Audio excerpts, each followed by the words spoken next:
your side. 60s and smooth with a sharp dress style, fedora tipped low, living wild all the while. A 20s house with creaky old floors, Motor City maniac, Detroit's his folklore.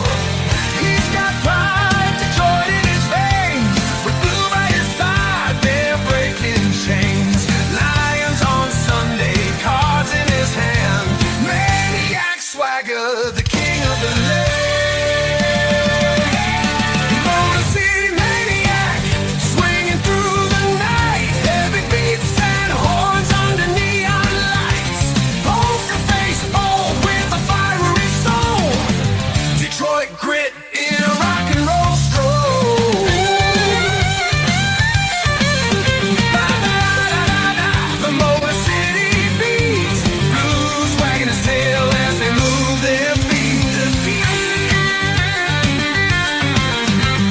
On YouTube screens, he's Detroit's king. Stories of the city in the songs he brings. Never backs down, always stands tall. Maniac strides through it all.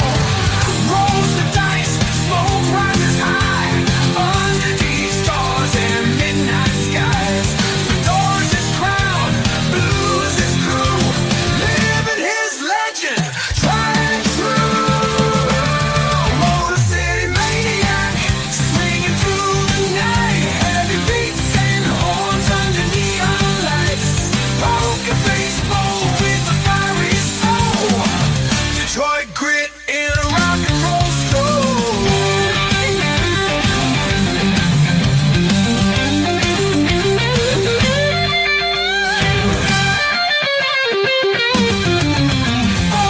Detroit streets where legends rise, maniac and blue under stone and rock skies.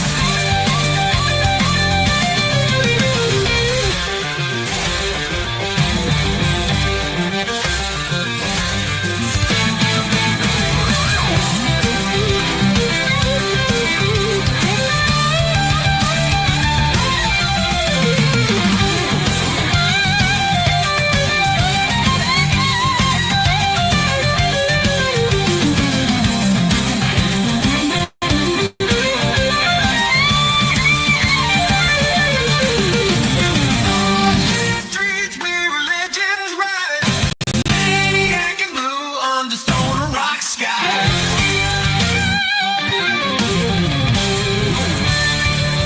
Cheers, Daniel Barry.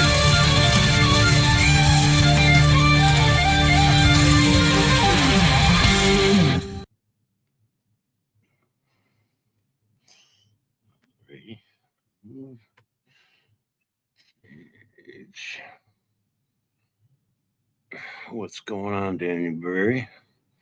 Hey, everybody. Good evening. How No. dare you ignore my last email? I think what you meant. Oh, let's see.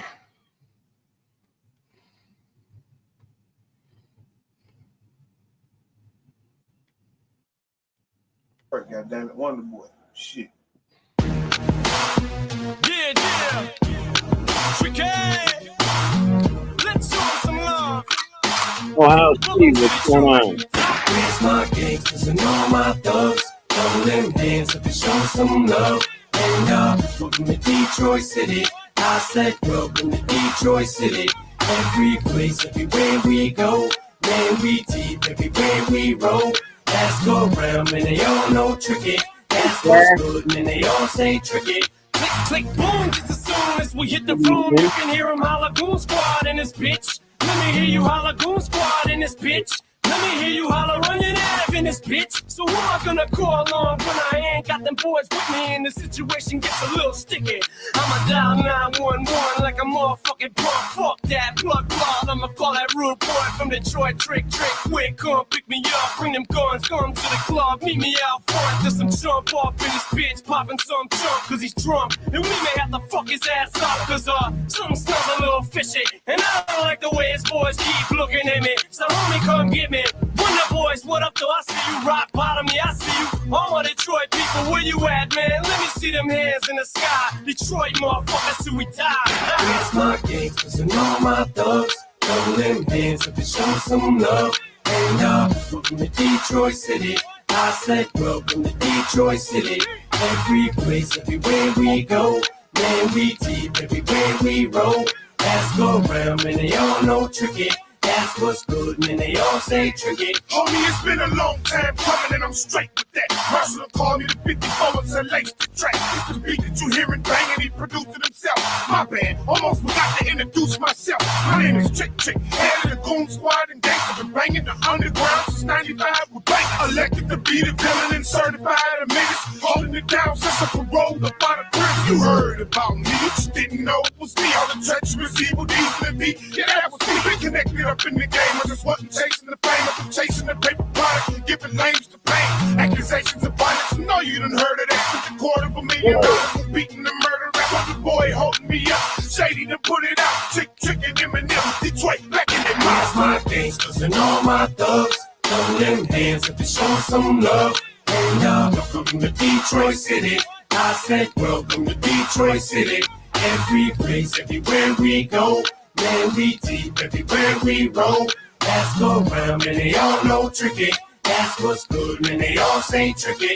I am him. You ever need one of these weapons, can get it from now on. Every beat that you get it, homie, I'm in it. I've been riding for the city, but I'm home or right. I've been whooping on motherfuckers for the longest time, so it's evident. It's time for Trick to get it fast. The public see they appreciate my criminal past. Authorities tried to stop me, but they How you couldn't. doing tonight, Got sir? a fan base that's bigger than the average Hey, star. what's going on? Side with it being my time to shine, and I frequent the precinct for violent crime. I ain't saying the shit that I'm saying so girls can feel me. I'm just speaking on what I know so that the world Thank can you. hear me. So peace to Steve. Jimmy and Trey for signing my nigga. Thank you, Reach thank you. back to Detroit and grab the winners of the gangsters and thugs. We embrace with love and beat the hell out of anybody that fucked with us. It's my gangsters and all my thugs. Throw them hands up and show some love. And welcome to Detroit City. I said welcome to Detroit City. Every place, everywhere we go. Man, we deep everywhere we roll. Ask around, man, they all know tricky. That's what's good, man, they all say tricky. Gotta roll another one. This last one. Trick, Eminem, Wonder Boy, Shady. 2 ounces for $50. Going Crazy. down, baby. This one I don't like that much. I get high off it, but it's Damn right, I said my nigga. That's my nigga. regular weed. Nothing special. Yeah. But the other one, THC level is over 30. 31 or 32. They come out with the nines and shit. And I come back this motherfucker and crack this bitch one good time. Niggas don't want to talk no more, do you? Hell no. Every time. Please Hell believe no. the motherfucker sitting right there. Welcome to Detroit. Welcome to Detroit. Come back soon. Sorry we missed you. Trick. Shoot like skydiving in hammer pants, so call it sibling rivalry. Take his life, call it the unforgivable robbery. A wise man told me that holding a grudge is like letting somebody just live inside of your head rent free. Real talk, I don't got time to evict these clowns. Y'all niggas been bitches, that's none of my business, but I don't sip tea. Ride around his block, all he know is pitfalls, that's why he always climbing out his drive. Ooh, Question, ooh. do you wanna ride Damn. or die?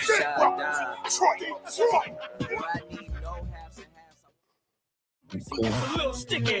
I'm a down 911 like a motherfucking punk. Fuck that blood clot.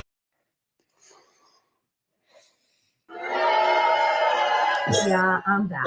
But only because you have not downloaded.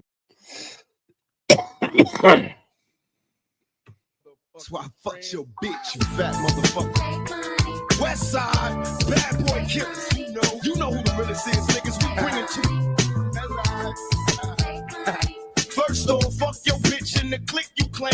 West side, when we ride, come equipped with game. You claim to be a player, but I fucked your wife. We bust on bad boys, niggas fuck for life. Plus, Puffy tryna see me weak, hearts I rip. Biggie Smalls and Junior Mafia, some mark ass bitches. Hey, Blues. Keep on coming while we running for What's your happening? Steady gunning, keep on busting at the boots. You know the rules. Little Caesar, go ask your homie how I leave you. Cut your young ass up, leave you in peace. Now be deceased. Little Kim, don't fuck around with real cheese. Quick to snatch your ugly ass Jay Blues. Riding, what's going on? Let them niggas know it's on for life. Don't let the West Side ride the night. Bad boy murdered on wax and kill. Fuck with me and get your caps peeled. You know, see, grab your blocks when you see Tupac. Call the cops when you see Tupac. Who shot me, but your pumps didn't finish. Now you're about to feel the wrath of a menace. Nigga, I hit him up. Check this out. You motherfuckers know what time it is. I don't even know why I'm on this track. Y'all niggas ain't even on my level. I'm gonna let my little homies ride on you bitch made ass bad boy bitch. Feel. Get out the way, yo, get out the way, yo.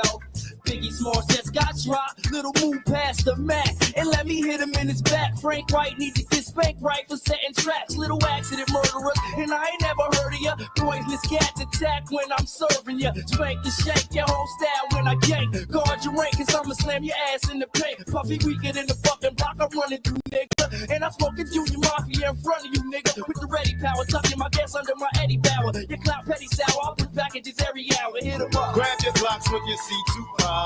Call the cops when you see Tupac. Who shot me, but your pumps didn't finish. Now you're about to feel the wrath of a menace. Nigga, we hit 'em up. How we do it, keep it real. It's penitentiary steel. This ain't no freestyle battle. All you niggas getting killed. Let's have a little power to it. Trying to come up off of me, you in the clouds. So You're strong. smoking dope, it's like a Sherman. Niggas think they learn to fly, but they burn, motherfucker. You deserve to die. Talking about you getting money, but it's funny to me. All you niggas I living think for me while you this is on fucking with me. 28. I'm a self-made millionaire. Thug living out of prison, pistols in the air. Biggie, remember when I used to let you sleep on the couch and beg a bitch to let you sleep in the house? Appreciate Now it's everybody all about stopping in. facades. You copy my style. I hope you're doing good, Mr. Jay I Blues. took it and smile. Now I'm about to set the record How straight. you been, man? With my AK, I'm still the thug that you love to hate. Motherfucker, I hear him. Right? How you doing, man? Murders occurs, no points of comments. We bring the drama to all you heard. Now we check the scenario. Little C's, I bring you fake G's to your knees. Copping please in these scenario. Little Kim is you coked up or doped up. Doing good, Bryden. Doing all right. Stupid, I take money, crashing and mashing through Brooklyn. With my click looting, shooting and polluting your block. With 15 shot, cock lock to your knot. Outlaw mafia click, moving up another notch. In your box top spots, get mopped and dropped. All your fake ass East Coast props brainstormed and locked. User, beat writer, a pop style taker. I'll tell you to your face, you ain't shit but a faker. So for the Allison with a chaser, about to get murdered for the paper. Edie, I mean approach the scene of the caper. Like a loke, with low season and a choke, gun-toting smoke. We ain't no motherfucking joke, dog like niggas better be known. We approaching in a wide open gun smoking. No need for hoping it's a battle lost. I got him crossed as soon as the funk is popping off. Nigga, I hit him up. Now you tell me who won. I see them, they run. Beat the tax deadline with experts by your side. That was File with unlimited tax help. Plus, get a final review at no extra charge. Cut the music up.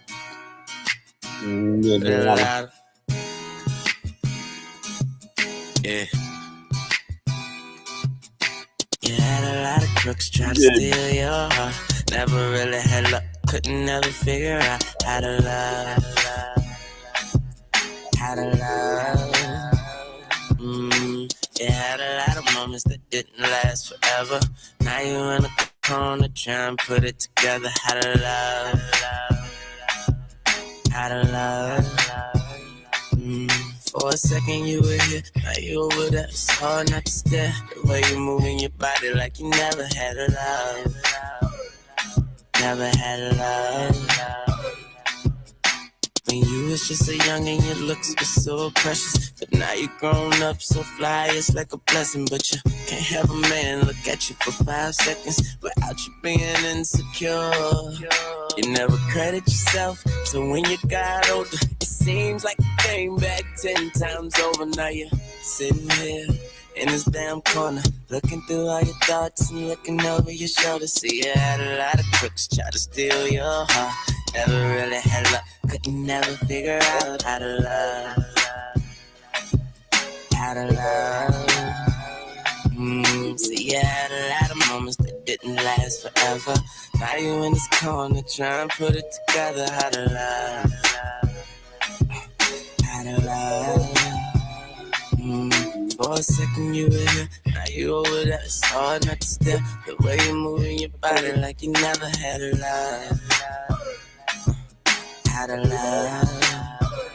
Oh, when you had a lot of dreams that transformed to visions. The fact that you saw the world affected all your decisions, but it wasn't your fault. Wasn't in your intentions to be the one here talking to me, be the one listening. But I admire you popping bottles and dipping just as much as you admire you bartending and stripping, baby. So don't be mad, nobody else tripping. You seen a lot of crooks and them crooks still crook. You see you had a lot of crooks try to steal your heart. Never really had luck, couldn't never figure out how to love. How to love. See, you had a lot of moments that didn't last forever. Now you in this corner trying to put it together. How to love. How to love. Oh. See, I just want you to know that you deserve the best. You're beautiful. You're beautiful. Yeah. And I want you to know you're far from the usual. If you're listening to music, roll one up. You see, I had a lot of crooks try to steal your heart. Never really had luck, couldn't never figure out how to love. Good evening, April. Good evening. See, I had a lot of moments that didn't last forever. Now you in this corner trying to put it together. How to love. How to love. Thank you. Good song. See, I had a lot of crooks try to steal your heart. Never really had luck, couldn't never figure out how to love. How to love. Yeah, see, I had a lot of moments that didn't last forever. Now you in this corner trying to put it together. How to love. How to love.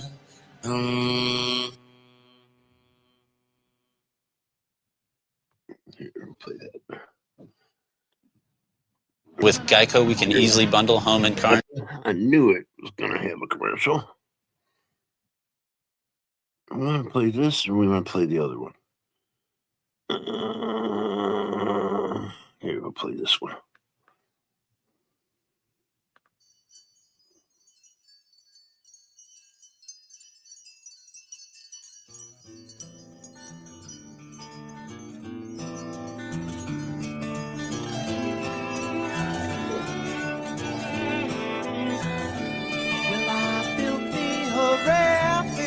Ready for flow. Oh, Mississippi, she's calling my name. Catfish are jumping, that paddle wheel bumping. Black water keep rolling on fast, just the same. Oh, black water, keep on rolling. Mississippi moon, won't you keep on shining? Oh, black water, keep on rolling. Mississippi moon, won't you keep on shining? Oh, black water, keep on rolling. Mississippi moon, won't you keep on shining on me? Yeah, keep on shining your light. Gonna make everything great. Mama gonna make everything alright. And I ain't got no worries, 'cause I ain't in no hurry.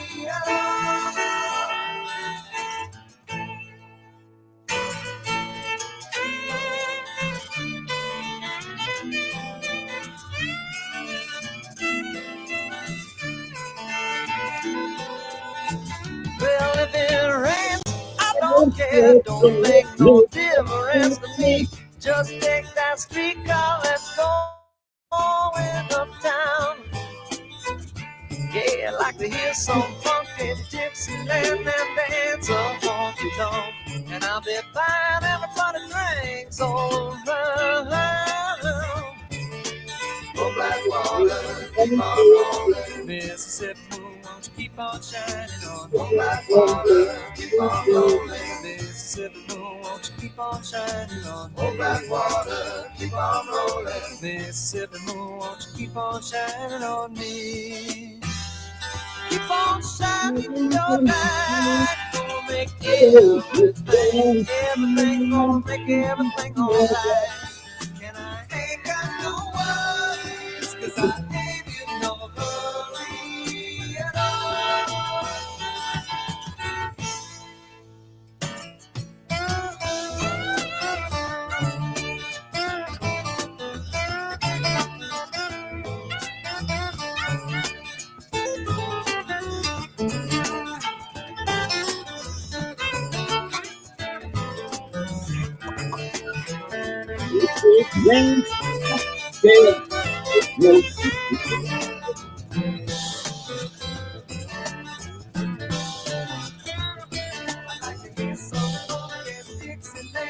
Mama, come and take me by the hand. By the hand, take me by the hand. Pretty mama, come and dance with your daddy all night long. I'd like to hear some funky Dixieland. Pretty mama, come and take me by the hand. By the hand, take me by the hand. Pretty mama, come and dance with your daddy all night long. I'd like to hear some funky Dixieland. Pretty mama, come and take me by the hand. By the hand, take me by the hand. Pretty mama, come and dance with your daddy all night long. I'd like to hear some funky Dixieland. Pretty mama, come and take me by the hand. Come on, baby. Pretty mama, come and dance with your daddy all night long. I'd like to hear some funky Dixieland. Pretty mama, come and take me by the hand. By the hand, pretty mama, come and take me all night long. I'd like to hear some funky Dixieland.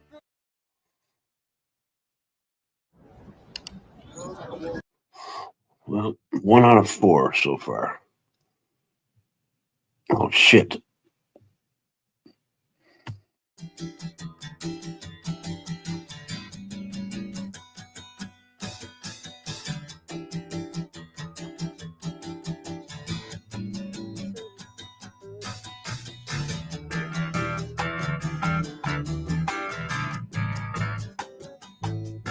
Hey.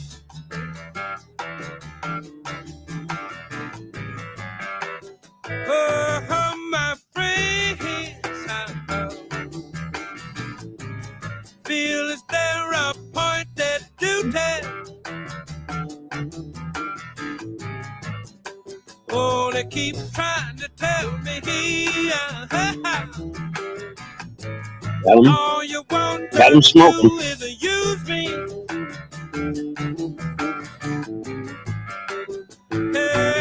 But my answer, and won't let the use me stuff.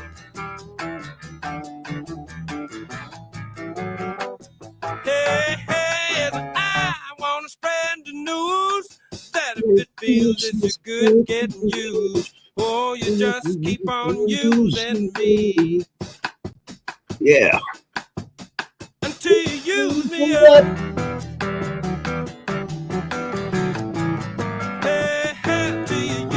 Me up. And my big brother, sit me down in the room and talk to me. You know he told me that I ought not to let you just walk on me. And I'm sure he meant well. Hey, but when I talk was through,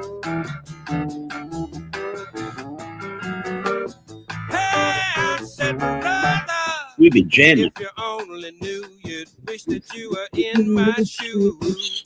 You just keep on using me until you use me up. Until you use me up. And you know sometimes it's true, you really do abuse me. Like to get me among your high-class friends. Hey, and then you act real rude to me.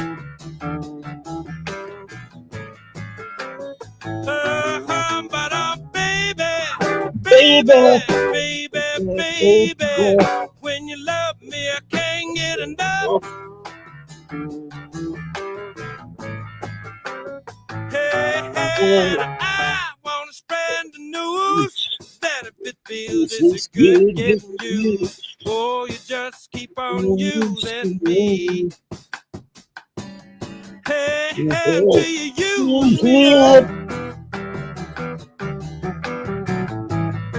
Hey, hand to you, to me.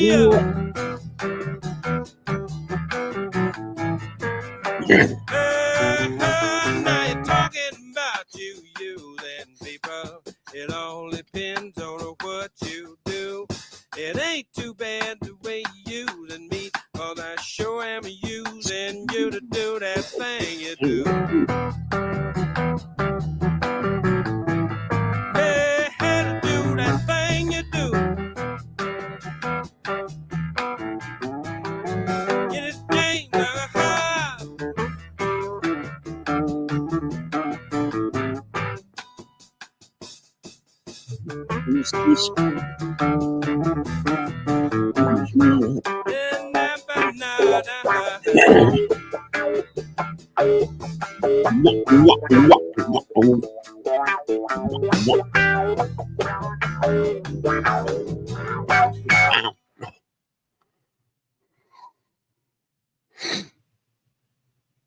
On FanDuel Casino, every day. Every song besides one.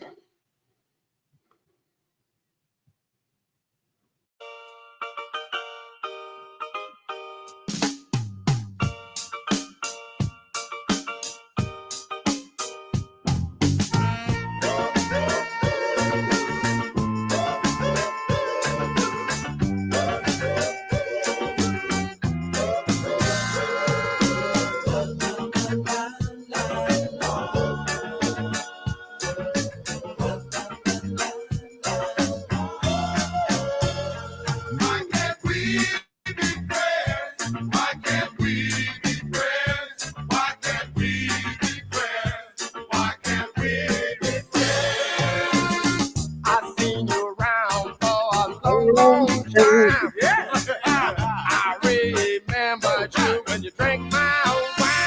Why can't we be friends? Why can't we be friends? Why can't we be friends? Why can't we be friends? Did I do? How did I time you out? Sorry, Char. I called you, but you could not do it around. Why can't we be friends? Why can't we be friends? I accidentally timed you out, Char. I changed it to 10 seconds. I hope that works.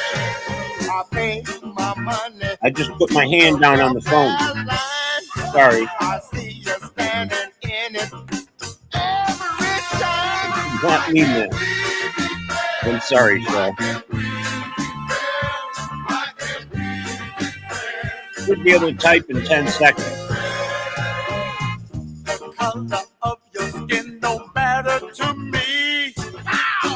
As long as we can live. Time go. Hey, first time. Hope that's not the case. Hope it goes to 10 seconds.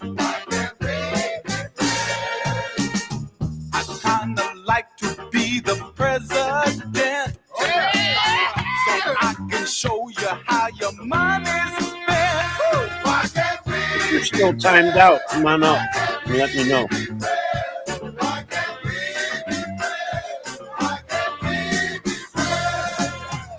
Sometimes I don't speak right, but yet I know what I'm talking about. Why can't we be friends? Sucks. I didn't mean that.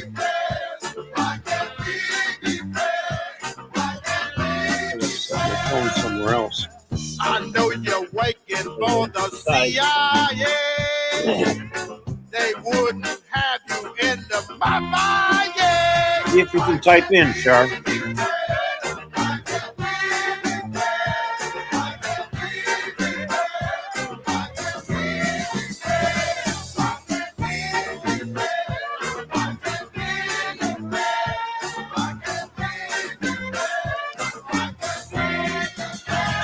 Okay, I just wanted to make sure you weren't timed out for the fucking day because I accidentally timed you out. I'm sorry, Char.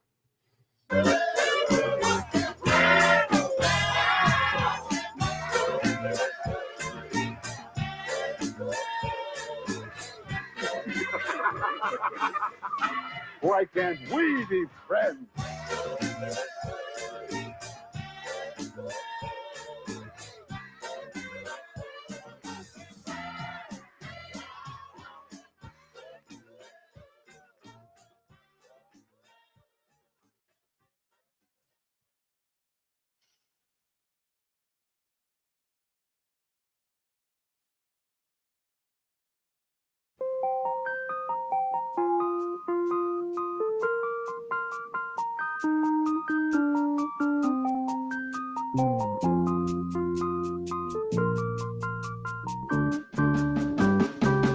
We get it almost every night. And when that moon gets so big and bright, it's a supernatural delight. Everybody was dancing in the moonlight.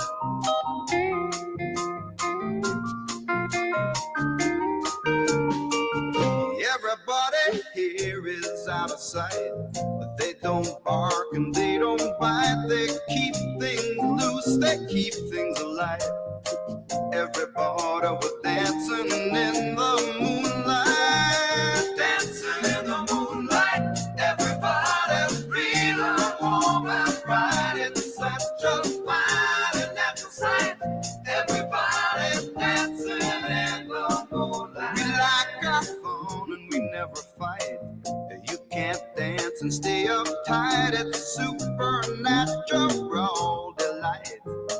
Everybody was dancing in the moonlight, dancing in the moonlight. Everybody's feeling warm and bright. It's such a fine and natural sight. Everybody's dancing in the moonlight.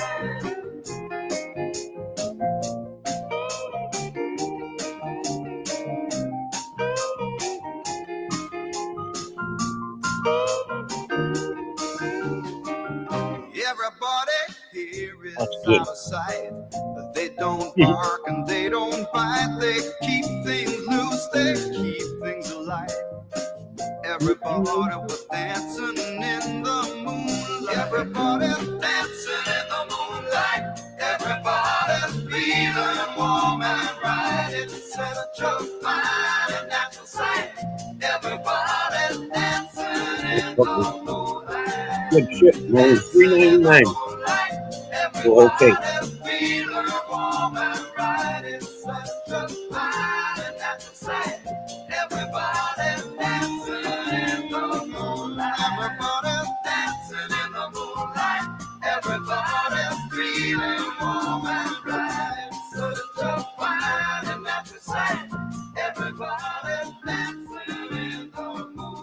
That's some good shit there.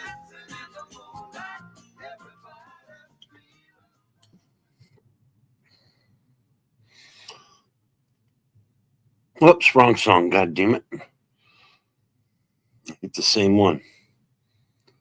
How did I do that? Oh, no, I got it. This is another one of those character songs.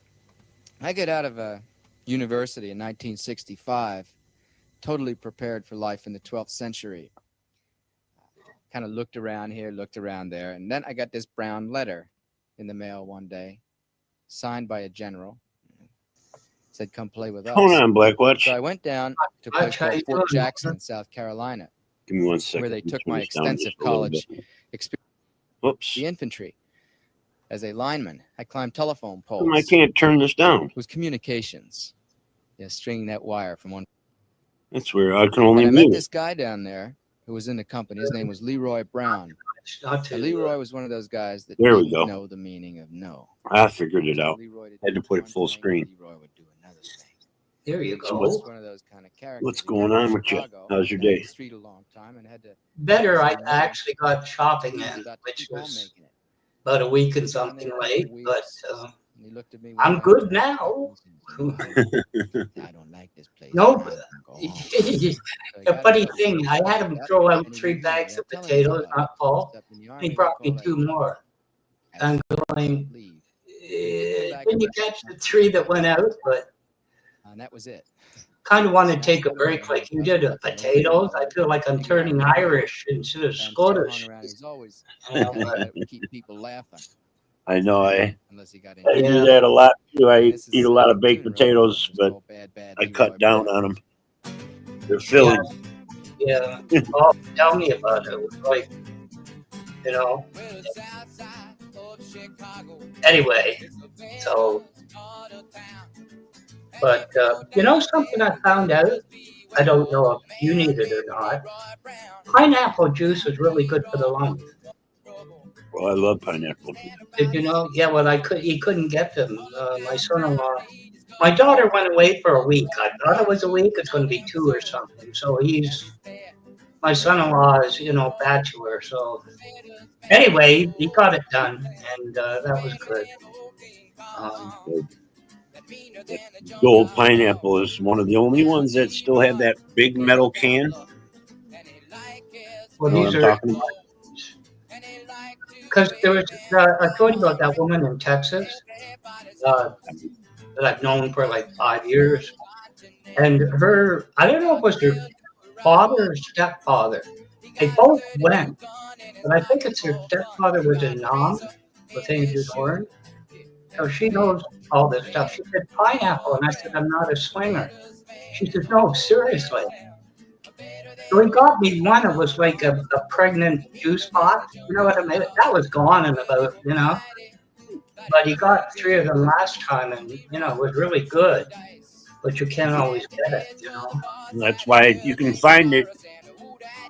Yeah. I can't think of like the juice aisle or something. They Yeah. have the old cans and big ones. Remember, you used to be able to get the high C, the V8s, in those big cans. Yeah. They It's still been a got while. them. Remember the commercial? I could have had a V8, you know. Yeah. But he found it last time, and I went through it. As soon as it got cold, you know, it was really, really good. And but he said this time they just didn't have it. So, but anyway, like I say, you know, I got all kinds of cheese, which you know where that goes if you eat too much of that. Yeah, I eat a lot of cheese. Last night I made nachos. Yeah, I remember them. There's a guy west of her. I shouldn't say, but he found his 21-year-old son up on the road for a few years. And they said if you had got in an hour later, he would have been gone.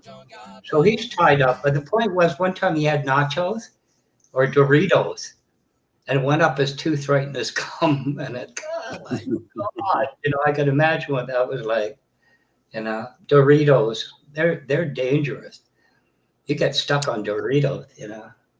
Sure says hello. Obscene amount of money on Well, I don't have Thai shower. I don't have the chat.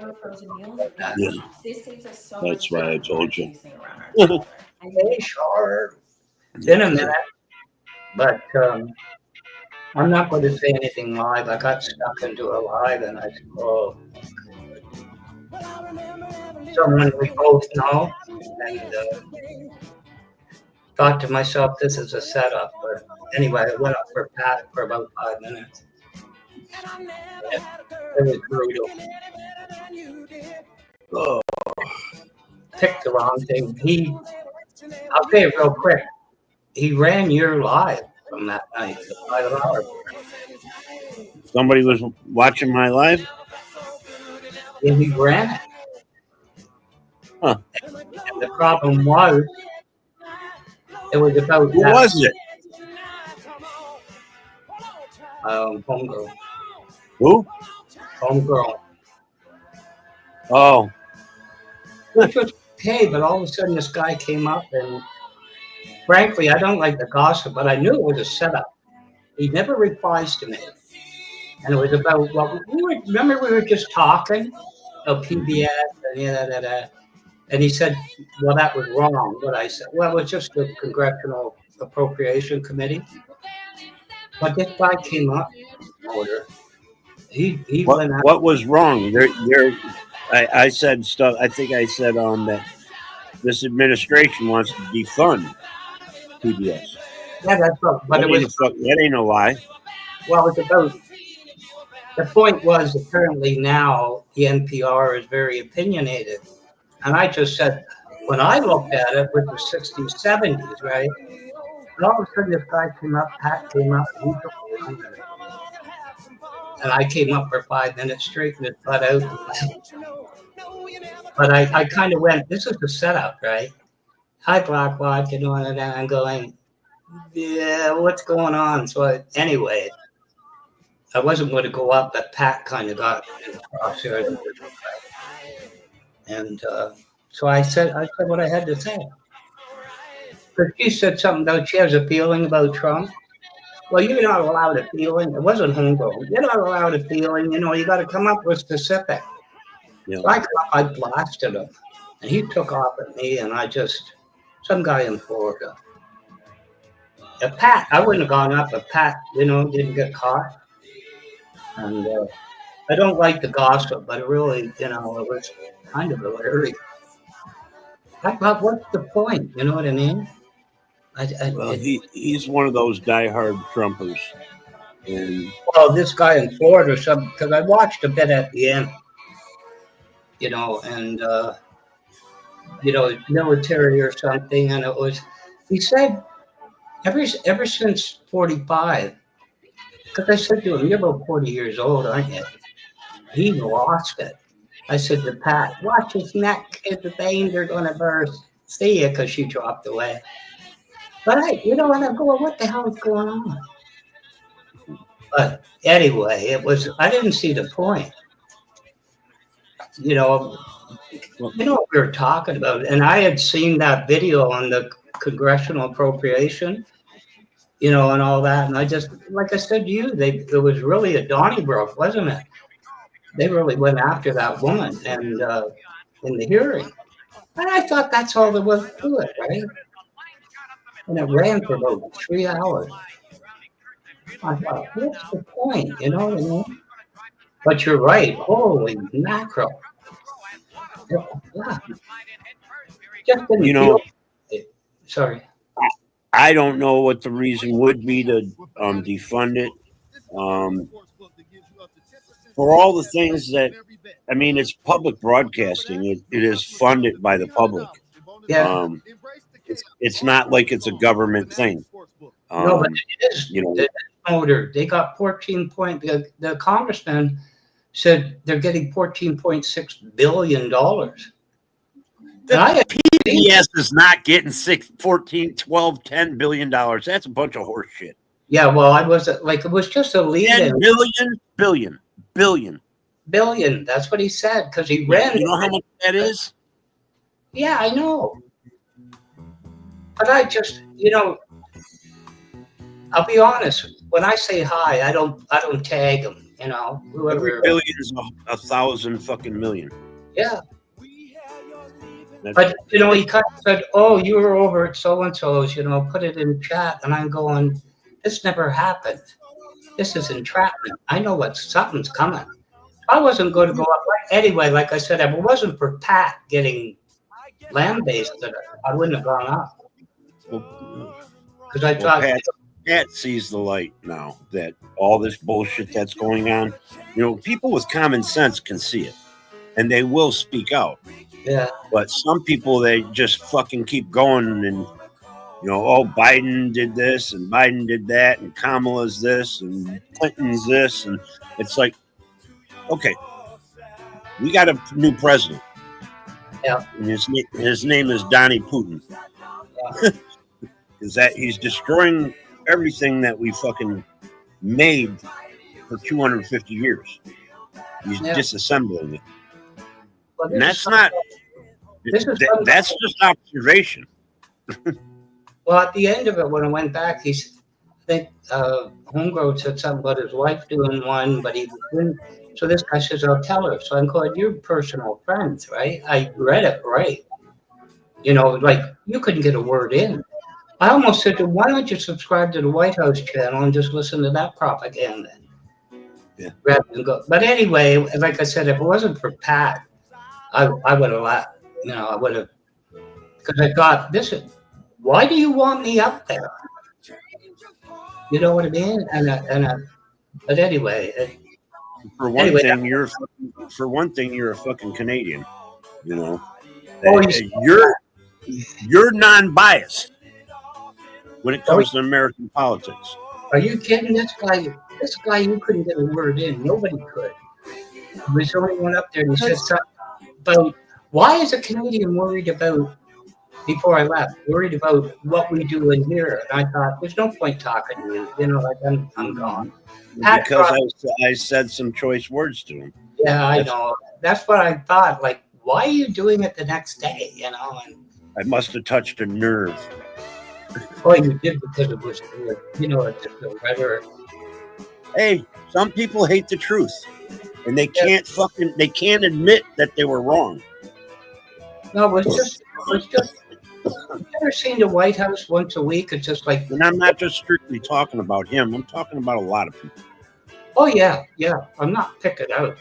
It's just, you know, sometimes they say hi and that's it. And he nailed when I said it. And he says, "Oh, stay in chat." I'm going, "This isn't good."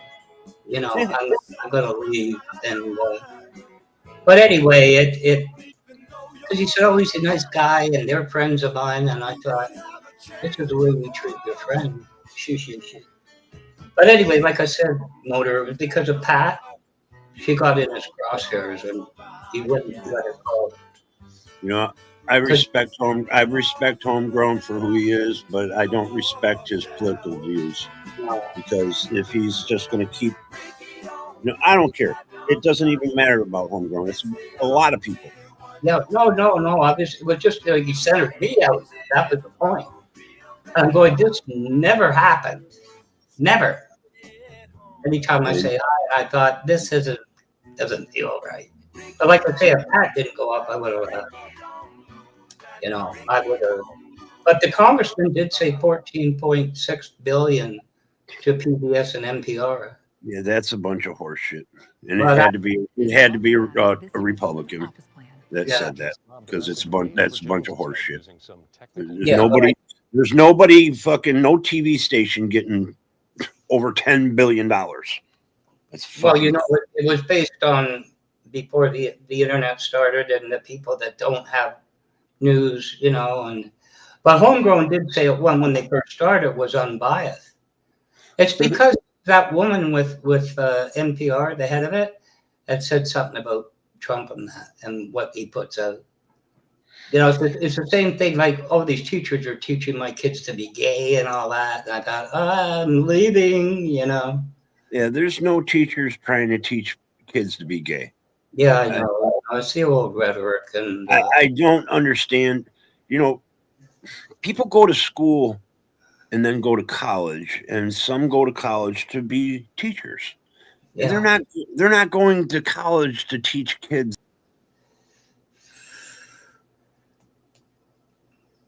Did you just drop? Hello? You must have said a bad word. Anyway, hi, Char. I don't have chat open. Sorry, I can't see it.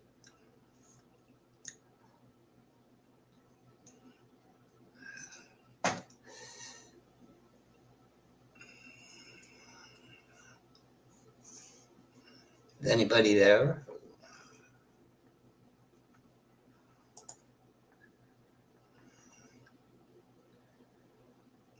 Hello?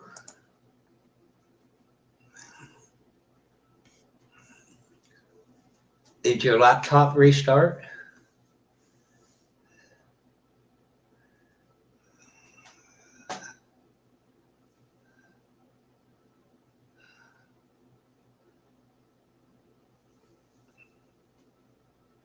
Did the whole live go bad? What happened?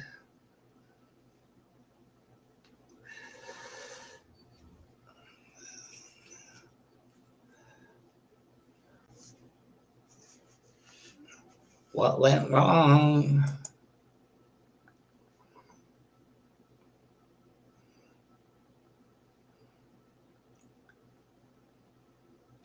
Still says we're live.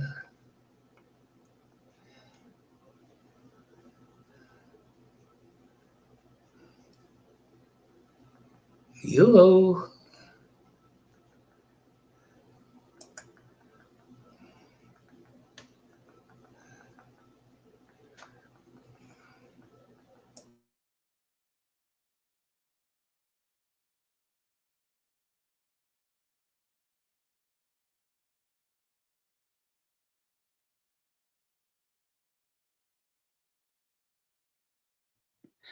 I let my I didn't plug my laptop in.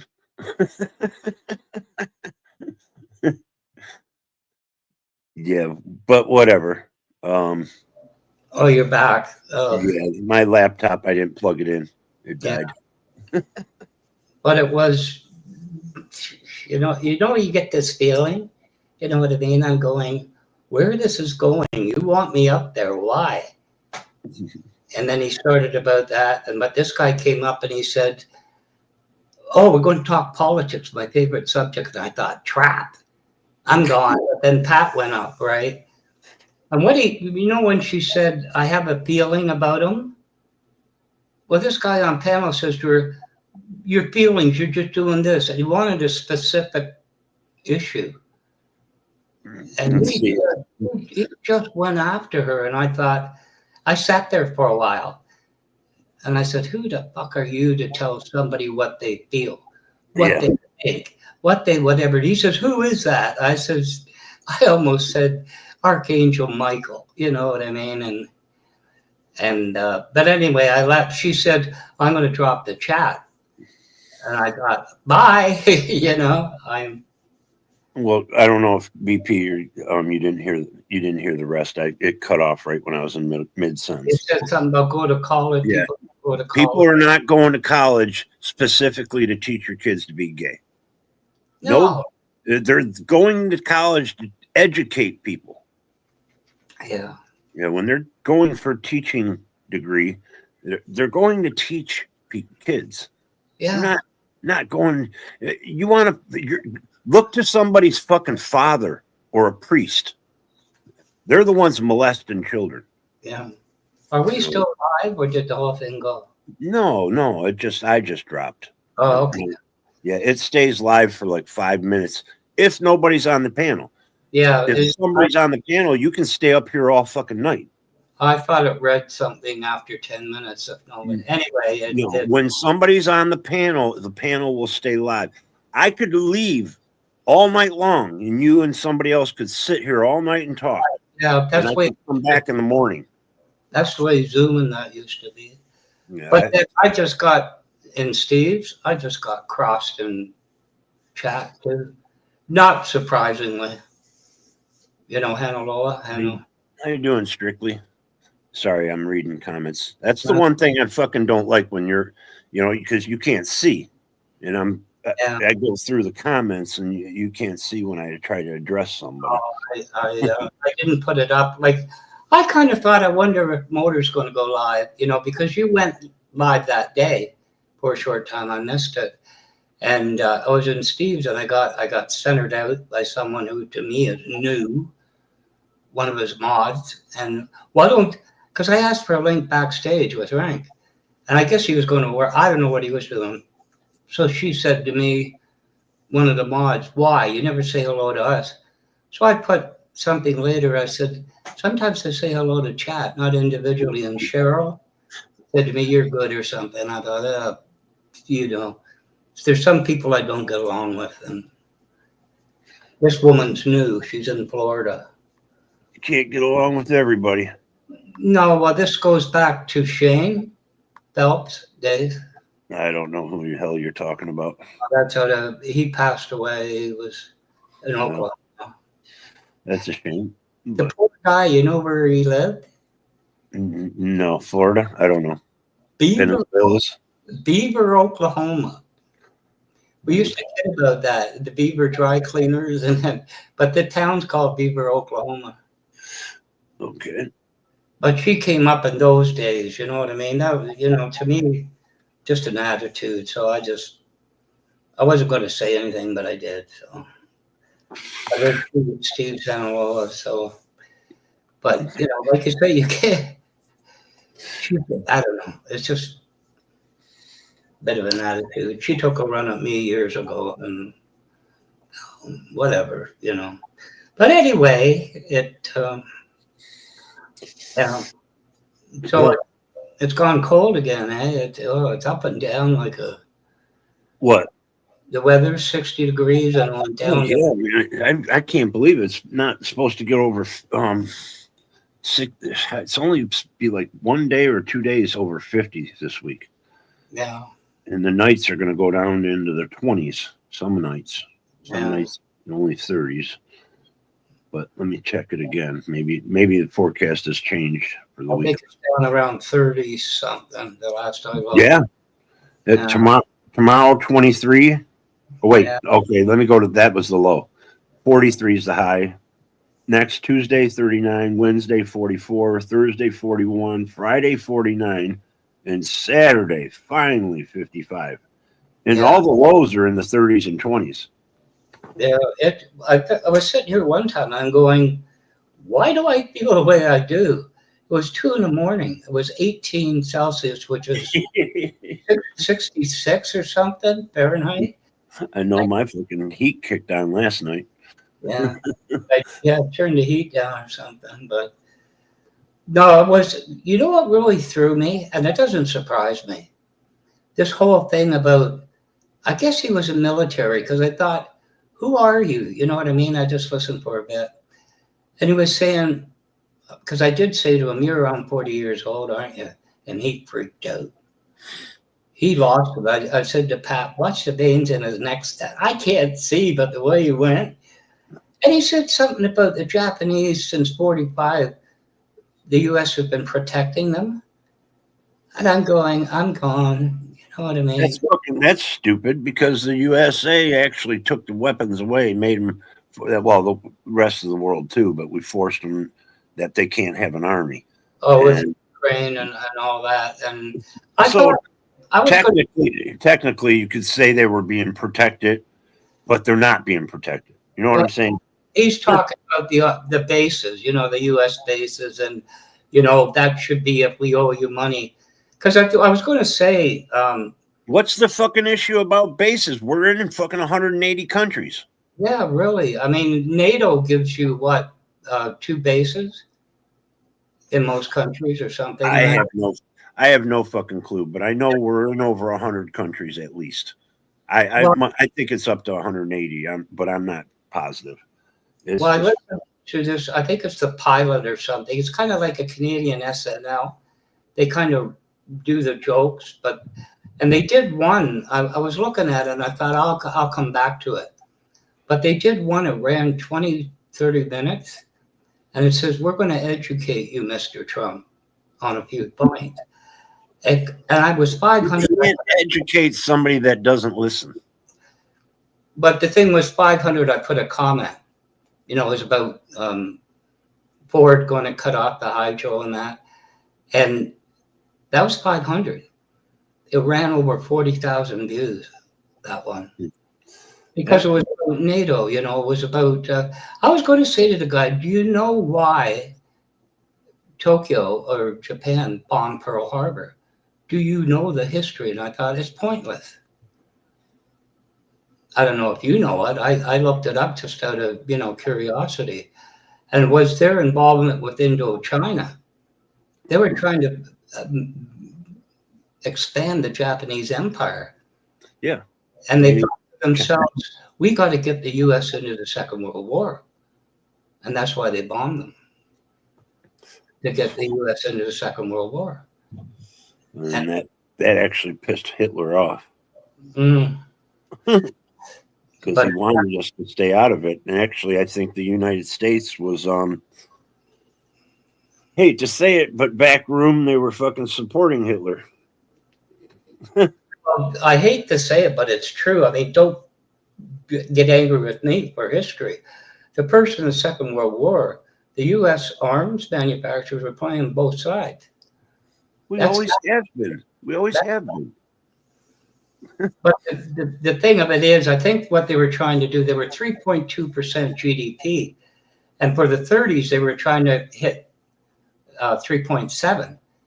Well, by the beginning of 42, when you guys went in, it was 5.7 of GDP. You know, you were in a war. Yeah. The U.S. didn't have the military to go into the war. Well, you don't have to tell me. I know a lot of history about Detroit. We were building was it the B? I don't know if it's a B-52 bombers, but yeah, we didn't have many of them. But we start putting them out like we're putting out cars here. Yeah, yeah. They changed over some of the auto factories into military factories. Well, my paternal grandmother, my dad's mother, was one of the arms women, right? Building shells for the artillery. But you know, I thought there's no point. You know what I mean? It was just like he was just going and going and going and going. You know, everything that you can. You go to the White House, their channel. Every so often they put up, you know, I call it propaganda. You might as well listen to that, at least a woman's voice, right? But you know, I'm sitting there going, you don't know anything you're talking about. You know, you're about 40 years old and you're just reciting. And he says about reciting, regurgitating shit that they've heard. Yeah. And it's not coming from studying. It's not coming from reading history. But I would have had a decent talk, but he wouldn't listen. You know, he said, "Oh, the moon thing and all this." I thought they said, "Were you alive? Or were you just reading?" Because I watched it live. You know, what's your point? You know, I would have had a decent discussion, but he, Boy. But anyway, apparently I'm not. I'm in the doghouse. I was asking Steve for the link because he was going to go backstage with Rank, the Australian guy. And he did that. And then I just said, could you give me that link or are you going to go to work in the morning? And this woman puts, why? You never say hello to any of us or something like that. I thought, they got my number recently, right? I mean, I can't win. You know, like, what did I do? You know, but anyway, like you say, he did say something about. You know, you shouldn't worry about all that. And I know you're probably not, but it's like, I know a lot of people and they don't fucking come here. I don't fucking care. No, I don't. Like I thought it would be nice if they came here, but you know, if you can't say hi and my shit, then you know, sooner or later, it's you know, you get disheartened towards people. I say it all the time. What's happening needed to be done. It's being in most free world countries, the government's too much, and I just say it's the way he's doing it. That's why, of course, you know what I mean. It's kind of like if you don't speak out about whoever is in office, if you don't speak out against the bad shit they're doing, you're just being complacent. Yeah, you know. But he just ran the whole thing. Frankly, you're sucking blankety blank of the king and all this. And I thought, you don't even know first thing about Canada. So you know, it was a trap. I knew it was coming. And then when Homegrown said, "Oh, he's Canadian," I thought, here we go. You know, like you keep your nose out of. But anyway, I thought that was the fucking hilarious. One of the most hilarious things I've heard is them people saying they want to take over fucking Canada or they want to take Canada as a 51st state, and it's like, I look at who is the narrators or where this narrative is coming from. It seems to be coming from a certain group that couldn't win in 1860. And so their fear of attacking the North again, so they're just going to go up farther and take Canada. Well, there is a history to Greenland when the U.S. went up there during the war, and they apparently got, for the lack of a better word, slaughtered by the Germans. You know, so Greenland, there is a history, but Trump's picking out, you know what I mean? Well, right now the issue is the Antarctic, and Russia. Some of Russia is in the Antarctic. We'll just put it that way. You know, Yeah. above the Arctic Circle, and United States don't want their ships traveling all over the planet from Antarctica. So we want to get a foothold just as much as they have one. And when that's and plus the minerals. when the Arctic Passage started to melt, Canada and Russia were in it. Who owns what? You know, as it started to melt. Nobody owns nothing. But it, you know what they're worried about coming over the top of the world. Is it, I don't know if it's 200 kilometers or 200 meters. What's the mile, like miles? It's either 200 miles or 200 whatever. Offshore is yours. You don't. Yeah. You can't take over international waters. No. Anybody who thinks that, they're fucking stupid. But it was, you know what's going on where you heard about J.D. Vance invited some reporter from the Atlantic. He's sitting in a supermarket thing. And it's, into the chat? Yeah, and of course. No, that wasn't Vance. That was our Fox News host, Defense Secretary of Defense. I can't think of his name. Well, they were Hedgehog or somebody. I don't know. It starts with an H. They were saying J.D. Vance, and they were talking about Yemen before the strike, which is subjective that they actually said, you know, this is what we're going to strike. And these are the same people that bitched about Hillary's fucking emails. Yeah, really. You know, they bitched about Benghazi. Yeah. Well, you know what? Here's another thing that happened last week, too. 4 American soldiers died in Lithuania. They came back, and the president of the United States is supposed to be there. And I don't know the correct word, but they're supposed to be there just to honor the soldiers. Yeah. And that fucking, the one that's in there now, he fucking denied, went and played golf. Yeah.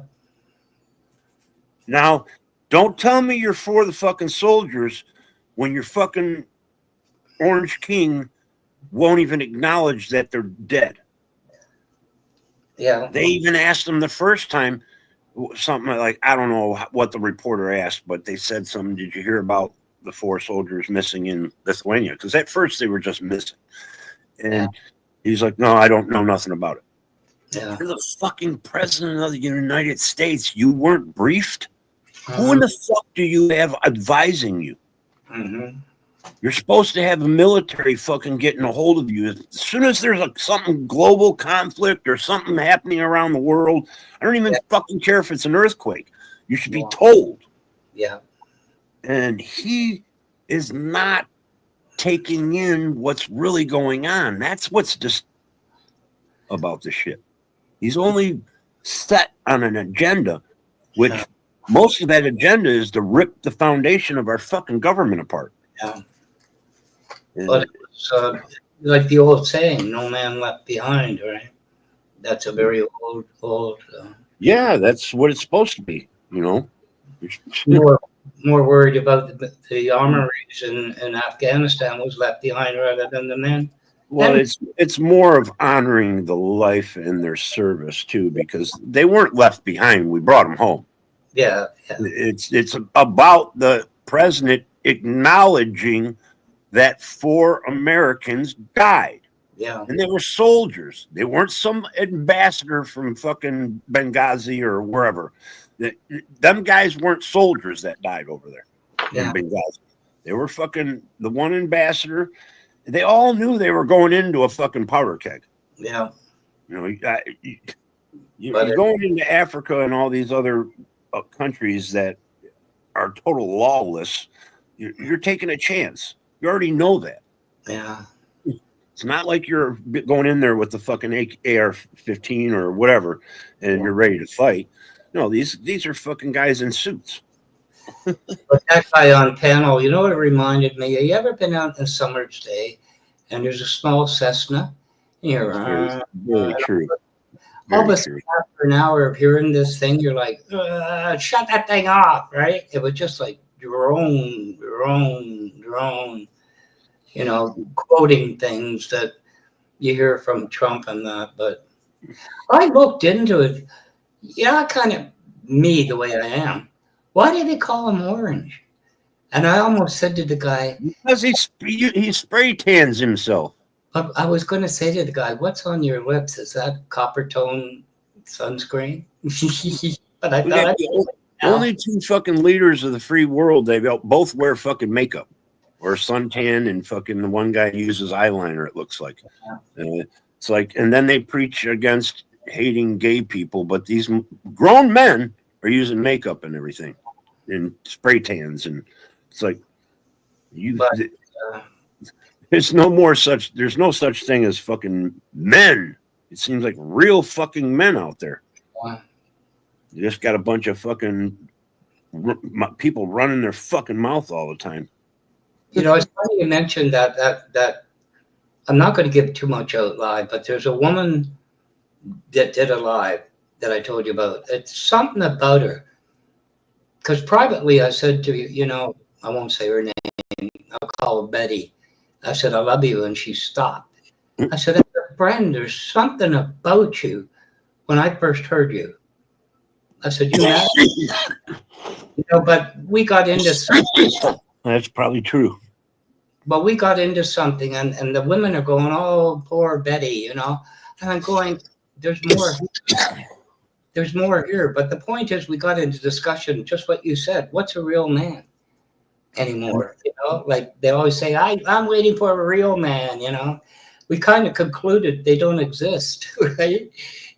The expectations of what I don't say they don't exist, but I'm telling you what, a good percentage are a bunch of fucking phonies watching fucking wrestling, playing video games, and they're fucking over 40 years old. Yeah. I stopped watching wrestling and playing, games, I think, was in my 30s, right? Because only because my buddy bought me a PlayStation 2. Yeah. I didn't go out and buy it. He just bought it for me for Christmas. Yeah. I couldn't believe he bought that, but it was because it was a couple of $100 or $300 or something at the time. I'm like, wow, I never had no friend buy me this expensive. But we had some things happen when we were little, and I kind of helped him out a lot. He might have died that day or that night. And he claims that, I hate to say, I don't look at it that way. I never did, but he said I saved his life. And I'm like, I just did what I fucking had to do. Nobody else was going to do it. I was going to do it. I think I told you there was an issue, something about my eyes. And I went to this surgeon. I didn't even sit in a chair. And he says, I don't know how you got here. I don't want to know how you got home. Go take the test. And I thought to myself, you're pulling my leg. What am I going to do? Anyway, I had to move. This is the point. And we bought a new house because the old one, whatever. When my daughter was about 12, and I told you what I did for a living, and I bought her one of them. Christmas. So we thought, Nintendo. But to this day, she says, you used to play that with me when you got home to de-stress. Maybe I did. Yeah. Because the job drove me batty. And but yeah, the Nintendo, she was really good at that. And it's very entertaining, but it will consume you, especially if you get into some of those games that there's level after level after level after level. You just sit there and fucking play the shit all fucking night long, and then the next day, and then the next day, and the next day, and the next day. And it's like, we only played it for about an hour because mother got pissed off because we only want television, right? I want to watch something on TV. But my daughter was. Strictly says he stopped watching wrestling at 5. I don't know. I stopped watching wrestling probably in my 20s, but it's like it's choreographed. I won't even use the word fake. It's just choreographed. It's made up stuff. And what through in wrestling, you ever go to church and they have the metal chairs they put out, those metal card tables? Yeah. I hit him over the head with it, and he's walking around. I'm thinking, this ain't real, But you heard about the guy that hit somebody, put him in the hospital to prove it was real, and I'm going, this is, like you say, it's phony. So I quit with it, but I could see him smacking him with the chair, lightly, and because they're not fully swinging. No. So, but if you do fully swing with the chair, accidents can happen. Yeah. I remember the UFC when it first came out. And there's, the guys in tights, and the guy had him down missionary, and he's kicking him in the net. And the guy got up, and I'm thinking, there. Nobody gets up after that. After a while, I start thinking, why do I want to watch fucking older, sweaty men wrestle each other? Yeah. Rolling around on the floor, fucking. It's like, no. If I want to watch wrestling, I watch two women wrestle. I'm not gonna watch two men. It's you know what occurred to me? Like I said, there was a lot. I thought, well, we'll talk. We'll have a decent conversation. And I was going to say, it bothers me when they say, we'll take over the Ukraine nuclear plants. When they fire people from the Atomic Energy Commission, say, y'all come back here because we fired too many of you. I'm surprised when Russia attacked at Fallujah. Well, not Fallujah. I can't think of the plant's name. Yeah, but I'm surprised the international community didn't step in. Oh, yeah, they tried to blow a hole on it. Well, they were bombing it. They were shooting it and everything. Yeah, I watched it live. One of the channels was showing it. I don't know which one, but it's not really live, but they were taking in reports that were coming in, live. Japan got hit with that tsunami into an atomic energy.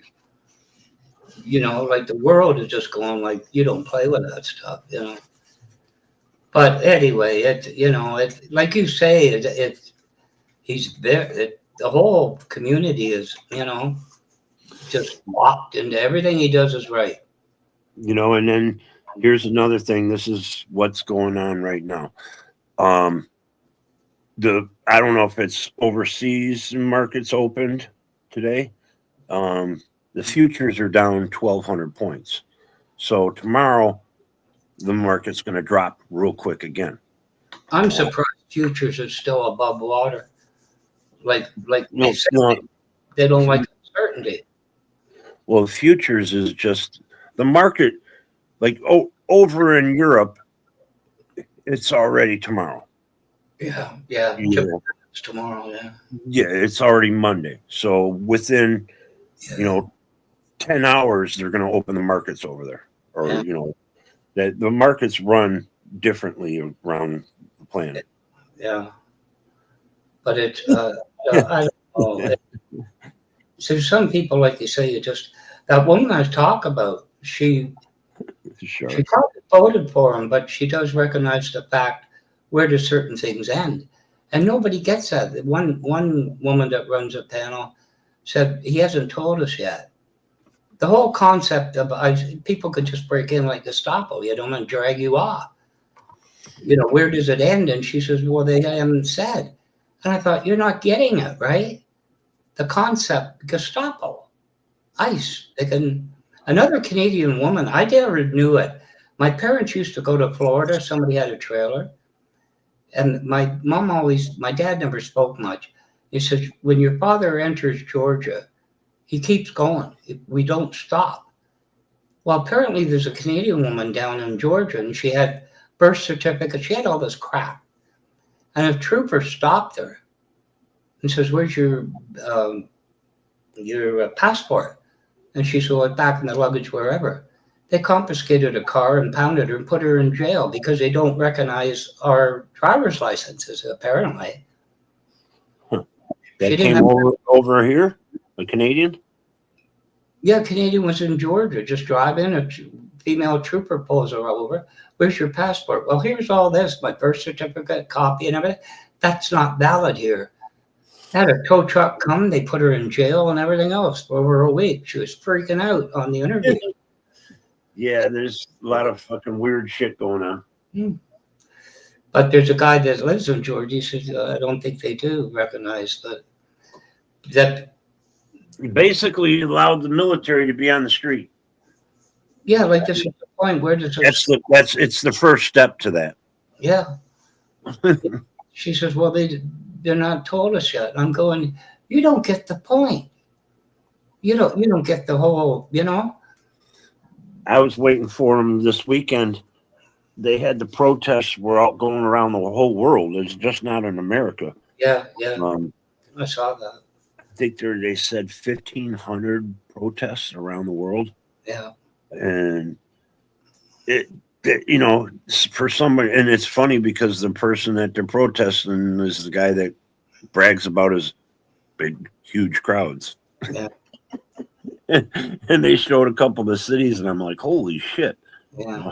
Looked like fucking 100,000 people fucking packed into, was it Boston or somewhere? It's like couple block radius where it's just people.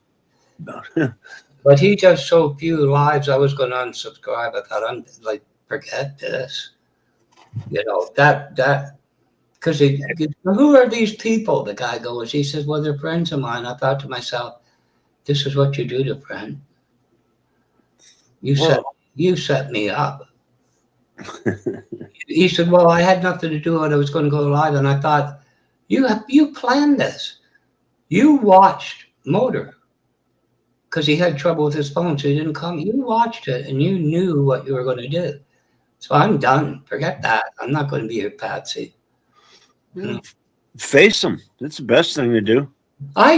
The guy kept going, and I says, what's his name? You going back to the same thing over? Well, I was saying to him, homegrown, you're going to let him run your panel? And the guy stepped all over it, and I said, goodbye. I'm done. No. Like this. You know what? What he does on his panel and channel, I don't really fucking care. I said something. And I don't care who goes over there or not. It doesn't matter to me. Like I said, I respect Homegrown for who he is, and everything. I've known him a while. Yeah. But fuck his politics. I don't care. And there's a lot of people I could say that for. Mosh, there's a couple of fanatics out there that will, to their dying breath, it seems like they would fucking support. Yeah. Wow, you're just so fucking hypnotized. But I noticed something. I think it was the EU somewhere, and they said about tariffs, but they specifically said Boeing. There's more tariffs coming, I think, on Wednesday. Yeah. I don't know what European countries or China or somebody's going to throw more. China already fucking threw more tariffs on us. And I hate to tell everybody, but, we buy 8 out of 10 things that you own are probably Chinese. Yeah. So your prices are going up.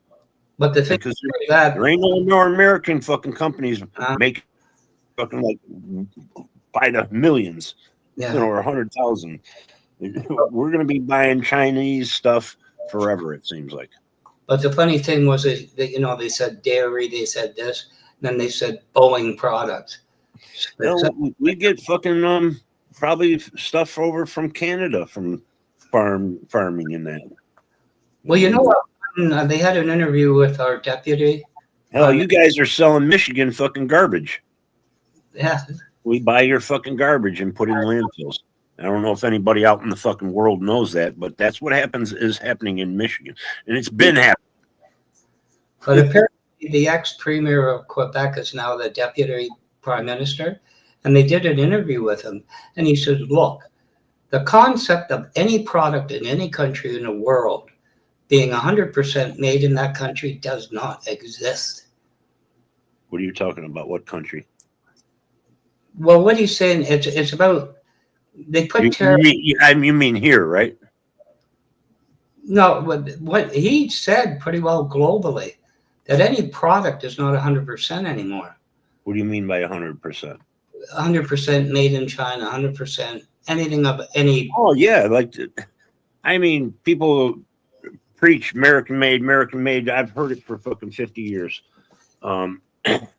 And I used to tell people back in the 90s, in the 80s, I said, you're highly mistaken because Chrysler uses Nippon Denso starters and alternators. Yeah. That Nippon means Japan.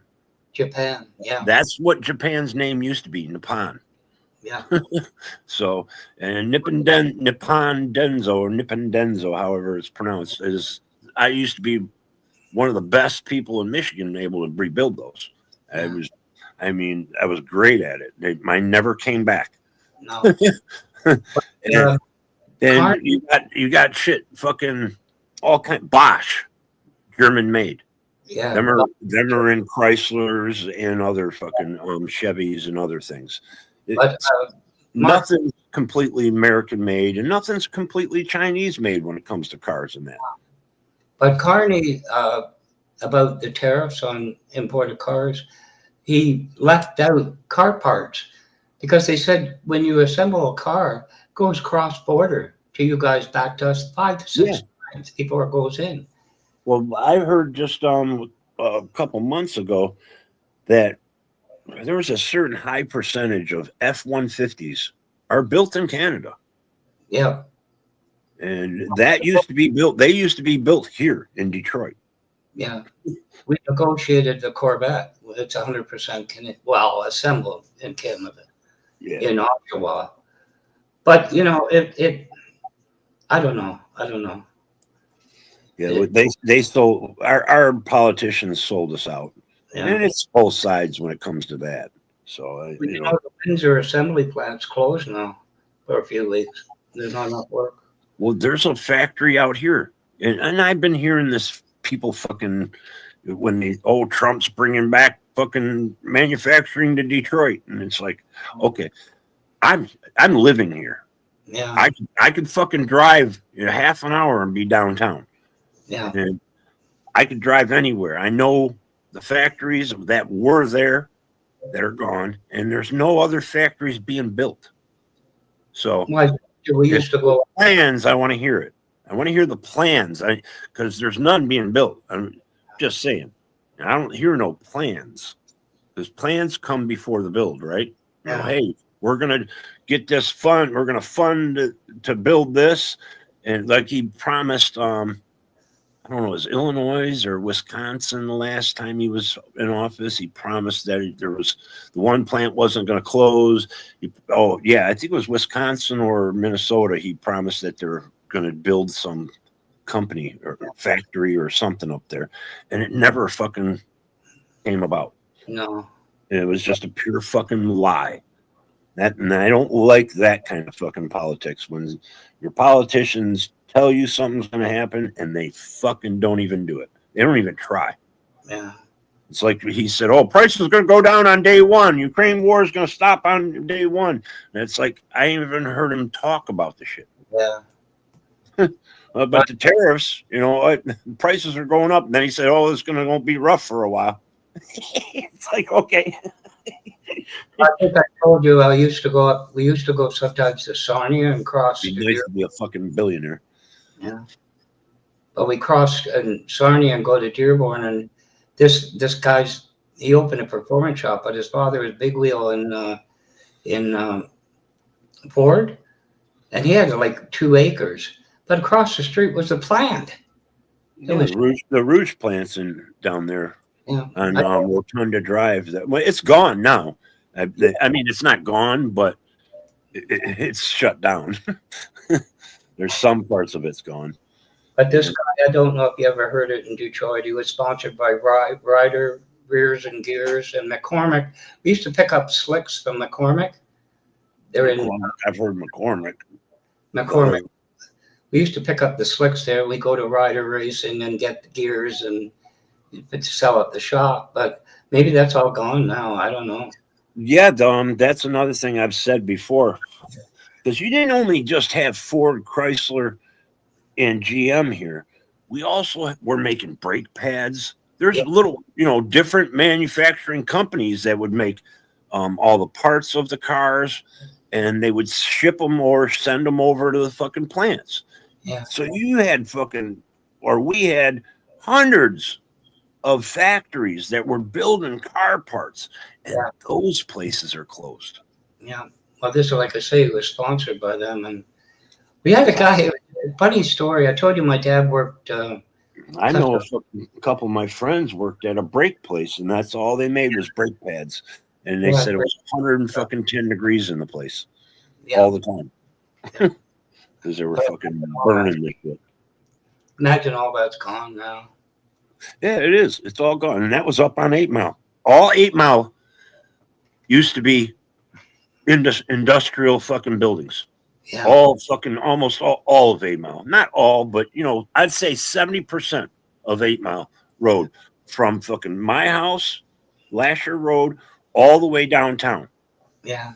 There's the tank plants. They had tank plants. Yeah. Fucking down here on 8 Mile. The armory was down there. Fucking, they used to have the state fairgrounds down there. They moved them out, the state fair out to Novi because they didn't like the area. That's what I found about I Detroit. won't say that, but it's in Detroit, you know. I don't want to come down to Detroit into the hood. That's why I found, you know, Dearborn. They'll come down to the fucking Lions games and the Tigers games and the hockey games. Yeah. Fucking fake ass motherfuckers. But that was in the 90s. So. Well, yeah, that's when it started really getting bad. People, the companies were really leaving. And actually, they were still holding on. There's a couple factories that were still the GM, and they just closed down the fucking transmission plant on Mountain Road, which is not in Detroit. It's north of Detroit. I was saying earlier, there's a company I just heard a couple weeks ago. They're laying off 900 fucking people. Yeah. 900 fucking employees are going to lose their jobs. And they might come back, you know, but once you're laid off, you're usually gone for 6 months. Oh, yeah. 3 to 6 months at the very least. I've seen guys laid off for fucking a year or two. Get collecting unemployment.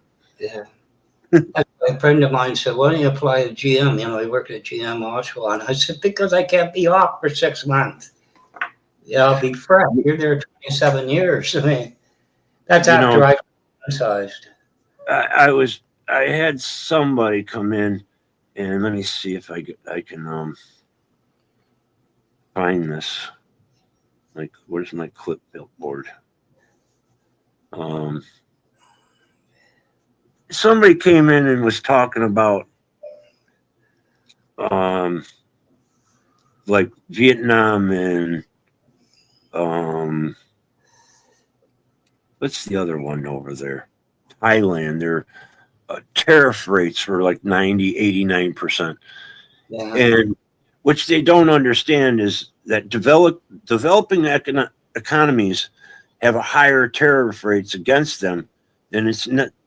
These little countries find it necessity because they're poor countries, and they don't have the economic power as the United States and China, so they tax us more. Plus, they're not supplying as much as we do, so they want to bring in more revenue, and which is understandable. And then they've made agreements around the world to do this. It's not just fucking us against them.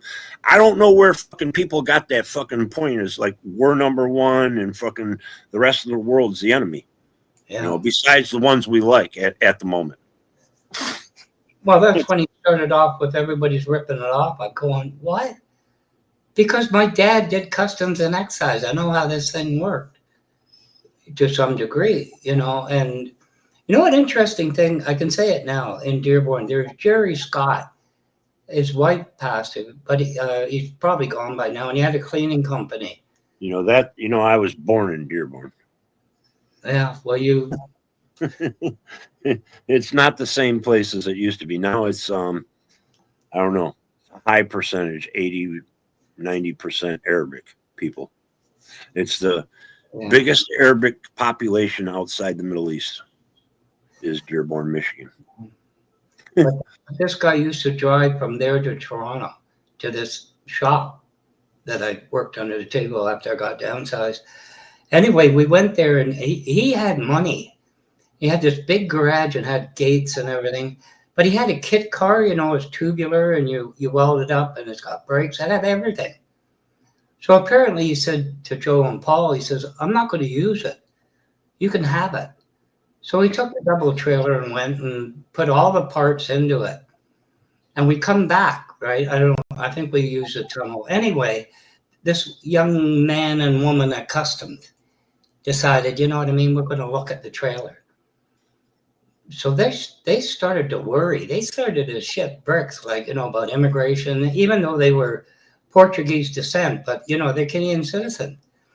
So these two walk us in. There's a sergeant at a desk, Custom, and he's got the cap on. He looks like a miserable so-and-so. So they two of them explained it to him. And these guys started to shake. And I looked at the guy and I said, it's not a class or kind made in Canada. It's not on the street. DOT not approved. He looked at me and looked at the other and he said, get these guys the hell out of here. They said to me, what did you tell them? I said, I quoted the Tariff Act. He can't even charge you $1. But without my dad, I would not have known that. You know, and but I remember that. He said, what the hell did you say to him? I said, I told him he hasn't got a leg to stand on. You got the bill of sale, you got, you know what I mean? You got all this stuff. Strictly says, don't forget, or don't forget, but he put tariffs on 185 countries. That's what Warren Buffett said, is tariffs are just declaring an economic war on, you know, whoever you're putting them on. So he basically just went to war. We just went to war. There's no bombs being dropped or anything, but people are going to feel the economic pain coming up soon. Even my groceries, I think they were 100. I did order dog food this week, but it's all like $160. And I'm like, and I'm just one person. You know, it's like, I would hate to think that if I would have still had somebody that was here, there was two other, that would have been 3 people I would have been paying for. My grocery bill would have been fucking $400 at least. I hate to tell you, you know what I went through today? Even though there was some pharmaceuticals, $800. You spent $800 today? Yeah. Are you fucking crazy? I've got to get through. I don't have a choice. Jeez, our lunch meat, there's nobody that I talk to in the States that believe me. You know, you take 3, less than a half an inch, 2 sides, that's $18. Shaved. What? You know, about 3/8 of an inch pile. 3/8 of an inch of what? Oh, say ham or roast beef, lunch meat. 2 sides. A quarter of a ham. 2 sides, $18. Like a pack, pre-packed, and then split in the middle. So it barely. I live in one grocery store that's down 6 Mile. They usually have their lunch meats, and they are like going bad in a couple weeks, 2-3 weeks. Yeah. So they sell them for like 2 for $5 or 3 for $5, and I'll buy them fucking things. Yeah. I'll even like give my neighbor 1 or 2 of them because she's got kids. Yeah. Because it's fucking cheap. You go to Myers and buy one of those Hill Starter Farms or whatever packs, and they're $6 each. Yeah. It isn't like the old Snyder's. It's kind of like when they used to have like delicatessen in the supermarket and they shaved it for you, but now it's packed. Yeah, well, you do. If you're buying that, I mean, I get it. You're trying to find the fresh stuff or the good cut, but you're fucking paying a lot more. Well, yeah, it's incredible, but you can't do anything about it. And that's the one thing when I hear people bitching about prices and then they're doing stupid shit with their money, like, you know, buying fucking Hostess cupcakes and just the name brands of everything. And it's like, yeah, these name brands are fucking expensive. Yeah. You know, if you're, you know, there's other ways to save money. You don't have to buy the fucking Fruit Loops. You could buy the oat, Quaker oat fucking type kind. They got different, you know, cheaper brands. Look, and you don't have to pay the full price. And Well, that's how I fucking save money. As you can imagine, I can't let like raw chicken and cook it. Actually, when I first moved here, it's the old stove, apartment type of stove. They're getting that. I haven't bought a family pack because I used to buy chicken breasts by the family pack and separate them into freezer bags. Yeah.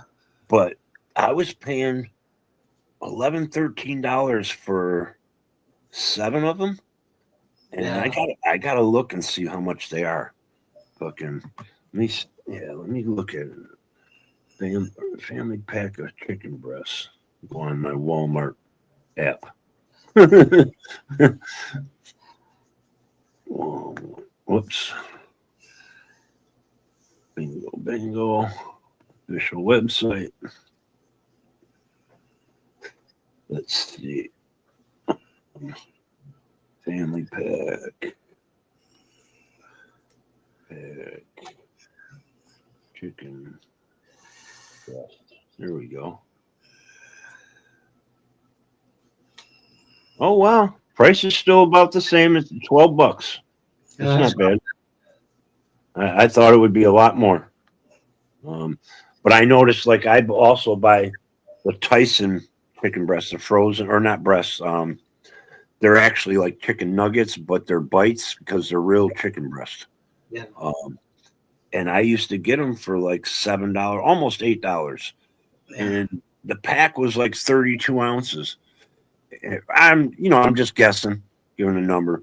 And then it went down to 24 ounces or something, but the same price. Well, to show you what it was like when things were better when I first moved in, I said to the property manager, you got to clean this place. I didn't want it painted. But you know how the stove has like the big element on one side? Before it started to get red, it would set the heat alarm off in the kitchen. You know, like what? But I've gone through 5 property managers since then, you know, but I wish I had thought differently.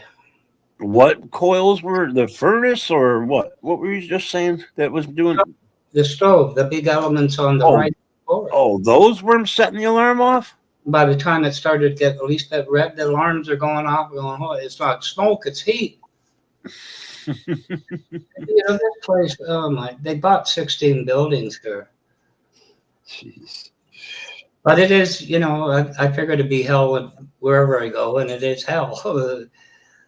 But I don't know anymore. I'm getting to the point I don't go on panels unless it's just a joke around, you know. That's the one lucky thing I have my own house. I don't have to deal with the fucking landlord. The place needs work and everything, but you know what? I don't have to fucking answer to nobody. No. I don't have to fucking pay somebody every month fucking, you know, half of my fucking pay or more. Well, that was it when I first got, my dad was looking for a promotion to like Scarborough so he could move east. So when I got married, we lived with them for a year. And that's what I said to my wife at the time. They're like, you know, they're going to move, we'll have the house, which happened. He was carrying it. But the thing was, it's true. It's true. After 22 years, we divorced. And but anyway, I talked to her a bit after that. And she said, you know something, that was always your mom's house. I said, I was making $60 a week. You were making about 45. Do you know how much an apartment was? We were lucky we had what we had. We couldn't even afford a 1-bedroom apartment. You know, my mom told me one time, well, we lived in Herman Gardens before I was born. My mom and, you know, my family. And she said they were paying $50 or $75. I don't remember. You know, I thought she said 50, but that was in the 60s. Yeah. And you couldn't touch one of those things for fucking less than $900 or $1,000 probably now. Yeah. I don't know if Herman Gardens is still open, but any of those fucking big, the little high rises and shit they have, I wouldn't even want to live in some of those places. But that's what I said to you. Yeah, but my dad was carrying us. you know, sure, he paid off the house really quick and everything, but he had a new house and everything. You do realize for what we were paying less than a 1-bedroom apartment. Yeah, but you know, back then also one person could take care of 4 people, a whole household. I mean, one person's job. Now you got to work 2 jobs, or 2 people got to work, and they still can't afford fucking shit. Yeah. I mean, when everything hit the fan and I had to go home, you know what I mean, downsize, the marriage, everything just gone. And my dad we kind of sat down for something to clear up my shit. And he had to retire at 65 from the federal government. He didn't have a choice, but he became a courier, yada, yada. So he looked at it and he says, my God. And I said, what? He said, look what you were making.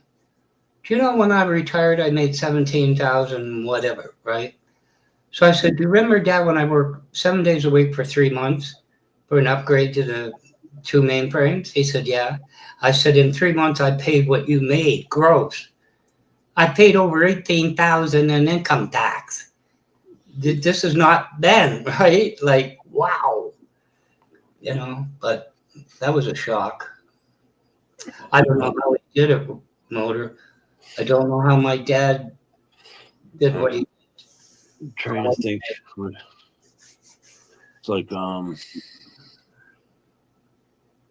almost every week paid over a fucking $100 in taxes. Yeah. And that was for 30 some years. You know, that's over 30 grand, you know, fucking paid into something that I'm never going to get 30. Well, I'll get 30 grand back. Yes. But that's, you know, 30 some years of my life just gone. Yeah. And it was the prime years too. You know, now that you retire, you're not going out fucking, you know, and play baseball or go traveling and, you know, go to the beach and fucking running around playing frisbee at the beach, or you're just we're in our golden years, as they used to say, and we can't enjoy it. How do you enjoy the last fucking 2 decades of your life, or 3 or whatever? But this was when they had to match it. Like, I went under union when they said you want security. That was not union. But the thing was, like, the conversion. I lived there 7 days a week for 3 months. I was making almost $90 an hour. And they turned around, they said, $90 an hour, you should be a fucking millionaire. Yeah, well, for 3 months I was. Here's your fucking money. But the thing was, they turned around and said, guess what? You're going to get time plus $5 no matter what. It was costing me money to go to work on overtime. Time plus $5. That was nothing. Gas was 37.5 a liter. That I understand, because I remember fucking working, and it's just like, you buy groceries, you pay rent, you're paying car insurance, then you're fucking like putting gas in every day, buying cigarettes every day, and still got to go to fucking work, or you're coming home from work and doing the same, all that shit. And it's, man, at the end of the week, I got fucking $50 to put away, you know. And You just mentioned cigarettes. Well, apparently from 2 hours away, and it's kind of a co-op of First Nations, so they probably make some money, you know. But apparently, because I ordered them the 7th of the month, he couldn't order them. So I said, pick up some cigarettes. He only got 3 packs. I thought, well, why not get another brand? Point is, Motor, they're stale. Yeah. I just opened one, and they're stale, and they're. Well, you got to watch what kind of brands you buy, because like, I'll smoke Cool Miles when they don't have my tobacco. Yeah. But if I buy Cool Miles at the store in Redford, they'll be stale. Yeah. Because nobody out there smokes Cool Miles. It's a white neighborhood. Yeah. You know, I go here in Detroit, they're menthols, and, you know, poor people, black people like menthol a lot more. And I think a lot of people smoke Newport too. So I remember the American one, you know, but yeah, apparently this is one of the ones like that, you know. And I said to him, you could ask find a secondary brand and let them know. I said, anything. Like, this is the first time they've been like this. They're number 7s, right? And because well, expect it more. Used to be McDonald's Select Blue, and I remember it was like New Year's, and the store where I got it was getting them from Costco. So I went somewhere else. They didn't have it. Anyway, I said to the guy, Select Blues. And he said, what? I pulled out almost an empty pack. I said, it's white. It says Select and blue. McDonald's. He gave me the wholesaler sheet. I couldn't find them. He says, I'll order them, but you find it on the list. These are mysterious cigarettes you only get at Costco or something. But anyway, they're stale. But anyway, I didn't know if I should say anything about that little. It really took me back. Yeah, I don't really see anything. I mean, it's your feelings, not mine. That doesn't bother me. I mean, but no, I mean, it didn't. I didn't come away banging my head against the wall. Like I said, I only went up there to say what I said when he went after her. And you did go on his panel. Yeah, well, I was just sitting here, and I could hear Blackwatch. All this time you were telling me, I didn't know you went on the panel. I thought you were just in chat. Well, all of a sudden I heard Pat. I thought, I didn't see her in chat. And she said something, the guy that came on panel, and she said, basically saying the feelings, like she did on yours, about Trump. And he said, your feelings, you don't feel this, and you don't feel that. And what he wanted was something to say. That sees what's going on. She's not dumb. Oh, she knew what she was doing. And I lost it for a minute. I should not have done what I did. Oh, there it is. You knew I rolled another cigarette. No, but in any event, it didn't bother me because I knew it was coming. But maybe I should have just held my tongue, because she was okay with it, but he stayed right to the end in chat because I went back and he was closing up and he was saying, "You're okay, Pat," or something. We're still friends, and I thought, friends don't allow that to happen. Strictly says Motor, there's a tip case buy duty-free cigarettes. I roll my own Strictly. So ever since they went up over $7 or I don't know, it was like $6 or $7. I was like, nope, I'm buying my own tobacco and rolling. I spend on 2 cartons maybe like $28. That's really good. That's fucking cheap. Compared to, it's only like $2 wait, I think I'm paying like $2 a pack, or no, I'm paying less than that. It's like $1.50 or $1.75 a pack. That's fucking great. Because I'm not gonna pay. I just bought Cool Mouths 2 nights ago, $10 a pack. Wow, that's crazy. Yeah. But like everybody, I wish I had quit. I wish I had. I went 10. Do some kind of drug before I'd fucking rather spend $10 or start drinking. That's what I said. $5.86 a pack. I gotta quit. Yeah, I do smoke too much. I gotta fucking cut down. Once this weather breaks, I gotta get outside a little bit more and start doing some work around the house. Yeah. And I normally always do get out and do yard work, but I just need to get the fuck out of the house. In winter, you get shut in. Yeah, that's the worst. I went $19. Where are they paying $19 a pack? California?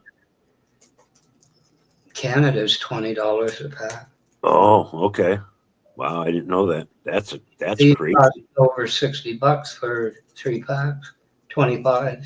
3 packs for wow. You quit smoking. They gave up on telling people to quit, so they're going to make you pay. God damn! Buy fucking scratch offs. You want a hobby or a habit? Fuck the smoking at $20 a fucking pack. You might as well smoke crack. Really? Right. Fucking, it's $20 a fucking pack. That's $1 a cigarette. Well, you know what it is in Australia? Almost 50. They were the ones that went after their no advertising and $50 a pack. Because I know, like, stores in Detroit, you can go into the store and buy a cigarette or 2 cigarettes for $1. You know, and you're not supposed to do that. But if you've been going into the store over, so many years or whatever, you can, just whisper, "Hey, you got any Lucy's?" We call them Lucy's. And they sell cigarettes for 50 cents a cigarette. Now I think they're selling them 75 cents a cigarette. Yeah. Well, I went up to the ex-state, in Newmarket, and I went up to see her in an apartment. Across the street was like a middle school. And there was a place where you went, I don't know what his nationality. You go in the door, and to the right is the cashier and a little counter. And he used to leave an empty pack of cigarettes there, not an empty, an open pack. Kids come and leave a quarter and go out with it. I could have had him nailed for about 30,000 fine and jail time selling the minors. But what's the point? You know what I mean? Well, if he was just leaving them out there, they're leaving the money. It's not really selling. I mean, yeah, it is, technically. You could say, I just left my pack of cigarettes there, and all of a sudden there's, there's money there. I didn't have no exchange. That's when you're selling, when there's an exchange. Now, if somebody's just leaving money on a counter, I'd just say, "Hey, I wasn't going to take it, but, it was right next to my cigarettes, so I just took it." But he knew what he was doing. Thought somebody was buying me a drink or something. Yeah. But it goes on. But yeah, I wasn't going to say anything, but it just, oh God, I don't know. The link is pinned if anybody that's lurking out there wants to come on up. Just saying. But I don't know where this stuff is going to go. Carney was very selective in his tariffs. Well, we had a vote. Congress had a vote, and I think it was 4 or 5 Republicans moved over to the Democrat side and blocked the tariffs to Canada. Yeah, I mean it's suicide. I mean, I don't know. It's just. Well, your new prime minister that's present now, he said our relations are done. What relations we had or no more. He like I told you the other night, it's all past tense. They said it kind of, we'll see where it's going, but one place it's not going is allies and friends. That's it. Not you per se, the administration. It's over. Strictly says that eggs are so expensive. Small bodega stores in economically depressed neighborhoods in New York City are selling Lucy eggs. Well, they've been selling 6-packs, half a dozen here. But that's been going on for decades. One thing Canada's doing, and it's not going to be too popular, there's a pipeline across to British Columbia, and it was $5 billion. Now it's going to be 15 to ship oil to Japan, China, whoever wants it. They don't care anymore. Well, they're going to other markets.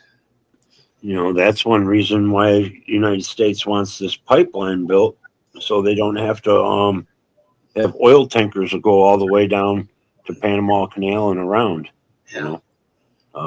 They just turn the fucking nozzle on and run the oil, and then they don't have to pay for shipping no more. Well, one thing they said, we ship about. The only thing that's helping is the big business, because I'll guarantee you, fucking goddamn gas will not fucking go down. The price will not fucking go down. Well, we ship about 3.5 million barrels a day, and they put 10% on it. And the Canadians said, we sell it to the States at a discount.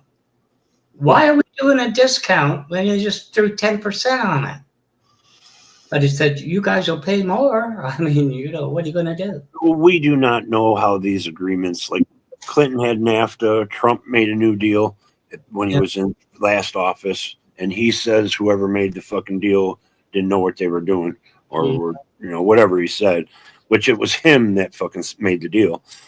And there's things that are involved. We sell you guys more goods on certain different things. And you sell us lumber and certain things that you have. You're in plenty. What is the word? You're plentiful. You have a lot of storage, or a lot you build. You have a lot of it. And it's just like that. It's kind of like I was saying with the Vietnam and Thailand. They don't sell us much stuff. So, and we sell a lot to them, and they weren't a free a market country. And they might not still be a free market country. They didn't take in our fucking products. And if they were, it was like black market stuff and all that kind of thing. Now we're benefiting because they're buying our products. Yeah. That's a benefit to us. We're making more money because of that. So that's why they put the tariffs so expensive, because they really don't need our shit. They can just go to fucking China. That's a couple 100 miles away or 1,000 miles away. They don't have to fucking ship shit from America. They don't need our shit. That's what people don't understand. There's a balances. When you supply people more stuff and you're buying heavy supply, like China's selling us, they'll give us cheap prices. You can buy they're selling shit at the dollar store that they're selling at the fucking regular stores for a lot more price. How in the fuck are they doing that? You know how? They're buying this shit by the crate. Yeah. And paying fucking pennies on the dollar for some of the shit. Just look at the West Coast with the cranes going down to the cargo containers coming off the ship by the hundreds. That's where it's coming in. You heard about that? How Trump, we were talking Greenland, and Denmark actually has ownership of Greenland. Am I correct? Yeah.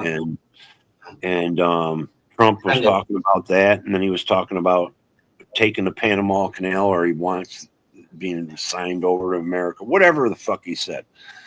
But Denmark went and bought Panama Railway company that was half owned by a Canadian company and half owned by a United States company, which they sold that to Denmark. Fucking now Denmark has control of the shipping from Pacific to the Atlantic across Panama, or wherever the railway is. So now them cargo, the ones off the semi trucks, those containers are being shipped by train, the ones that don't go through the canal. Yeah. So Denmark's now going to profit off of us because of that. Have you ever seen the videos of that with the guy up in the crane? It's disturbing. Makes your stomach turn. There you go. Thank you, Strictly. That was the word I was searching for. You guys have a bigger surplus in certain items. And that goes with us. But now, you know what? America's manufacturing, we've went around the world. Companies have left America because they can make like Canada. We can probably, your dollar is not as worth as much as ours. So we can make it over there cheaper, to be honest. Well, I think I told you recently. Fucking Mexico pays probably fucking nothing almost. Somebody said to me, that's on paper, isn't it? No, it's not. China recently bought 150 tons of gold. They're trying to go to the gold standard. China's been buying a lot of metals. I know when I was working at the alternator shop, we used to sell scrap to some of it we used to sell to scrappers. And he didn't start selling it until I told him, I said, you're just throwing out a lot of this aluminum. I start putting it in crates, milk crates, and I would take it up to the junkyard, and they would weigh it, and I'd fucking make $100 or two a month just off of scrap. And I told him about it, and boom, fucking boss starts selling it to the scrap guys. And I'm like, oh man. And then he used to start having another guy that was, you know, I don't know, they were really tight, and he was bringing it up there for him. But I'd still get scrap because I'm building shit and tearing shit down. I'd just throw it in my milk crates next to me on my bench. Yeah. I remember one day there's Joe and Paul, they split the cover, but I often thought, are you splitting half and half? Point was, you know, the 5-liter Mustang intakes were like aluminum, but they have one little plate on the bottom. Mm-hmm. So Joe, I had an 84 Suburban, my dad talked me into it. So Joe says, you got 10 minutes or whatever, and I said, yeah. I had about, I don't know, 75 or 100 of them. And he says, go down in Scarborough. It was a scrapper. So I went down to the guy, and he says, a little plate. I said, you can drill it out. So I got pure aluminum, you know, clean aluminum cost. Yeah. $580. I come back, handed to Joe. He wouldn't even get $10 for gas. Yeah, the frames is cast iron on the alternators they used to be cast aluminum. Yeah. And that was worth more than just regular aluminum. Yeah. Oh, what I was saying though is then he got a hold of a company, some company got a hold of him or whatever, and it was a Chinese company. And we start putting aluminum in these big wooden crates. Yeah. And we were shipping that shit.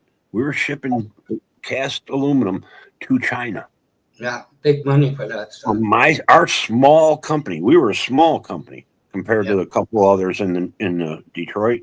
There's some, you know, millionaires that have alternator and starter shops that used to, and maybe I'm sure can't think of his name. Fuck, I used to know the owner up at the other one. He's a Jewish guy, and he was fucking a millionaire, but he was a really nice guy. But yeah, they've been buying precious metals and the gold. I've heard that probably 2 decades ago they start increasing the purchase of gold that they used to, or you know, commonly buy. China back in the early 2000s. Yeah. They're an economic power, man. We're in debt to China, I think, over $8 trillion. It might be more, but you know, at least $8 trillion. Yeah. I was hearing that people in China, you know, people that are working jobs, everybody's got a $5,000 bank account at least. Mm-hmm. You know, they have money, and they're not struggling like Americans are. Yeah. It's not a Democrat fault. It's not a Republican fault. It's all of those motherfuckers. This is why when they got fucking Americans complaining about shit, yelling at each other, instead of fucking coming together, making solutions, you know, coming to some agreements and shit, instead of fucking calling each other fucking pedophiles and commies and all this other fucking crap that these people fucking say. That's just somebody who doesn't have a fucking half a brain to fucking discuss the real fucking situation. Yeah. This is what gets me. It's Oh, just, prove it. Yeah. You know, 90% of the shit that I say is fucking true. Mm-hmm.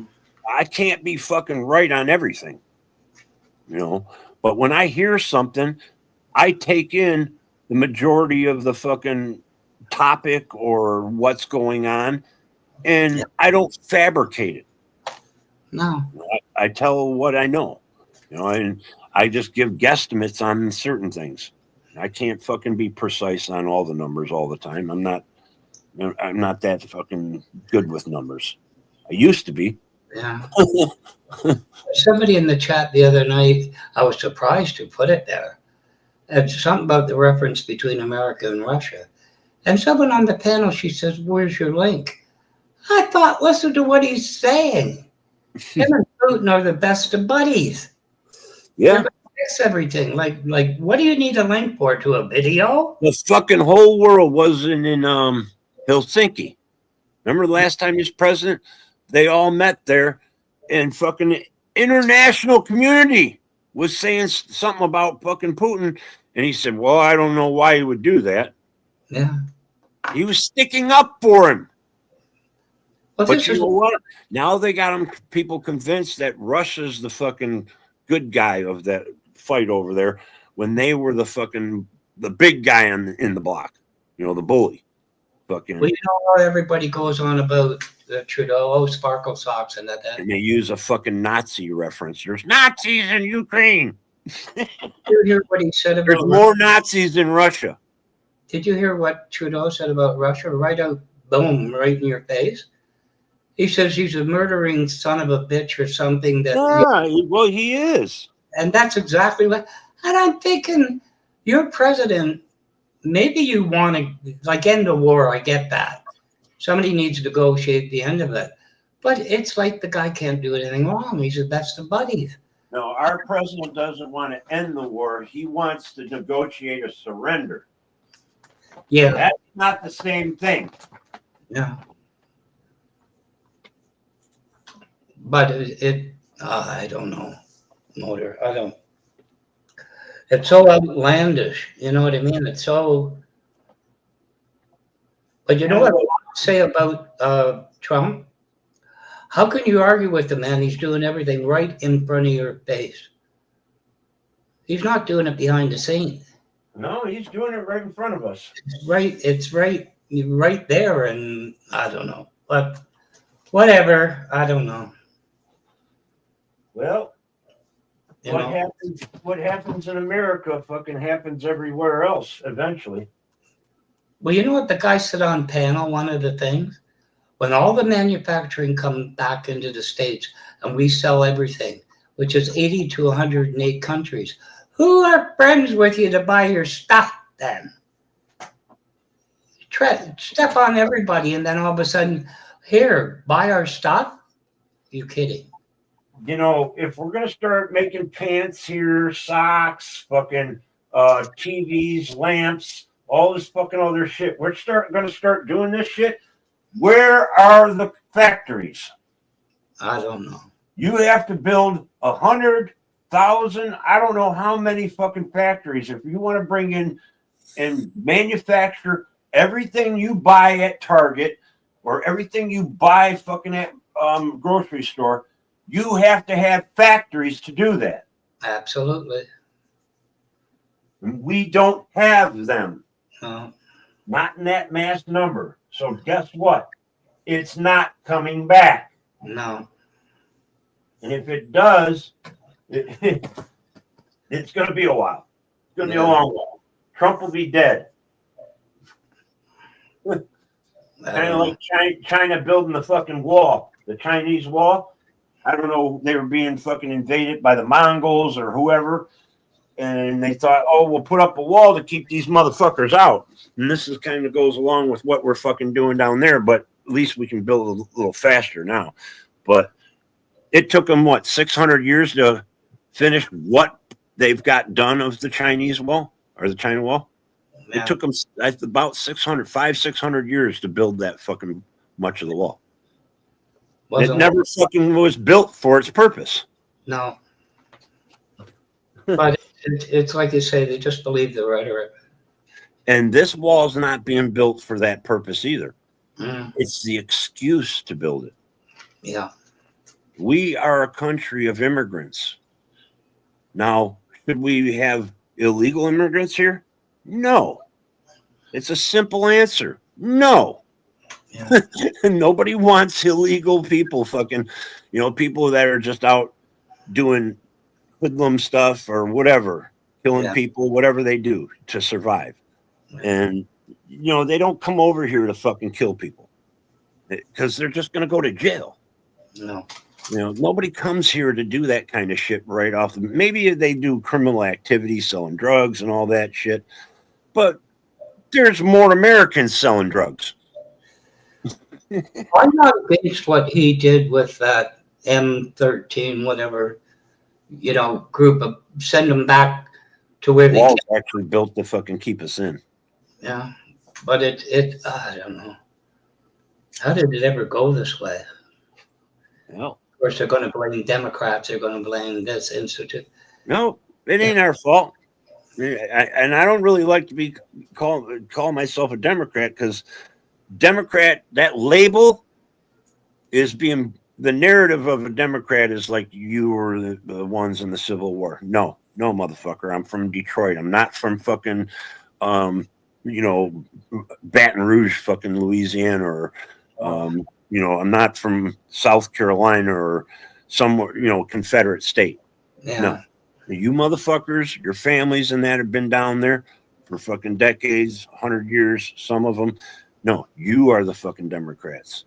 Yeah. Democrats used to be small government back then. They were state rights.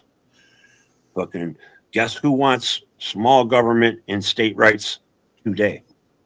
It's the Republican Party. Conservatives. Democrats used to be conservative. Yeah, I mean, Trump was a Democrat years ago. Well, no, now you're going to, Democrats were Democrats during that time. Yeah, but they were. The last ones, because there was the hard hat riots. Yeah. And President Nixon supported the unions and everything. They were going against, the unions were stopping the protests for the anti-war, the movement. Oh, I remember. They went in and beat a lot of them up. I don't know if, some people never even heard of this shit. But that's when the patriotic movement came about, and all the leftover conservative Democrats moved to the Republicans. That was the last flock of them that went to the Republican Party. And they start going over there, I think, in the 1920s or something. There was some other thing that happened back then. Maybe it was 1930s. But it took that many years for the parties to just completely change. Yeah. And like some people like me, I have conservative values. So I'm not really a leftist, I'm not hardcore fucking, Joe Biden's the greatest. I got buying myself flags and fucking wearing shirts that fucking got his name on it. It's like some of these motherfuckers act like their politics like a fucking sports team. Yeah. It's like, wow, you drank the Kool-Aid and went past that point. You're freezing it and making freezer pops. Yeah. It's like you've gone too far. When you're starting to buy flags for your fucking politician, you are fucked up in the head. Yeah. There's something fucking wrong when you gotta fucking wave around fucking all this shit and act like you're the best. Yeah, I don't care if it's a lefty or a righty. You're lost your goddamn mind. Yeah. I hate to tell that the 8 people that are lurking, not saying a damn fucking thing, but that's true.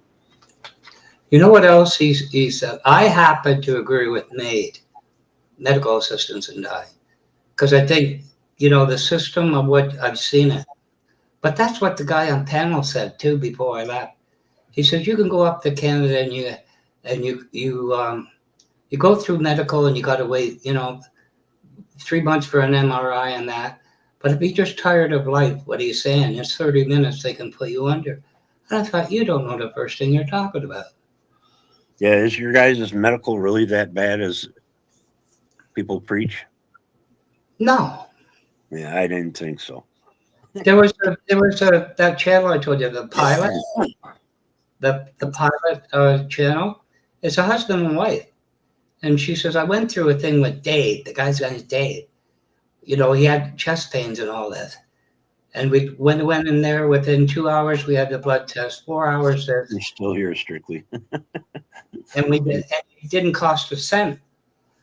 And she says, what's stupid is we didn't wear masks. We got home and he's falling asleep on the toilet. So back in for 5 more days of IV. But Dave's okay now, I don't understand these fucking people like mask. You can't wear a fucking mask out in public when you're around a lot of people. I didn't drive around with a mask on. I'm not that fucking scared. You got it I wrong. I didn't wear a mask at home. I didn't wear a mask outside. No, fucking, you got it wrong. If you want to get sick, go to the hospital. They picked up a real bad bug. They had a name for it. you go to the hospital, there's more diseases at the hospital than there is in your neighborhood. That's what they meant by the mask. Is you know, like you're there for a certain reason. You don't want to come back with more than you went with. Had nothing to do with COVID. You know, doctors have warned them for I don't know how long they've been wearing masks. They say it cuts off air to your, you know, I've heard stupid shit people make up excuses for not to wear it. You know, in Japan, I don't know if it's Japan or China, I think it's Japan. If you're feeling sick, and most of them do wear masks when they're out in public.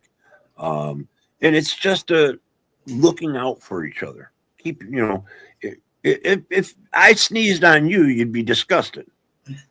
I think thinking about Hong Kong, the pollution's so bad, everybody wears masks all the time. Hong Kong. Oh yeah, staph.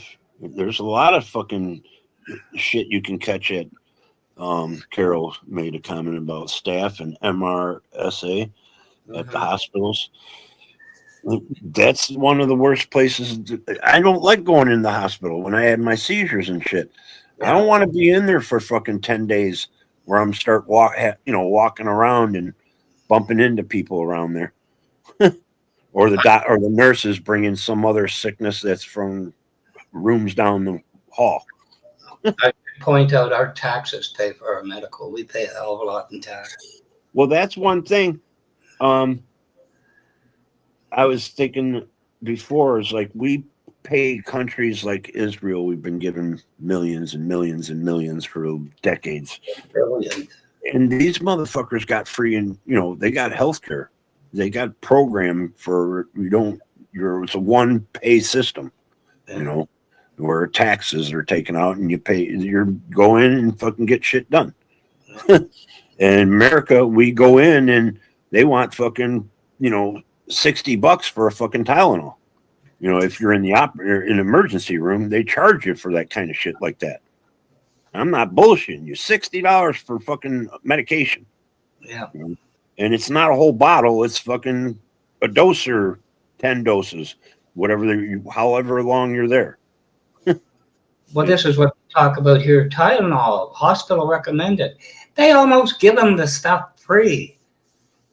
You know, hospitals almost get Tylenol free just for the publicity. Yeah.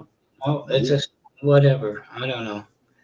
It's like my mom and other people have got cancer. There's pills out there. My mom, they wanted $500 and something a month for these, just one medication. She was taking 8, mind you, and vitamins on top of it. So it's like she's buying vitamins. Not buying them, but she's paying a copay. Yeah. You know, you're paying into the insurance. Even at her age, they're taking money from senior citizens for their medical. Yeah. That's fucking crazy. Somebody's worked for fucking 30, 40 years of their life and now they can't do nothing. They're too old to go and have a job. Plus they're disabled now because they've got cancer or something. And you're going to fucking charge them so they don't have no more money. That's where we've gone wrong. Capitalism it's gotten corrupted. There's some channels, of course, it's very strongly Christian. And I said, you know, you say about socialists in Canada, right? I said, if our CPP, you know, pension fund, old age security, our medical, do you know where that came from? I said, Tommy Douglas, the premier of Saskatchewan. And they kind of start with the socialist. And I said he was a Baptist minister. They kind of go, what? You know, he was called communist. He took on the doctors. If you can look at CBC Prairie, the Tommy Douglas story, and they have actors. And you said to the doctors, there's no way that somebody almost has a mortgage on their health. And they said, there's no doctor in Canada or the United States that's going to bend to you. They went on strike. They gave in. I always thought that was the funniest thing, where some people in America call others commies or socialists, and it's like, okay, we on both sides, people are going to the same churches. Social commies, a lot of Russia and Chinese, a lot of them don't believe in religion. They don't believe in Christianity. So that, you know, so they kind of make that kind of case where, you know, but it don't make sense when it's here. And because both sides are benefiting from socialist programs. Sure they are. And I could look them up. There's over 70 socialist programs that are being funded by the government that we as citizens benefit from. Yeah. You know, you got your police departments, your schooling, trash pickup, snow removal, all kinds of other things. You know, libraries, fucking parks being funded, fucking all kinds of shit. And we're all benefiting from those programs. And those are socialist programs. But capitalism is based on different economic things, you know, or, you know, it's not a one fucking cross the board thing like socialism, you know. Well, this is the whole thing about the doctors. That what they said to them, we're going to charge whatever we want.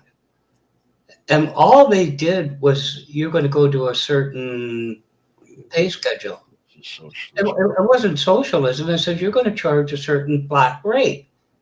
That's the point of it. A reasonable fee for your services. That's all it was. That's all it was. And somebody would be in a town of 5,000. I said, you wanted your neighbor to help the neighbors, right? I said, that's society helping your neighbors. Socialism. I missed these comments. Sorry, Carol. I had a doctor in the 90s. He put the hospital back to traction.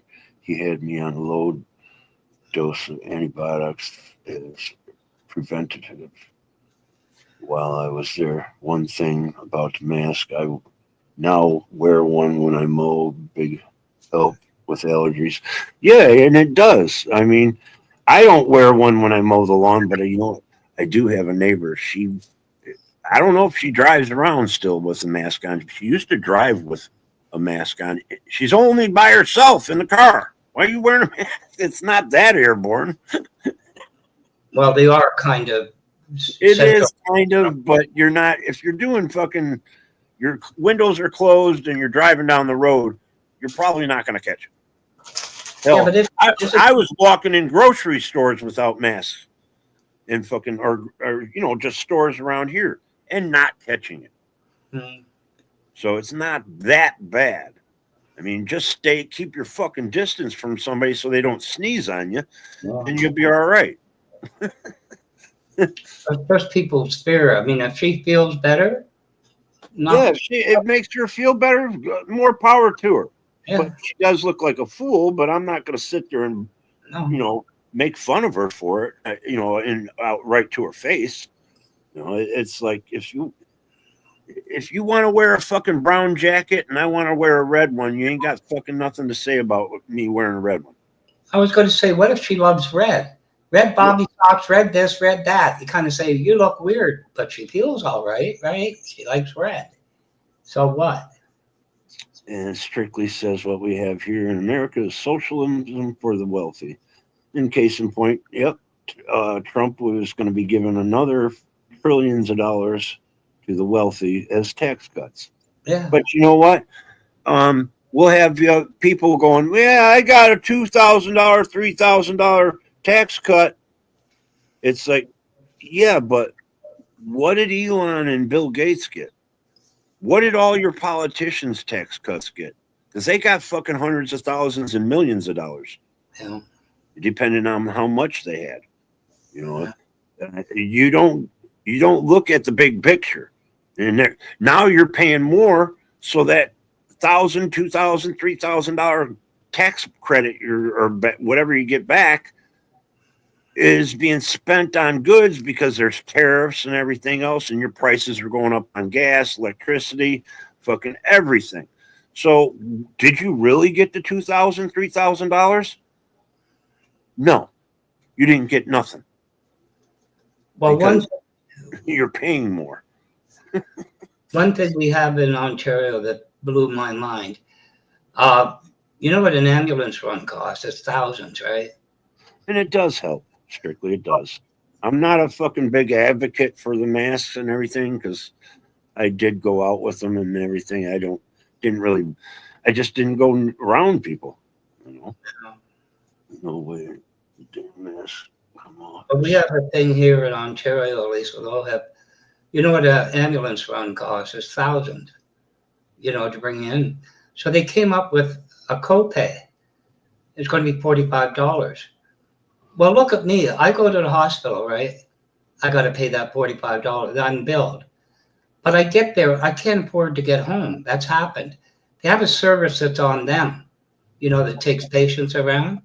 But consider this. The guy's got $10 million in the bank. He goes, he pays $45 and a chauffeur picks him up in a stretch limousine. What? Why am I paying $45? He pays $45, but he's got $10 million in the bank and a chauffeur. You say what? You know, that's not right. Yep. That's because he's got enough money to pay an accountant, and his accountant fucking finds him loopholes and cuts and everything. Yeah. I need, and it's too late, I think. I think it was at the end of the March. I could have fucking took my WT or my forms up, and I could have got my taxes done. And when I get it done there, I always find little cuts that I can get, so I get an extra $100 or $200. Yeah. Now I got to fucking go pay to get it done. And the senior, I used to take my mom to this senior center, and then if you went the 2 weeks, like a week and a half before April, and then like the 6 days into April, you get your taxes done for free. But you got to stand in line and you got to be there right away because they only took in like 10, 15, I think like 15 people, and they worked until noon. These people were coming in on their volunteering and just doing senior citizens and whoever was there, their taxes. And I used to get mine done all the time with my mom, bringing her up there. And they didn't question me about my age or anything. Just did it real quick, fucking 15 minutes. Boom, I'm out of there. I remember one year I went with this woman to an apartment, and it went bad. But the next apartment over was an income tax woman. So I heard about it. I said, how much you want? She said, $30. I said, okay. But the thing was, Motor, I had $5,500 in dental that year. And they audited me. She says, don't worry about it. She took care of it. If it was me, they would have had me over the coals for months. Oh, yeah. Yeah, they would have got you. They would have got you for that money. It was legal what I did, but they would have. You know what they did to my dad and I? Our names are identical. And one year he got it. He says, they're going to audit us. I said, what for? And they merged the two names. They didn't look at the social insurance numbers. Yeah. It was two different people. They thought it was the same person trying to pull something. It was ridiculous. Once you get a certain age and you start signing things on your own, you're supposed to put junior. No, I did. No, this was after divorce. Well, still, your dad's real name is his real name, and your name is his name, and that don't change. You're not a woman. You don't get, your name don't change when you're married. So my dad and my brother had the same names. I used to sign junior at the end. Yeah, my brother would sign junior, but when my dad died in '99, my brother took us and cashed his fucking got all his money out of the bank and savings and everything. He took it. My brother fucking ripped the family off. Yeah. Because they had the same name. Fucking he got property from my dad and everything. I think 4 houses my brother got. Wow. And one of them, I know the one my mom was in, that he was renting to her. He was renting to his own mom, and it was her ex-husband's fucking house. That's some fucked up shit.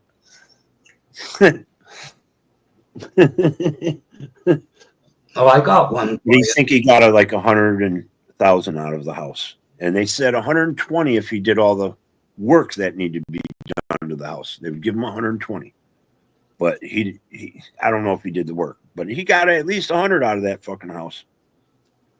I got one for you. I guess I can say that it's been 30 years.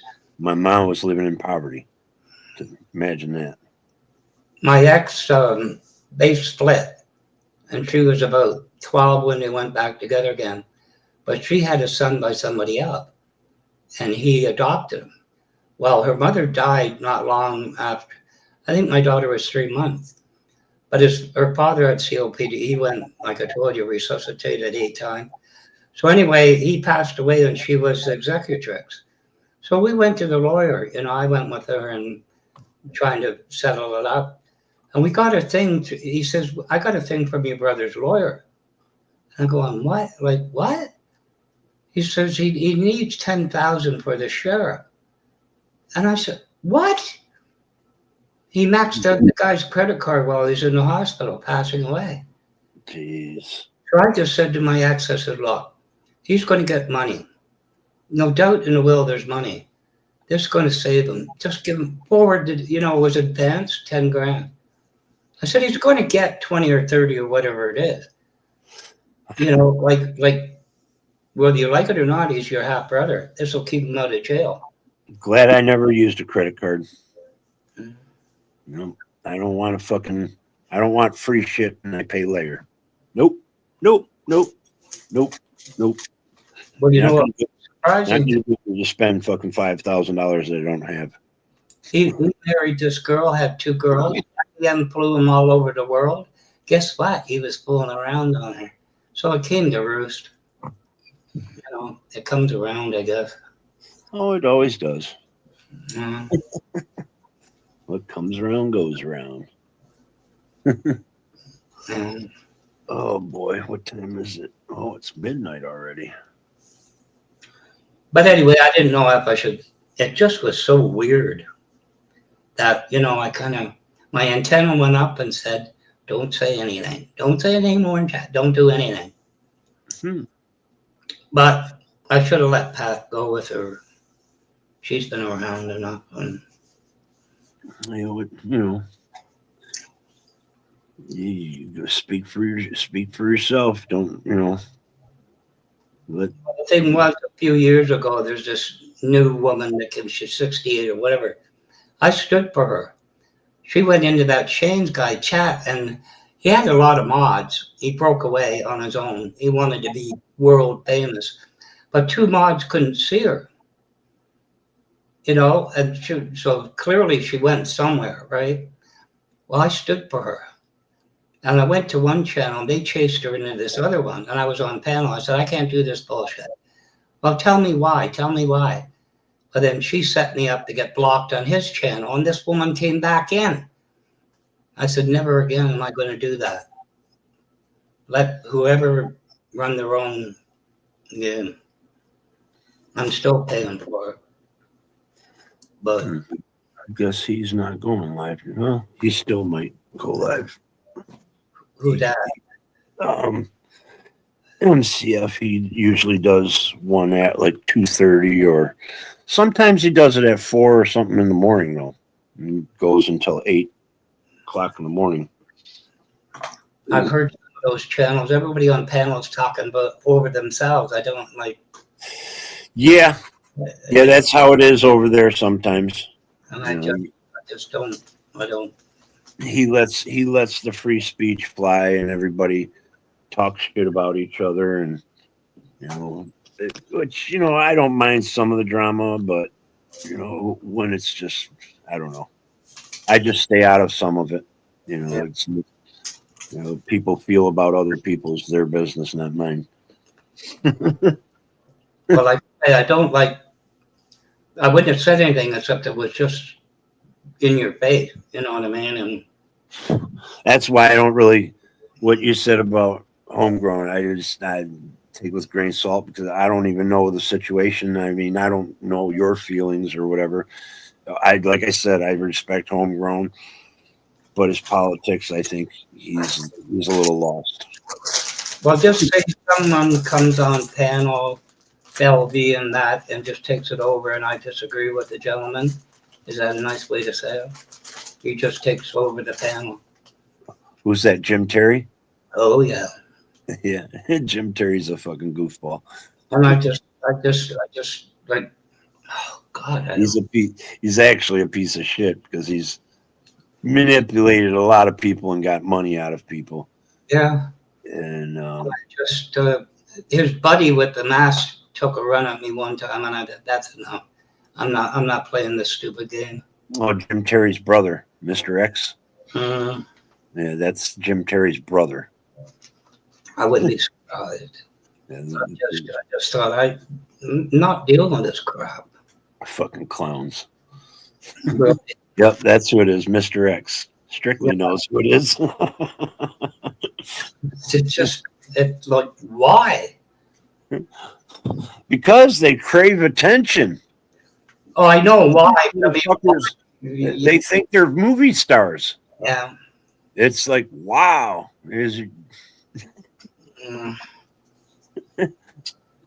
YouTube movie stars. I come on here to fucking socialize and get to know people and maybe make a few friends, you know. And there's a lot of good people out here. Hey, Pat, how you doing? We were talking about you, Pat. Her ears were burning, no doubt. And I was saying good things about you, Pat. oh yeah. I almost said something on that panel about. Oh, and she even says, "Black Watch, thank you for having my back." Well, yeah, no problem. I couldn't help myself. And somebody had to do it, right? That chick said to me, "If you're going to do this, put on your starch jock strap." And I said, "I got the cup and everything. Let's go." Yeah. You can turn the camera off. But here she is. Hi, Pat. Hey, thank you, Black Watch, for the other day. Boy, I tell you what. They call us crazy because we say what we feel on these politics. And I was set up bigger in Dallas. I walked into this chat, and I don't need to say who. I'm sure Black Watch talked about it.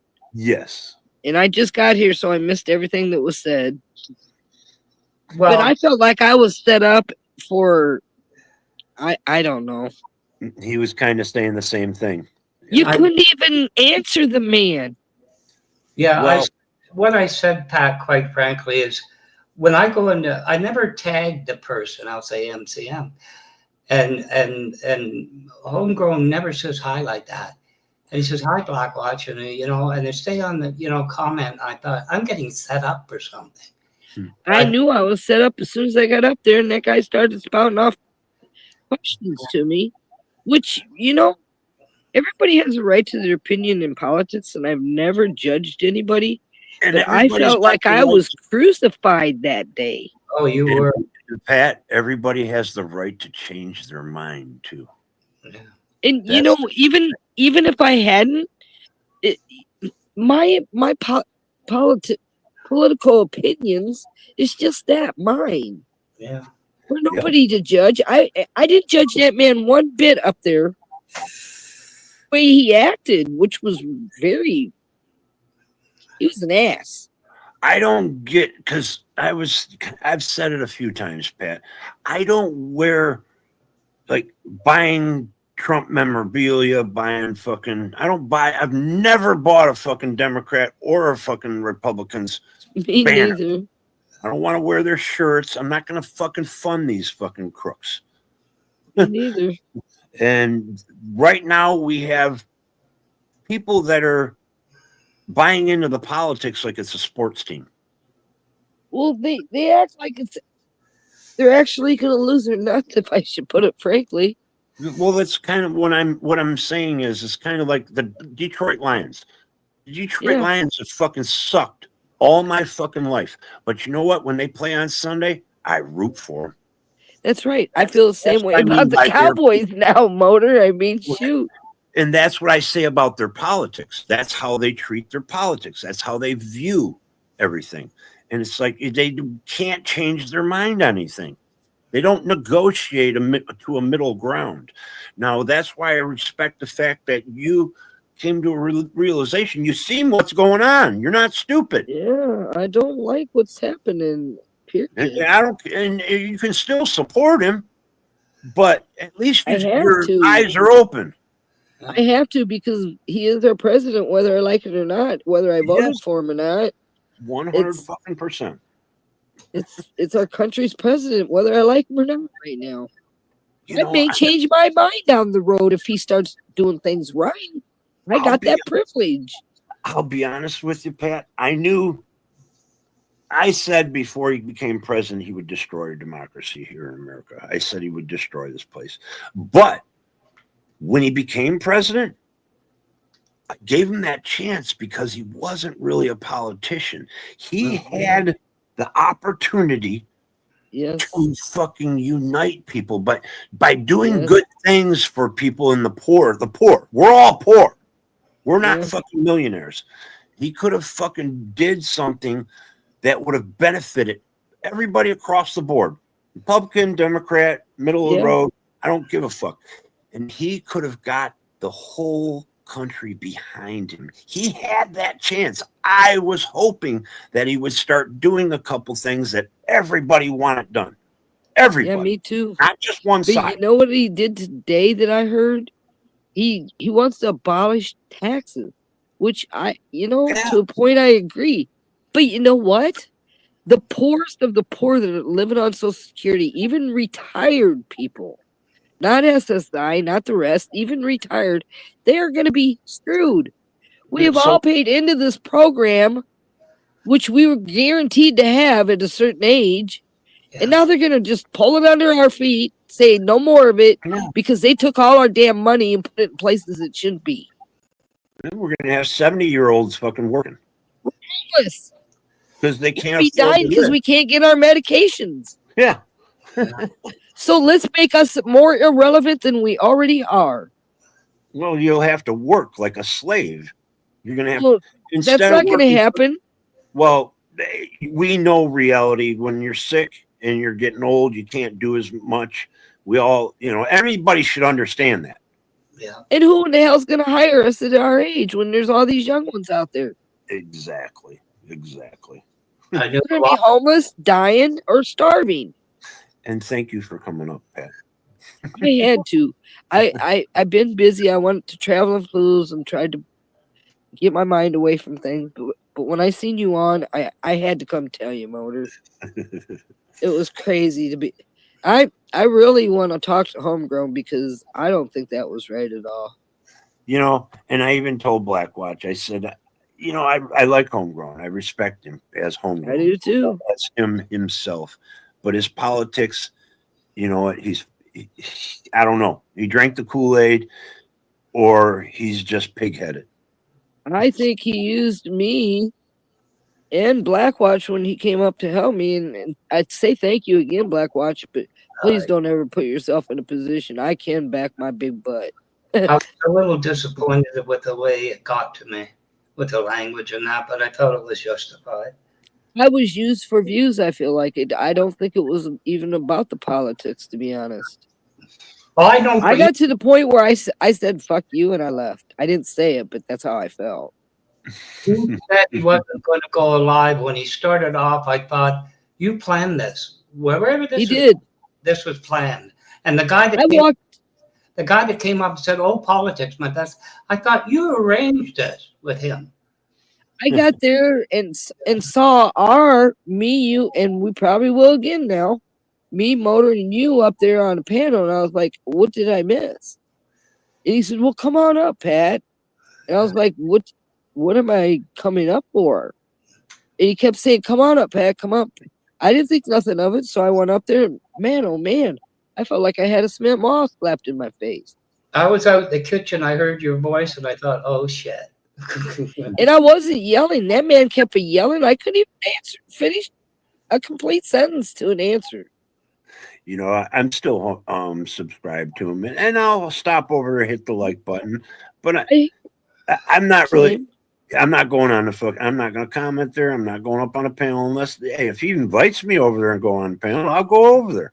But well, I will be a lurker from now on because I don't think it's right to do that to somebody. It's like Mosh. I don't even. Yeah. I'm still subscribed to one channel, and when I go live, when I go to the live section for your subscribers or subscriptions, I'll see them. And if you stop on a certain spot on the phone, it will start playing. You know, the live. I don't have to click on it or nothing. I'll just see who's on the panel or whatever. So I don't have to look at the chat. I can just, you know. And I seen he was live tonight. He's got Billy Norwood, which is a guy that used to be in a community that I used to be in. And the guy who used to be a drunk, he fucking abused his mother. I'll just say abused his mother. Oh, you fit right in then. Because I don't know the specifics, so I'm not gonna throw myself out there and try to fucking cause anything. But he's hanging out with Mosh now. I even told All I got to say is he's got Queenie and them kind of people over there. The last time I saw a month ago, that's I think. the type of people he can get over there. That's what I was gonna say. If you act trashy, you're gonna end up getting trash. Didn't I say that a long time ago, Pat? Though Yep. I'm up on his panel, I said everybody's going to go away eventually because they're not going to take your shit. I didn't say it verbatim, but I did say that. I hung in hoping. Me and Dave's been there 2 or 3 times, but I ain't gonna bother ever going back there. I tried to give him chances, but I think I was one of the most vocal to him.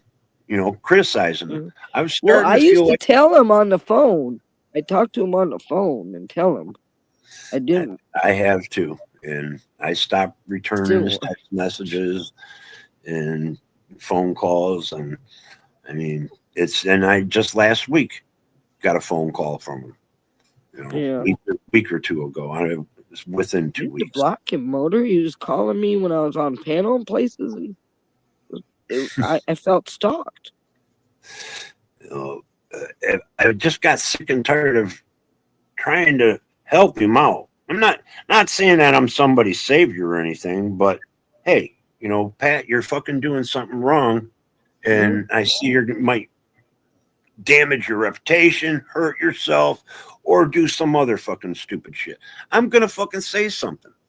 I'm not gonna feel comfortable about saying it, but it's like Blackwatch went up on the panel with, you know, you guys say defend or whatever. I don't know what happened, but that's the type of person I am. I'm gonna say something. I'm not gonna let fucking somebody get stomped or kicked in their head. I've never been like that. After Blackwatch was up there, after I said I'm not gonna do this and left because I couldn't even answer like I said, and then he got Blackwatch said, no, I'm not gonna do this no more either and left. Then they was like, oh, they rage quit. Blah, blah, blah, blah. No, I didn't rage quit. I just ain't gonna participate in that kind of crap. Yeah. You know, disgusted fucking with the way that they go about things. And I'm not really disgusted. It's just when it hits their pocketbook, then they'll understand. Well, it's about to. It sure as hell is. With a month or two, these prices are going to jump. And I just mentioned Sunday, I don't know, the futures, the Dow Jones futures are already down 12,000 or 1,200. So whatever they went down all last week, they're going down another 1,200 at the beginning of the opening of the market.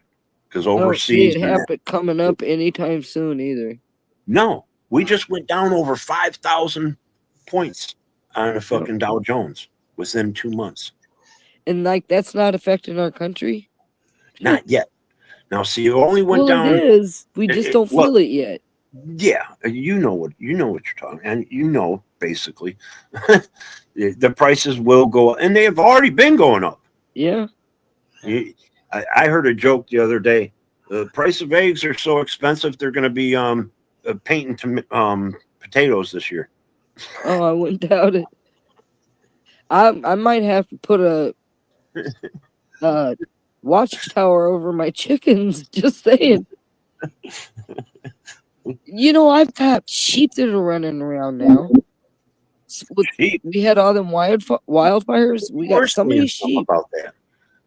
And I'm gonna have to call and have them do something because they're still running around. I should point out, Motor, when I said $800, it costs me more than $100 at the pharmacy, and they're not prescriptions; they're just stuff, right? Eye wash is $25. Tylenol one, 40 something. You know, it without that, it's about $150 a month right there. You know, it's ridiculous what they got people for paying for stuff now. It's ridiculous. Well, this is like I say, eye wash and Tylenol ones with codeine and nasal snip. He forgot nasal net, but you know, stuff like that. It's $150. I think here in about a month we're gonna have a lot more crime than we're having now. Well, and you, Pat, you probably heard me say this once or twice. You add poverty or like we're living paycheck to paycheck. Everybody's struggling. The worker of the house is coming home and they're tired and they're always grumpy. You're going to have domestic problems. You're going to have more crime because some people are losing their jobs and all this. And then people are always been addicted. I've worked bars and everything, and I know functioning addicts, people doing cocaine, pills, and everything. They're doing them every fucking goddamn day. And these are people that work hard jobs.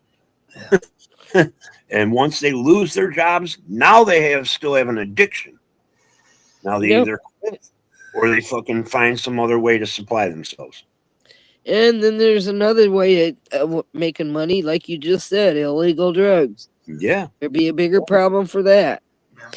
Fentanyl and all that crap that's out there, people will be dropping over like nothing. I told you about my father-in-law, Motor. You heard about the liquor here. Liquor Control Board of Ontario that control liquor. We're the world's largest liquor buyer. Guess where he worked? He'd come home when we were dating, and his wife she made a drink for me. Would you like rye? I was underage. And I said, yes, like half an hour. Water. It was almost full, 8 ounces of the liquor. I couldn't drink it. She hands him that as soon as he walks in the door. Next is Boilermakers till he fell asleep. Dang. And I married her. I didn't blame her, but shit, this one guy, he come into the bar once in a while, and he would drink a fifth of vodka a day. Oh, I drank a gallon of vodka. I drank a gallon of whiskey a day for years, y'all. Nobody believes that, but I did. By yourself or with another person? Sometimes with people, but most of it was me. Yeah. I would start at noon, and I wouldn't stop till 2, 3 the next morning. I remember fucking a guy would come in, and I was one of the first people. I was like, man, your fucking eyes are getting yellow. Yeah. He got fucking liver damage. He ended up having a quadruple bypass because of drinking. He ended up dying. And I was close to it. If they wouldn't have done me, they told me in a month I'd probably been dead. You ever work with one? What's that? We ever work with one? Work with who? A drunk. Oh, I've worked with plenty of them. I worked at having computers, right? And this guy was around when the Abrero was there, Bill McCauley. And he used to come in midnight. We had a little key punch. It was small. I worked where there's 100. Little room. So he'd come in at night, right? And he'd go in there, he'd go to sleep. So you know what I did? And this was decades with this. So a computer, you ever see the tapes going around in the vacuum tube? And computer tape. Well, they split operators and the other ones. They split them, 7 and 9 group. So Ray was on. So you get 5 minutes. It'll say mount this tape. You don't do it in 5 minutes. Starts rewinding. It failed. So I go on and when has lunch. 5 hours. He's still asleep. So Ray says, it wants a tape. I said, I'm on lunch. He gets up. I said, you touched that. I'm going to file a grievance. They got him. He had to take pills, you know what I mean, if you drink liquor. They What, abstinence, take abstinence, or what is the name of that stuff? Antabuse. Antabuse, okay. My sister was on that for a while. My buddy was, and he worked at GM, and he would fucking go to work, and lunchtime he'd go to the bar, fucking, and you get him go to the store sometimes, buy him a little fucking half pint or whatever, and he'd drink the shit on the fucking assembly. My husband walked iron for a while, and he worked with a guy that drank whiskey. I can't believe he didn't fall off that stuff. I just can't believe it. He couldn't walk on the ground straight, but he could walk that damn iron. I gave him a chance when there was a bar down the street. There was a private road owned. And when I thought, I'm going to show you it. So I went early. I knew where he was. I went up, grabbed the beer, and sat. And he just fell over. Like, you see me, you know, I'm drinking, and I'm going to drive to work. It still didn't change him until I had to do that. He just kept. What got me sober was my youngest coming in the bathroom one morning at 3 o'clock in the morning and asking me if I was going to be drunk the rest of his life. I went sober, and I've been, well, I've had a few drinks since then, but it's not going to ever be a problem for me again. Yeah, you're never going to go back to what that was. Oh, hell no. that hit home when you're, yeah. That's right. That was like getting smacked with a brick upside my head. Yep. You got hit with the reality stick. Yeah, from a 7-year-old. And that's where you can't fucking deny it. Exactly. He's 7. I'm his mother, and he's put me in my place. Yep. And that's the beauty of love. That's unconditional love. Exactly. I never want my grandchildren to see something like that, especially out of me. Or my kids, even now that they're adult men, I don't want them to see that ever again. I don't judge people. I know that woman I told you about, she got married, had 3 kids. He ran around on her. She got married again, 3 more. For 2 years, she was a drunk, but she snapped out of it for the kids' sake. Yeah. I don't have a problem with people drinking. The only time I have a problem is if they make their kids suffer. You know, I never made my kids suffer. I was a functioning alcoholic. My kids were bathed. They were to school every day. They had dinner when they came home. It didn't matter. They were fed. They were taken care of. I mean, the park was across the street where they played. I sat on the porch and drank and watched them. Yeah. But I still wasn't the right parent they deserved. Yep. Yeah, my buddy would come up, and I had another friend. He'd come home every day with a 6-pack, religiously. My grandfather did, actually. He'd come home with a 6-pack of Pabst Blue Ribbon. Yeah. I never was a beer drinker. I went straight to the booze. Yeah, I never liked beer either. I didn't like the taste. Probably in 2 years. And that was just because it was a hot day and I went over to my neighbors and we sat in the back and he was like, you want a beer? Oh, yeah. On a really hot day, I'd have a good beer if it was get to the slushy point. But 1 was the most I'd have. That's the same here. If it's 95 out and you got a whiskey sour or a cold Coors, it's heaven. Yeah. I used to like to drink Fresca and bourbon. Yeah. I used the Fresca to chase the bourbon. I didn't mix it. I was a Jack and Coke guy back in the day. But I drank my Hennessy too. I drink Hennessy too. You go through phases, I noticed, when I was drinking. I'd drink this for a while, and then I'd drink, depending on who you were hanging out with, you know? Yeah, that is true. It does have something to do with it. But then again, I don't know. I've always liked cognac. Yeah, I like that too. For my go-to was though when I really wanted to get hammered and I knew I was Southern Comfort. Oh boy. Gosh, that's sick. The sweetness would give me headaches. I used to drink that with Fresca. I loved it. I couldn't take it because it had the sweetness in it. Yeah. That I just didn't like it. It didn't make me sick or anything, but it didn't make me feel good. Yeah. I had a friend at school, and his parents worked. He worked Consumer's Cat, and he used to have the rec room. And he says, "Why don't we skip and get some beer?" 3 weeks later, I got nailed. But there was a Macedonian guy we knew. He didn't drink, and his dad had Southern Comfort. So he says to Ray, "Can I have some?" So he was in an X in front of the window. His dad comes home, and he says, "Was he into my Southern Comfort?" He said, "Well, kind of." So he takes his hand, like an inch. Is that how much? He had 6 inches of that. He says, "I'm going to sell him at the house. He'll never come to." I drank so much of that stuff one time, I swear to God, I thought I was blind. Jeez. I never drank any more of it after that. That did me in. That's one thing. I'm glad I was never a big time drinker. But like I said, I worked at bars and clubs, and I got to witness how people were on it. Damn it! I started drinking when I was 16. And I wasn't a real drunk then. It wasn't an everyday thing then, but it seems like after I had my kids when they were a little older, I started drinking heavier, I guess. Well, and I still deal with the guilt from it every freaking day. That's the one thing. How the man I live with for 48 years put up with me, I don't know. You know, one thing I can say Trump did? No, he didn't do it, but ever since he's been in office, marijuana's been cheap.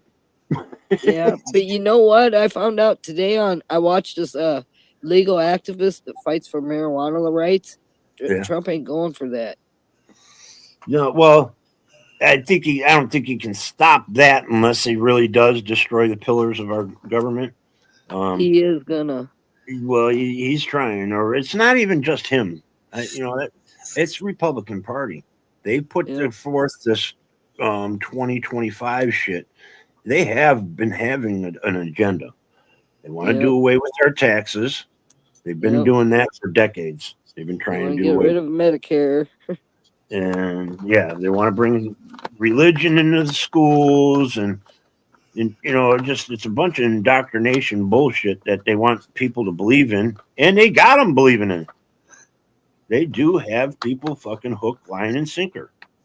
Well, when the shit starts going down and they gotta clean it up, maybe I should. We're all gonna have to clean it up. Maybe I should say something. Like marijuana, medical. It's kind of. I was 14. I started hanging around with this guy. My parents must have knew. He was a drug dealer. There was 2 or 3 of them. They used to go to a restaurant across from a middle school, and you have the narcs with your jeans and that. But one night, a 12-year-old kid came in, and he said to one of them, "I want a spike horse, but I'm afraid." The guy says to him, "I'll do it for you." I told him to fuck off and left. You see, that's my upbringing about drugs. Was going to sell him heroin? Yeah, he was going to spike him. He was afraid to spike. Yeah, that's sad. Do it anymore. Not with that. I see. That's one thing. I don't know. I've never seen that, but I guess some people, if they just want to sell the shit, they would do it, but not me. As soon as he said to him, "I'll do it for you," come out the back, I said, "Fuck off." And I didn't sell heroin. I sold weed. I was around a lot of people that did that kind of stuff for a while, and they taught me big lessons. Yeah. I've seen people on it. And nope. Watch people die doing that crap. Yeah. I don't know what it is with wanting to do a drug that makes you nod out all the time. I don't either. I want to It makes you grit your teeth till they go down to your gums. I want to have control of myself. I don't want a drug where I'm fucking something bad could happen. I don't Me know too. who did it, but I wasn't going to hang around to see it.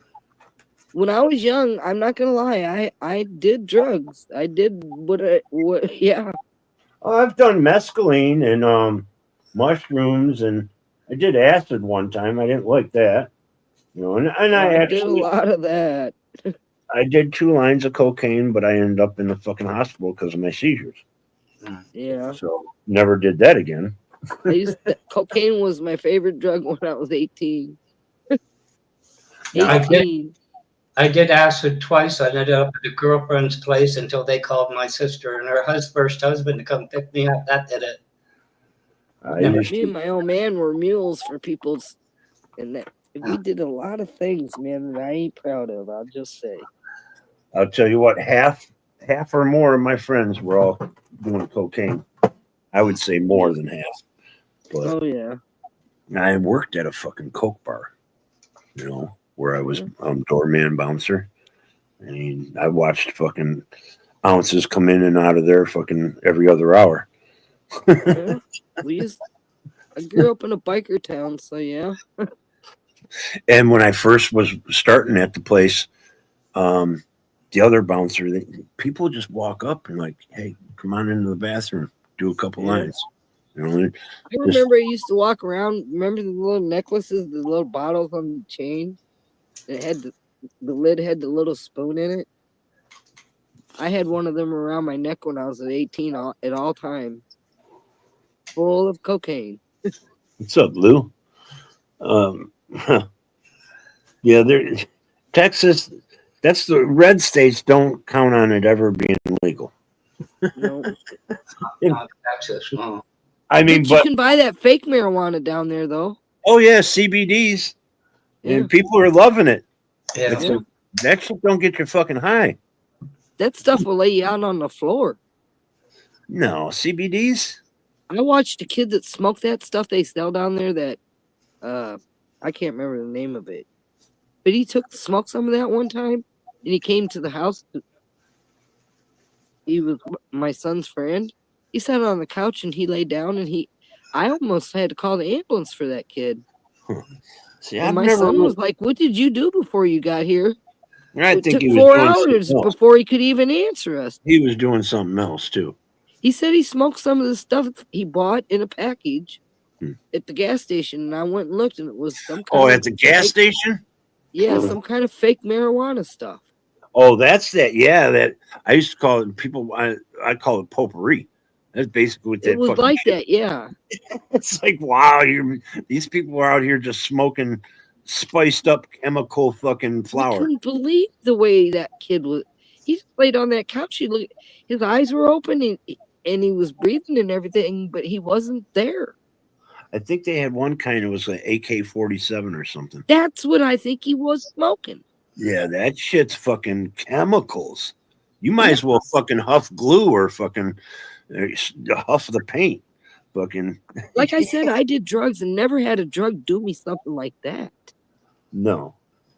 He scared the crap out of me. I told Yeah. my son, I said, he can't come back here. You know, he just can't. You know You're what? better off if you forget about him as a friend. Well, they stopped selling that shit in Detroit because people were dying from it. Yeah, I thought he was gonna die, Motor. I'm telling you, I almost called an ambulance. There was a few people died here, and they fucking took it. They made everybody take it off the shelf. You know, Fucking nobody should do K2. That was another one. Hey, Ohio, Steve. Yeah. That was another one. K2. that. Yeah. Fucking. The drugs they have today are it's I can't imagine people wanting to do them. The stuff they make them with have freaking skull and bones on them. Says it'll kill you.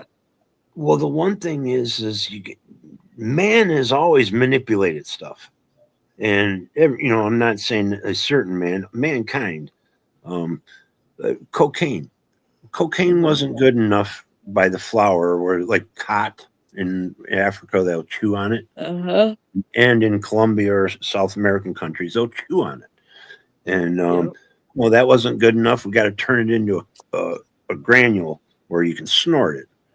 And then in the 80s, they start cooking it, freebasing. And then they turned it into crack. Yeah. And what made it cheaper and more chemicals and shit. And it's just like, and even now marijuana, you can look it up. It's PGRs or marijuana natural and marijuana PGRs. Yeah. And you can tell the buds are different. And I've seen everybody's been smoking it. It's them little buds that are so compressed you don't see leaves. You know what I'm I talking got some of that right now, Motor. Yeah, and it's good, but I'm telling you, It tastes like freaking Dr. Pepper. They're doing something to that shit. Beware. It tastes like freaking Dr. Pepper. But this is flour because it's been tested. Yeah, I so think this is because we have medical in Oklahoma. Yeah, this diesel. Yeah. That's what that woman said to me about her first husband. She says, I don't know what it was doing, but he was heating it in a spoon. And I went, holy shit. Yeah, this shit right here, it's just pressed bud, it looks like. Yeah. Wait, You said you got 2 ounces for $50. You can't beat that deal. No. And these ones, the ones that I bought, look more like leaf. Because this one's like real small buds. It's called Bop Gun. It says it's 32%, and the other one is 28 THC. So you got this stuff. It's called but this is my last infused one. Dr. Pepper small. It's a hybrid. Yeah, there's if you look it up, marijuana under like marijuana strains and that it's I think it's PGRs. I don't exactly know what they're doing to it, but these buds are it's not natural. They are tiny. But wouldn't you say now when you know? Okay, it looks pretty good though. It's you can't see it, but it's gold. Yeah, I noticed it's got some color to it. Oh yeah, it's got purple and gold color and orange. That's the only thing about buying this stuff by the ounce like this. It's nothing to write home about.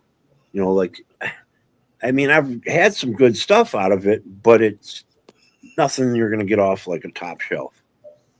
Then I got this stuff called Purple Milk. And this is good too. I really like it. I liked that diesel that I had. I wish they would have had that up there. This is an indica. That's nice, bud. Oh, and a lot of those buds like that look like Christmas trees. Yes, they do. They're so trimmed, and it's like wow. That Dr. Pepper stuff though, they're just tight little round balls. I'm glad I didn't plant because tonight we got a freeze warning. Yep, I told you. I'm gonna plant. I told you, like down there, I would imagine it's late April, isn't it? Shouldn't you? Yeah. I mean, Well, usually by now our freeze is over. Yeah. By a week or two.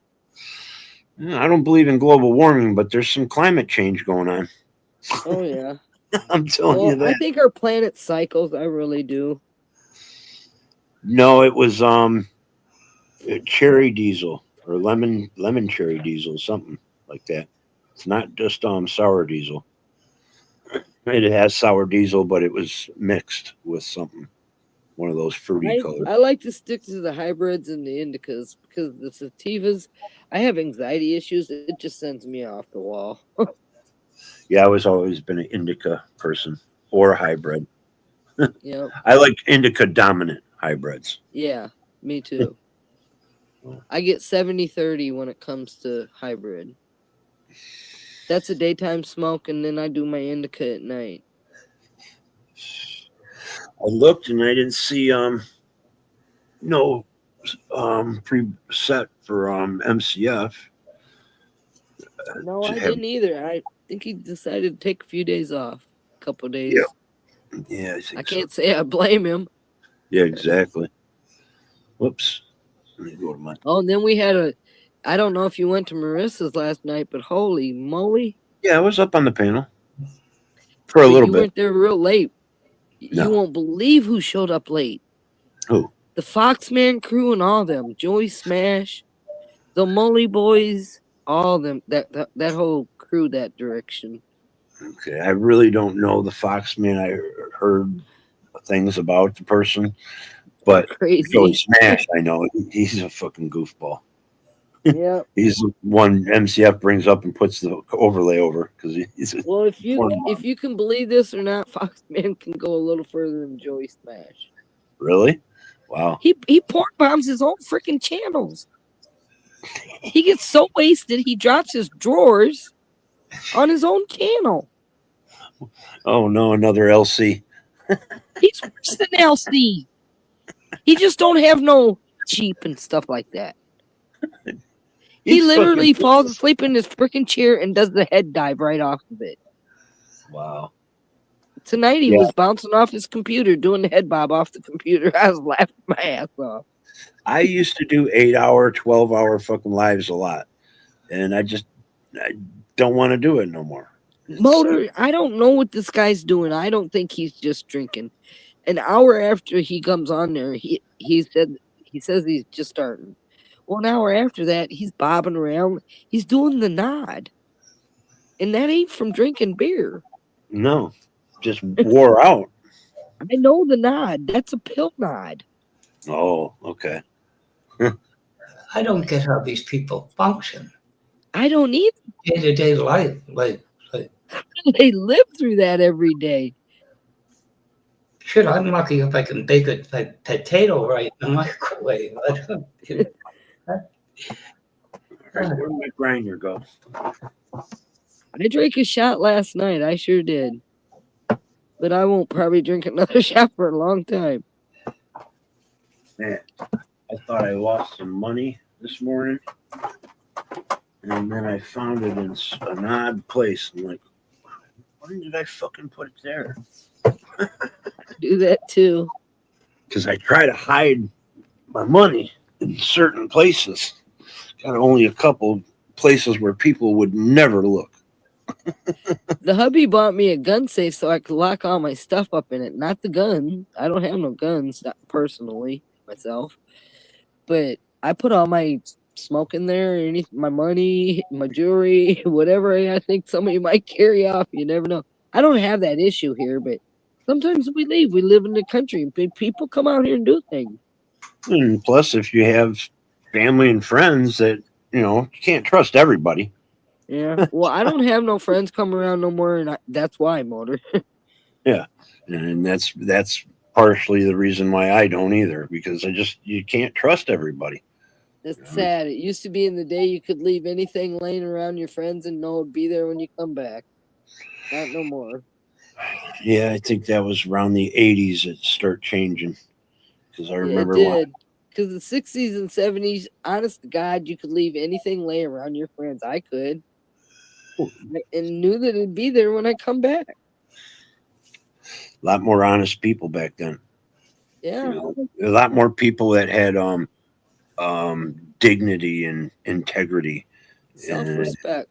Yeah, respect for others, respect for themselves. I think I said it before. Some of the shit that people say on like internet and all this, back in the day, our parents, that neighbors and everything would fucking band together and ostracize the person.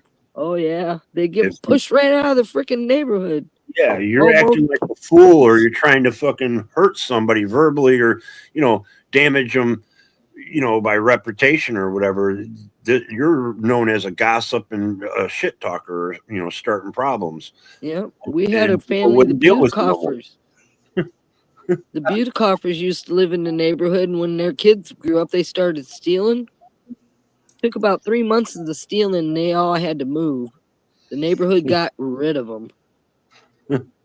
Yeah, people don't want to associate with them. Just block them right out of their lives. Yeah. It followed them to their jobs in them small towns. Oh yeah, you'd lose your job if you did certain things. Yeah. I mean, they still do now, but it's got to be extreme nowadays. Well, back in the day, my dad in the neighborhood, his boss lived in the neighborhood from John Deere's that he worked with.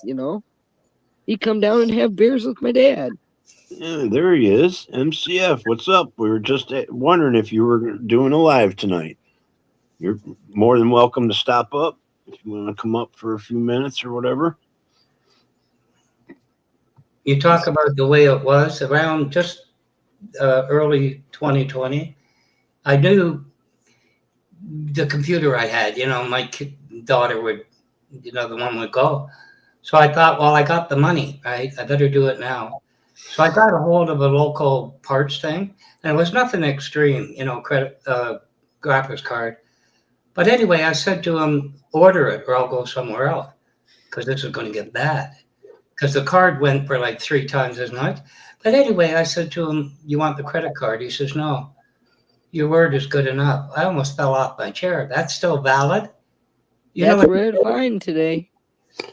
My word, you'll put it together and Whoops. I don't know what you I don't know. We were over on Marissa's last night and we were talking about just what you guys had a situation with homegrown.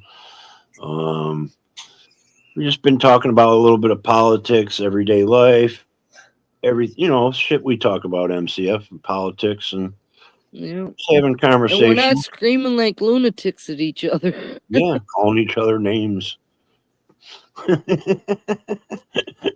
We're actually having an adult conversation, which a lot don't seem to be able to do anymore.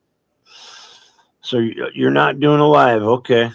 He's having a weekend birthday party for his daughter. She's 18. Well, you have fun, MCF. Yeah. And happy birthday to her.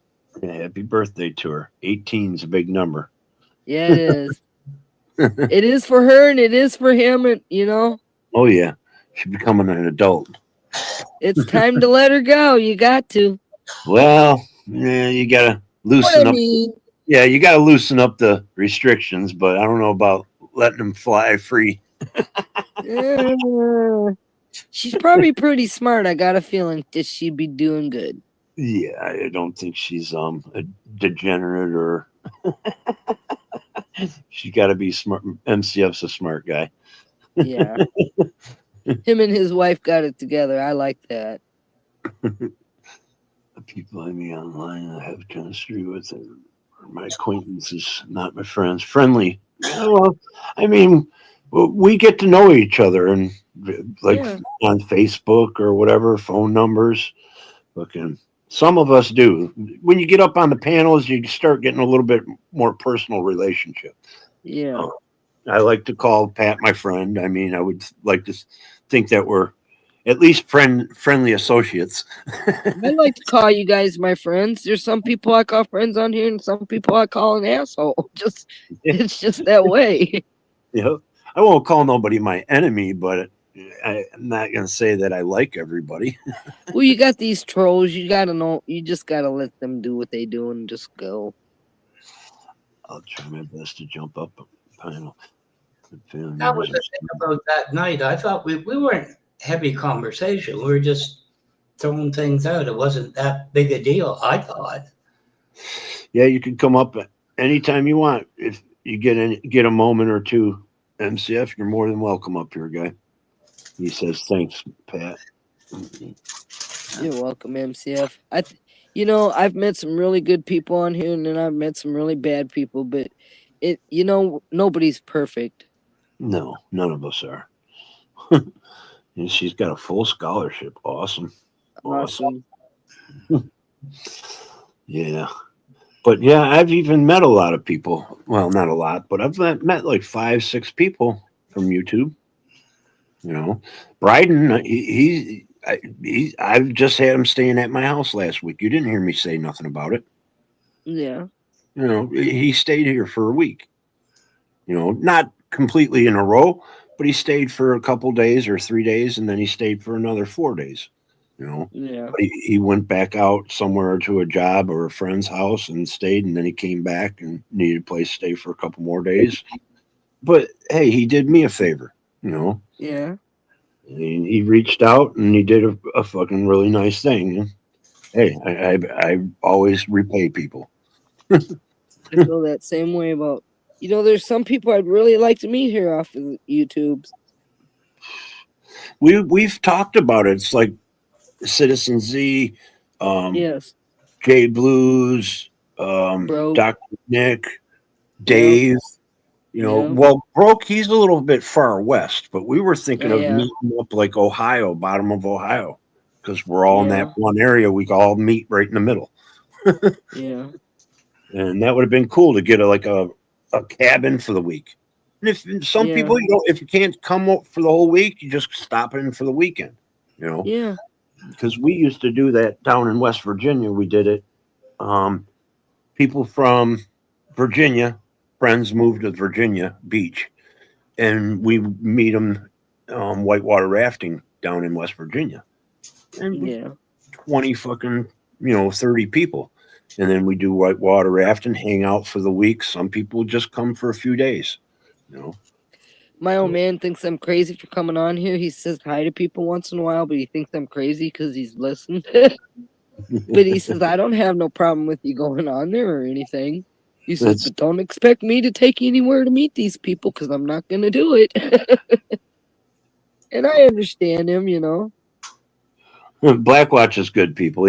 Blackwatch don't throw no bullshit around. He was actually, Pat came up to thank Blackwatch for coming up on Homegrown's panel because they were kind of going at Pat. I don't know how.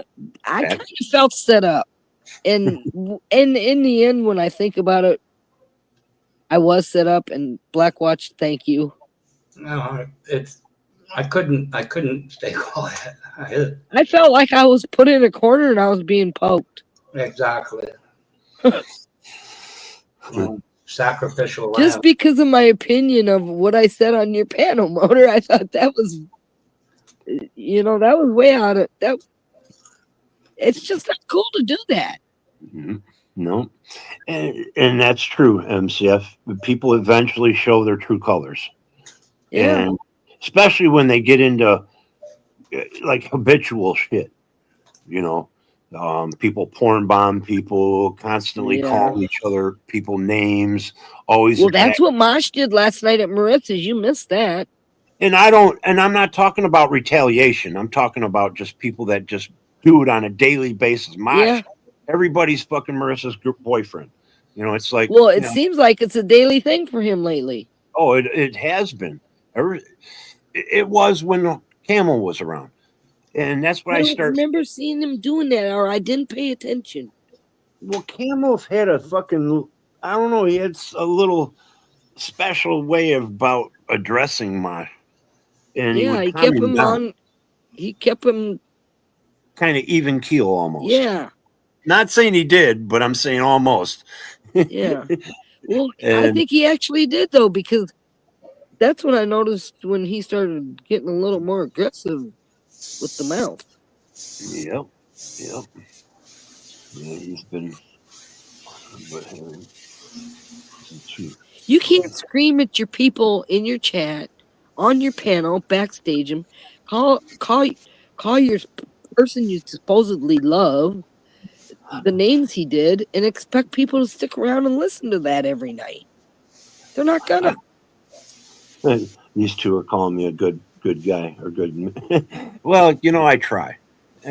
I can be a fucking dumbass and an asshole or a dickhead, but I just don't go around fucking trying to be one. No, me neither. Like Queenie, she said she had receipts on me. I'm still waiting to see them, but I ain't gonna bug her about them because I know they don't exist. Yeah, that's why you just don't even think. Yeah, you can think about it, but it's like you're not worried about it because you know the facts. Yeah. These people it's do like that people just. If people would just be people and be normal, if there's such a word here in some places. We were talking the one night on MCFs how everybody on the fucking guy on the panel she called pedophile one time or the other. It's like somebody like that is just She pretty much called them. She said I didn't have a man. Pretty much called him one of that once. She don't even know him and never even had anything to do with him. What's happening, Mr. Rob? How you doing, Too Tall? Hey, Too Tall. What's happening? Who's that on the panel? We got Pat right next to you, Black Watch, kitty corner, and you know me. Yeah. For a couple weeks. You've known me a couple weeks now, or months. I said hi to your buddies earlier today, Too Tall. Oh, okay. Yeah. Ain't that some excitement? Yeah. Yeah, I go over guess there so. once in a while. Ooh, buddies, East Coast? Yeah. I was gonna say, I guess with all this bullshit, that authority check come out, that clown that's giving Buddy some shit, he come out, that authority check come up on that Flying Monkeys panel and ran his mouth about back in the day about my opinion about the panty sniffing stuff, and that makes me a pedo because of my legal opinion about a interesting video. That's funny. I noticed. But to this day, I still don't believe a man should be charged with molesting a child when he sniffs some panties from a laundry basket. I don't think the crime fits. I won't say it's a nice or a good thing, but I don't think somebody needs jail time over it. If I'm heard, I'm understood. Kind of gross in my book. Yeah. What I'm saying is, my opinion as the law applies. That was my opinion of the matter legally. My opinion morally, motherfucker sniffing my kid's panties, he gonna be bleeding. Ain't nobody calling the fucking law. I think I have to go with Motor on this one. I just, what? It is a little strange. I mean, I could see me doing it if I had to do laundry or something, and it was my significant others, but not any kids or anybody I don't know. Yeah, my point was coming from a legal aspect. I get what you're saying. That's why I said it the way I said it at first. I don't think it's not a jail sentence type thing. It's just I guess what some people do. What I'm trying to say is that's only my personal legal opinion as the law applies. Whatever my opinion is does not make me a pedophile. My opinion does not support or defend the man. It's just my opinion. Well, like I said, I don't think it's the right thing, but it's not jail time type thing. No, it's maybe some therapy sessions. They might have a medication for that, right? Yeah. It's called saltpeter. Oh boy. Yeah, I seen I am subscribed to Buddies, and I see old PDF he's hanging out over there. Yeah. And Mr. Rob, you've been going over there too lately, I noticed. I started going over there because Sabrina goes there. And she used to be at LC's and left a long time ago from there. And when I seen her over there, I wanted to. Sabrina is a nice girl, nice lady. I've seen her before. She is a nice person. And Buddy's a good guy, Yeah, he's got his moments, but he's a fairly decent guy. Yeah, he's a good guy, and if somebody wants to give him a truck, and he tells them, "I will pay you for this truck," and he's sending her something, I think the lady ought to fucking keep her business private instead of. I mean, the deal didn't go down on YouTube, but the dirty laundry is. And, the shit that woman's doing, because apparently she's paying somebody to go visit Buddy in Seattle and film him at the nightclub they were at. That's internet stalking and shit. You know what I'm saying? That's not cool. Didn't somebody do that? They do that on every community. I've heard all kinds of shit. Yeah. Well, I'm just saying, there's some laws that are being broke. Shit. what was it? Damn. Didn't somebody send somebody, Jim Terry sent somebody over to, what's his name? Salties or somebody's to see him personally at a bar or something? Was stalking him. Oh, that Jim Terry clown. Now that's Yeah. a motherfucker I'd like to deliver a pizza to. Well, you know, he went after MacGyver, and nobody has heard or seen MacGyver, and he's not answering his phone. Where I'm kind of actually worried about that.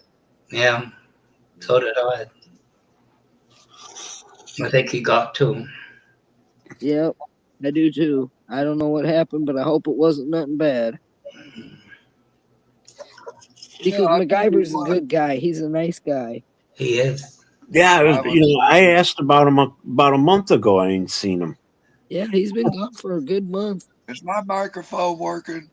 Yeah. No, we can't hear you. What? I got this Q-tip stuck in my ear. It's working, Rob. You're good. I guess you're just not listening then, if you can hear me. No, I've been listening to you. Well, if you're listening and talking, I don't feel like I'm being listened to. Well, I got to get some word in edgewise sometimes, can I? I've been listening to you, Rob. I've been talking to you. Maybe you weren't listening to me. But who's pointing fingers, right? We're 2 minutes late for the 20 after. I got this quarter of a joint left. I was breaking one up and I never rolled it yet. Where the fuck did? Oh, there it is. Watch your keyboard. Yeah, I did fucking burn a hole in my tab. Yeah. First it was a bubble and then I broke the bubble. Now it's a hole in my tab button. But that's the first thing I did to my laptop. I'm bummed out about that. Gotta look down. Every time I look down, I see it. Well, you're okay. My keyboard fell over. It was wireless, and the 4 keys are missing. I don't know where they went, so I just pressed with my finger in the thing. Yeah, that's why I try to close mine. Go ahead, Pat. On MCS one night, Dave's computer beat the shit out of him, gave him a black eye. Yeah. Well, I think he said he was holding it too. You know how he lays down sometimes? Yeah. It slapped him real good. All right, MCF. Thanks for stopping in. Yeah. Have come a on good back. night, MCF, and happy birthday to her. Good night. If you get a minute, come on back. Oh, good night, Shar. Let's see. Good night, Char. Char. You take care. Go Cowboys. Go Lions. Man, they're fucking people's contracts and shit are going all up. Yep. Oy, oy, oy. Detroit. I don't think the Cowboys are going to be any better this next season than they were the last. Not much. If they are better, then it's not going to be much. And I'm wondering about the Lions because we lost a couple guys, but we got most of them back. Yeah. You know, you were talking about the meetups, and I'm not going to categorize people, but this guy's at the mountain by Little Rock. Let's just say that. And they organized a meetup at some campground. Well, apparently somebody left because 3 of them's running around with battle rifles.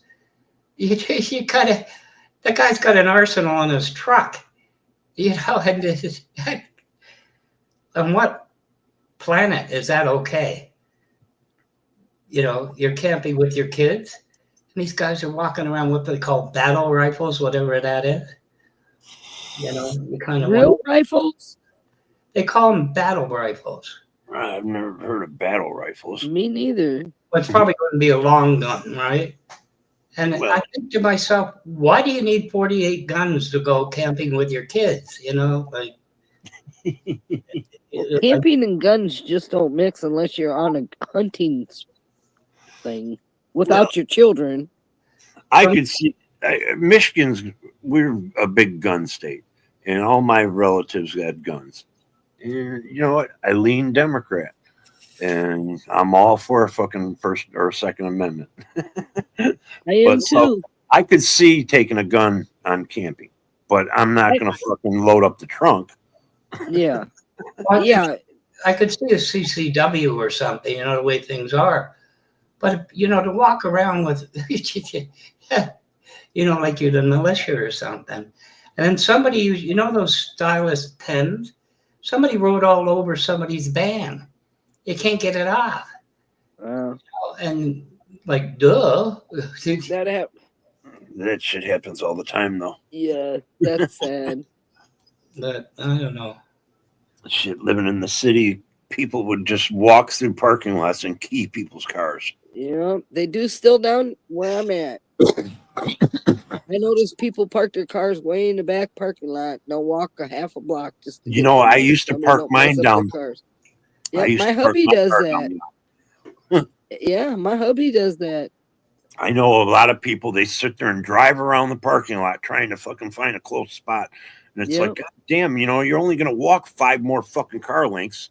Yeah. You know, park down at the 10th or fucking 15th parking spot. And it's not far to walk.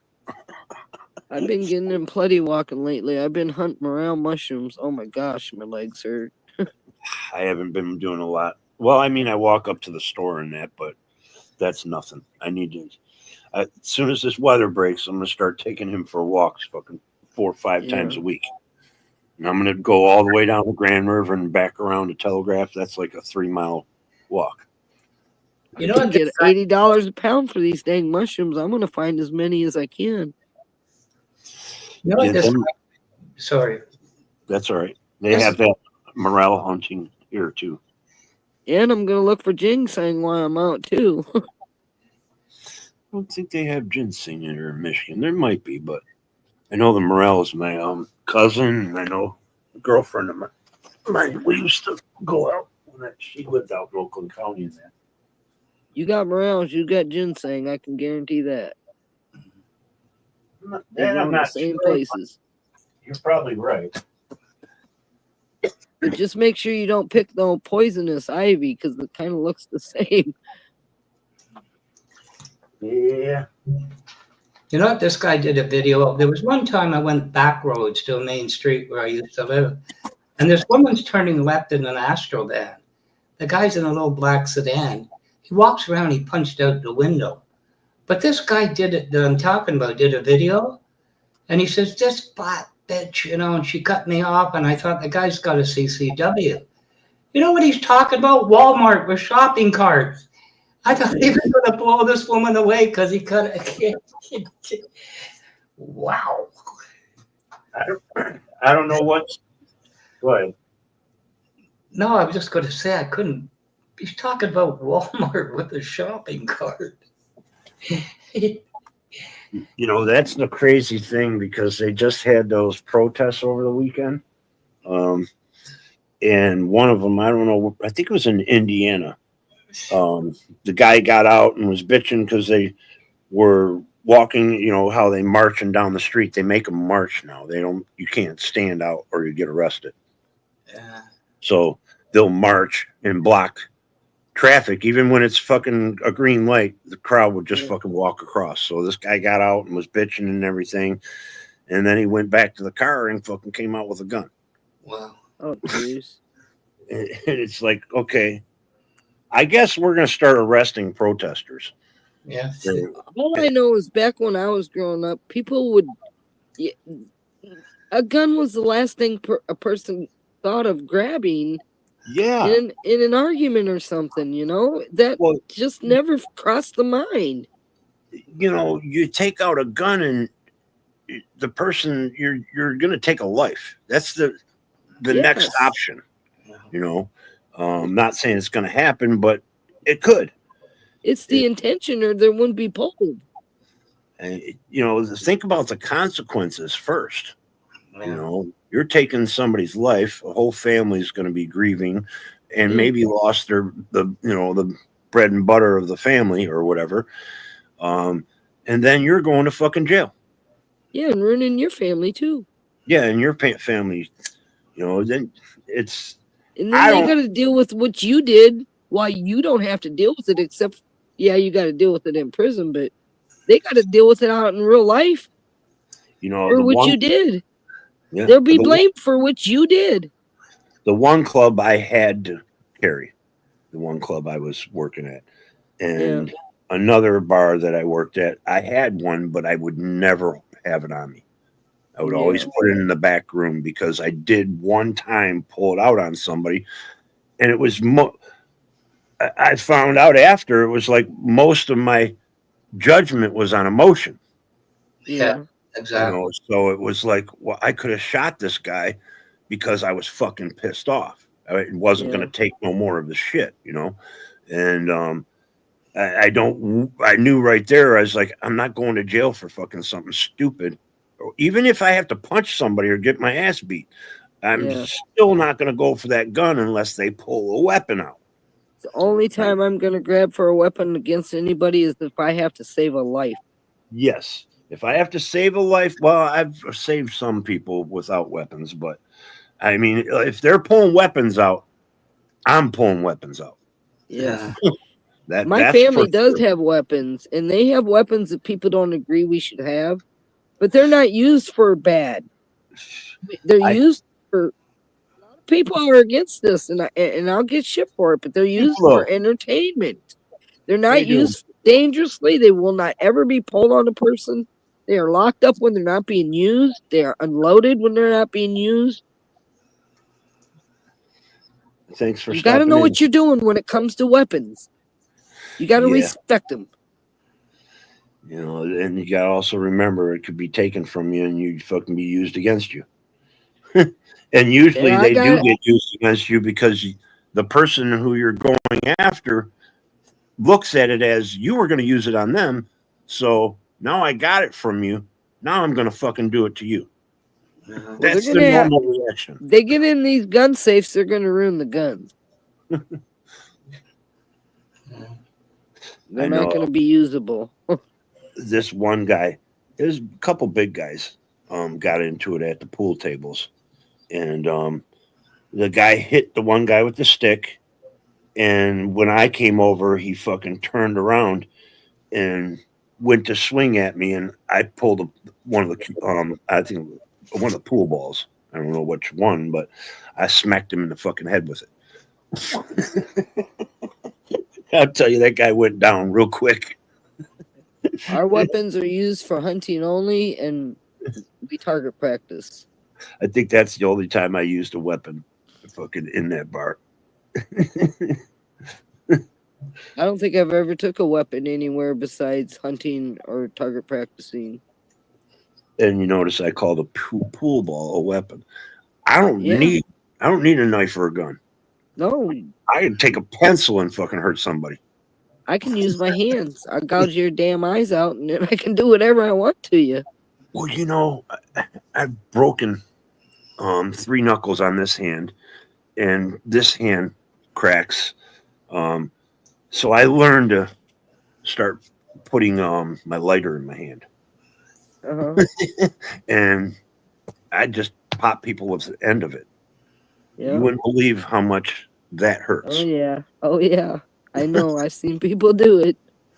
My dad taught me as a woman, though, when I was growing up, my only defense was my hands or my feet to run. Mm-hmm. Gouge your eyes out and run like hell, he told me. Mm-hmm. And there was a couple times I did do that. I didn't gouge your eyes out, but they couldn't see me running. I remember my dad, he should have died in Belgium. He got clipped with an 88, but they got him out. And he very rarely talked about anything, but it would be kind of like, this is how you fight. So you sweep the knees, kick him in the crotch. That made sense. And he said, punch him in the throat. I said, Dad, I want to go for killing him. This isn't war. You're going to kill the guy when you... There was one time I did go after this, my husband's sister, and she's 6'1". She's a big woman. In fact, I call her... I don't want to say it anyhow. I jumped off the porch after that woman. because she took my son and pushed him on the ground. He was only a year old, so I jumped that woman out. I grabbed her by the head. I pulled her to the ground, and all I remember was my mother-in-law pulling me off of her. Thanks for stopping in too, Flo. Go ahead. To push my 1-year-old son down? Yeah, no, that's something that we also knew back in the day. I mean, you don't hit somebody else's kid. No. No. You go to the parent and you tell them, or yes. This was a woman that dropped her children off on the interstate in Oklahoma City when they were 5 years and younger. That's the type of person she is. Jeez. And she hasn't changed to this day. Her own children will not even talk to her. Won't let her see her own grandchildren. I wasn't even, I think I might have been playing out in the dirt on the side of the house or on the sidewalk at 5. But I wasn't allowed to really go off the street until about 9 or 10. Well, my dad told me I wasn't going to date till I was 18. 16, I couldn't leave the yard. I left the yard one night with my cousin. I met the man I'm with today, and we dated for about a year. We broke up for a year. He come back after that. I left with him, and I haven't been home since. We've been together ever since. Girl back when I was young, her dad was kind of, I don't know his age restriction on marriage or whatever, but I was older than her. And I think I was 18. She was 16 going on 17. And he caught us kissing and everything. And after that, I wasn't allowed fucking around the house. I wasn't allowed in his yard. And he'd see me walking down the street and he'd fucking say something. My dad used to have the shotgun in the corner so the hubby started dropping me off 2 blocks down the road. Because he wore he had purple glasses and wore a bandana and drove a motorcycle. He had a car, but during the summer we were on the motorcycle. He just thought he was, he knew his dad too, and his dad had a bad reputation in town. But that didn't mean that my hubby should be, he was a different person. Yeah, I miss the good old after days. he got to know him, they became the best of friends. Mm-hmm. Club members aren't bad people. I mean, and other bikers, they're not bad people. There's people that like to ride a bike and they don't like to drive cars. His daddy was known to be the rough arms, you know what I mean? Mm-hmm. He broke a guy's legs on the curb and stuff like that kind of thing. Well, yes, they're nobody to mess around with because they don't play around. And this man didn't. My dad didn't like my hubby because of his daddy. I knew quite a few, and I've dealt with some people would say shady characters, and they were the same way or worse, Pat. I've known. Well, when I met his dad, when my hubby didn't tell me his dad was 6'8", I didn't know. I'm a little short person. He's 2 of me, almost taller. He was the nicest man, but if you crossed him, he had no problem telling you. Oh yeah. If you were a man and you went hands to hands with him, you good luck to you. I remember I told you about that Macedonian, the 2 brothers, the guy that was passed out. He had a shorter brother, Chris. George was the older one. And they were all right, but his father had pointed Italian shoes. But the thing was, somebody said to me, George and Ann's getting married. So I said, George is getting married. So I said, oh, yeah, Ann. He's going to go, no, somebody else. They arranged marriage. Chris left home. But his dad was looking into Satan's eyes, and he tried to boot him up the butt. He come running out, and the guy trying to nail him up his ass. But looking at that man when he smiled, it was like The Exorcist. The kids bought hockey sticks, right? You saved up. And I walked by the lawn, and he's got these sticks in there with a string to keep the birds out. He cut up their hockey sticks. Chris went home. Chris went on to CN Rail on a caboose. He says he's not going to arrange my marriage. He was like Satan. You two carry on. I'm going to grab me a cup of coffee. Be right back. Ugh. That's another thing he didn't get is coffee. I could never handle no arranged marriage kind of stuff ever. It didn't surprise me. The guy was, I'm not kidding, Pat, was like looking into Satan's eyes when he smiled at you. His Some mother people was like that. I've met a few like that, and I definitely stayed away. No, jeez. If they make you feel creepy, usually there's a reason.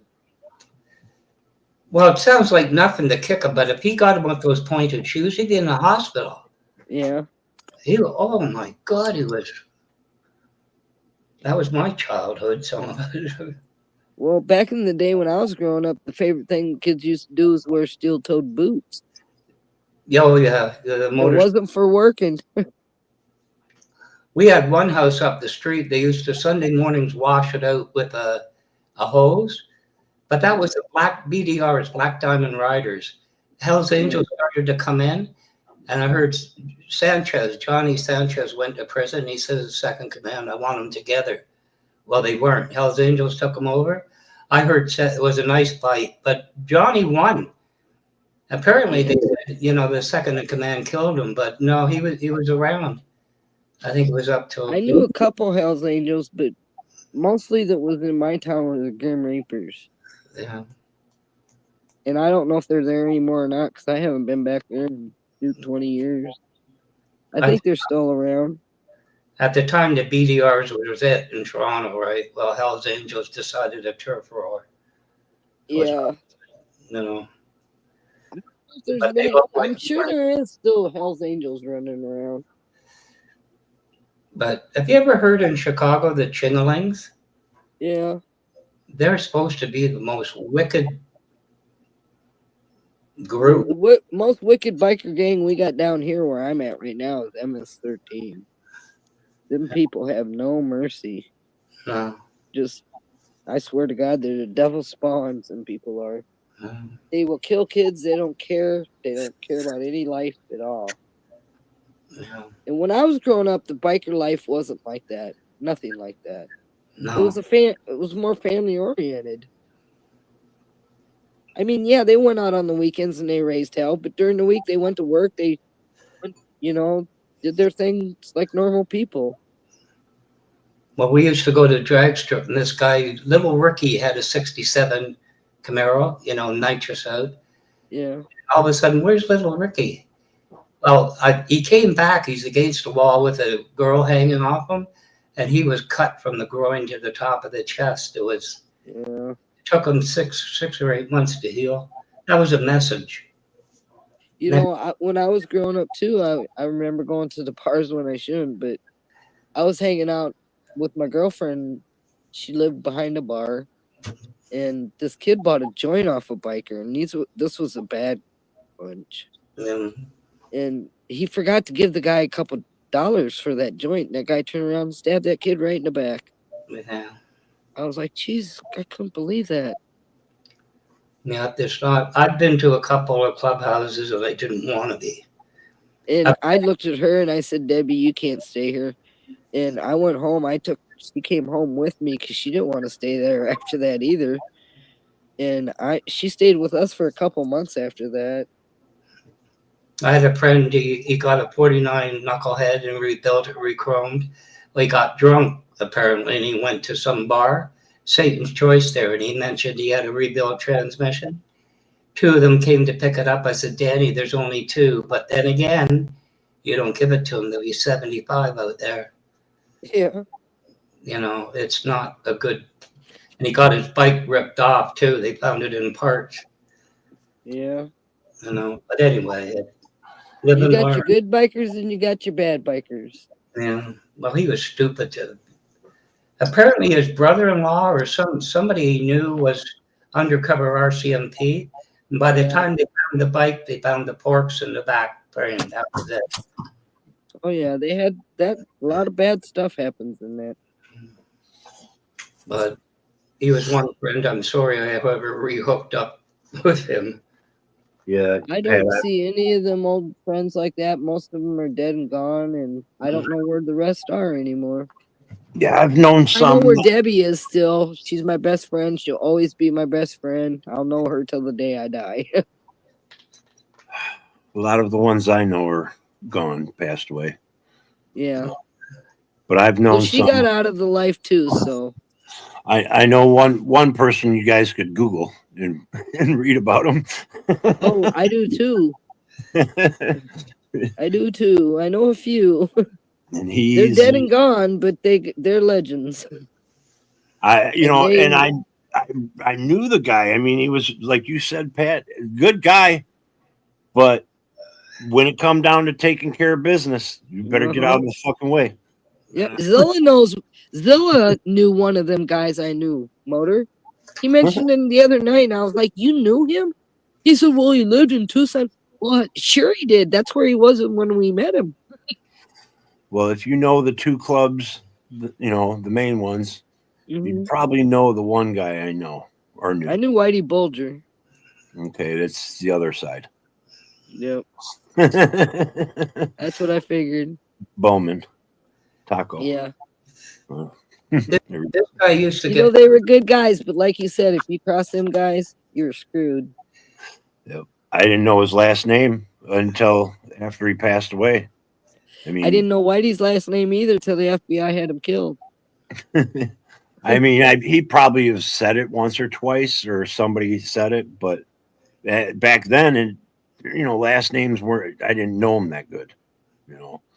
I was don't think more. anybody knew Whitey's full real name until he got killed, murdered. I was more of an associate to the club. Yeah. One club asked me to come get in, but I didn't want to, and it wasn't no big club. We never joined any clubs. I just so didn't want to thankful go for through that. all that shit. Me neither. I'm not dedicating my life to somebody else that, I got to do certain things or else, Glad to know you. Don't want to be you. Danny used to give me a ride to work on that Harley, and I got him back. He used to get pissed off. He said, "You're not leaning into it, right?" So we went out one night with another guy. He had a Harley, wasn't that good, and it stalled. So down the way comes this guy. Remember the white helmets you had to start wearing? His beard was immaculate. He was dressed to the nines. And he says, "What's going on?" He says, "Well, my bike stalled. I can't get it going." "Well, where do you live?" So he goes into a telephone booth, and on the back's Vagabonds. He's a patch. And these two guys show up, pick up the bike, put it away. So he says, "Well, do you want to go downtown?" So I went to the brass rail, and you could park on the boulevard. So you walk in, they got a band and everything downtown Toronto, and it's like a oval oak bar. So I was married. She trusts me, right? So I had the helmet. So we're sitting there, and there's two, I hate to say it, black girls, Jamaican. And they're throwing peanuts in their mouth, right, to get it. So Danny comes up to me and says, "Give me the helmet." I said, "Fine, I'm going to listen to the band, and then I'll take the subway home." So I go outside, and this Vagabonds on the boulevard. "Where the hell have you been?" I said, "What's it to you?" "I listened to the band." He says, "He's looking for you." So I come out, I got the drift. So I go get on the back of the bike. And I said, "What happened, Danny?" He said, "Shut up." I said, "No, tell me." "Well, she came out, got on the bike and said, $20, Pon, we'll have some fun." I said, "You didn't know they were hookers? You're experienced bikers and you didn't know they were hookers." I haven't heard that word Vagabonds, and I don't know fucking how long. Me either. I haven't been on a bike in probably 7 years, and my hubby don't know, but this summer I'm gonna get on the back of the bike with him again. After he gets his teeth done, 23rd of this month, and I'm gonna go on that bike with him again. Yeah. Even if my back hurts like hell, I don't care. I'm gonna do it. I was just thinking it's been almost 2 decades since I've been in the club. Yeah, but did you find Harleys? Like, he took me downtown Toronto, I'll run you down. But after that chain, your back end's vibrating for the next hour. Then you find out with a Harley. Even on the Well, my old man don't have a Harley. He's got a big old VTX 1300, but it looks like a Harley, and everybody seems to think it is until they see the Honda on it that you can't see very well unless you're looking hard. You got But Ghost I'll Eagle. tell you what, that He's a bike bike. has never left him sitting ever. He's got a 73 and he's got a 2000 and he's got he's got 4 or 5 Hondas. And that 73 was his daddy's. It looked like it did the day it came off the showroom floor. Ghost Eagle says hello, Pat. Hello, Ghost. He's a biker. I just was on Or listening to his stream a couple nights ago, he's a good guy. chatting with him. He says hello, Black Watch. Hello. I can't see you at all. He's a good That's why. guy. That's why I verbally said it. I knew you couldn't see it. Isn't one of those Hondos now look like a bumblebee or something? Is it a gold hawk or something? The paint on it looks like a bumblebee or something. You know what I mean? There is a gold wing, isn't it? There is a Goldwing, yeah, and there's a Honda Shadow that looks like a Harley. Yeah. A lot of them nowadays look like Harleys. You can't tell the difference. I thought it was more of a rub bike. The sound. Yeah, the sound. You can tell in the sound. But you know, my old man's got some pretty rowdy pipes on his, so that kind of sounds like it too.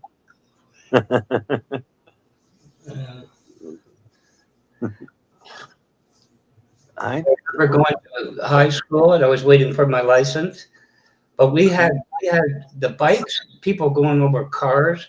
There was one girl on the back. It was an empty dump truck. Caught her coat. My dad came to me and said, "If I let you get a bike in 2 weeks, your mother will kill me." Start driving a car. So many died. You know. My daughter-in-law bought a bike and she don't know what the hell she's doing on it, and I'm afraid it's gonna kill her this summer. Yeah, that's the scary part about people like young get on bikes and they never like rode smaller ones when they're kids. She's never been on a dirt bike, a little mini bike. And she thinks she's gonna get on a bike and hit the interstate? Shit. No. I hope my grandkids don't go without a mother. Oops. I tried to tell her you need to, get in a big old parking lot and drive it just till you're bored to death. She won't do it. My dad. My mother bought one too, and she dumped hers already. So. My dad got a '68 Dart, which a GT, and I used to swipe it to go to school. And I went around to the street to park. And there was a Plains Road restaurant where all the bikers had, not organized. And I heard a crack, like it opened up. I looked in the rearview mirror. The bike's sliding at the car. He's sliding on his butt. There's an old guy going. He had a '61 Chev, and the guy's head hit the rear tire. He threw it in the park at 30 miles an hour. He must, And I thought that I'm never taking my dad's car again. He'll kill me. That's where is it? God damn it. Within a foot of the back bumper, the bike. Guy got up, looked at the headlight, said cool, and he was gone at 100 miles an hour. I just figured out Strictly says bikers know what this means. Capital DILLIGAF. And I knew most of it. Do I look like I give a fuck? Give a fuck, yeah. I remembered that saying. I couldn't think of the last bit of it.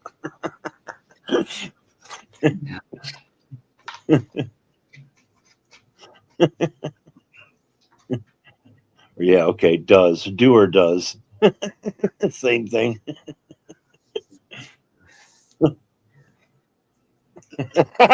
Ghost Eagle says, I knew what it meant. I just don't give a fuck.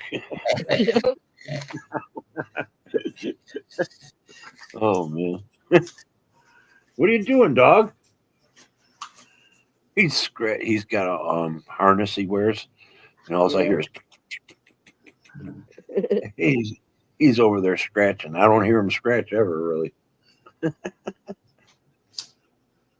hope he didn't pick up a bug outside. Yeah. Let's see. Well, you guys, it's getting late. I think I need to get myself to bed. Well, I appreciate you coming up, Pat. Hope you have a good Always night. like coming up visiting. And thank you again, Black Watch. Like Much I said, respect. well, my little imaginary friend Bad Kitty says we could do it. I said, no, I can't talk like that. He said, do it or I'll do it. So you're more than welcome. Have a good night, guys. You take care of yourself. See you next time. All right. Later. Ghost Eagle says, be well, Pat. Or Strictly says, be well. And Ghost Eagle says, good night. Good night. Yeah. Anyway, gone through a pack and a half of cigarette. Blah.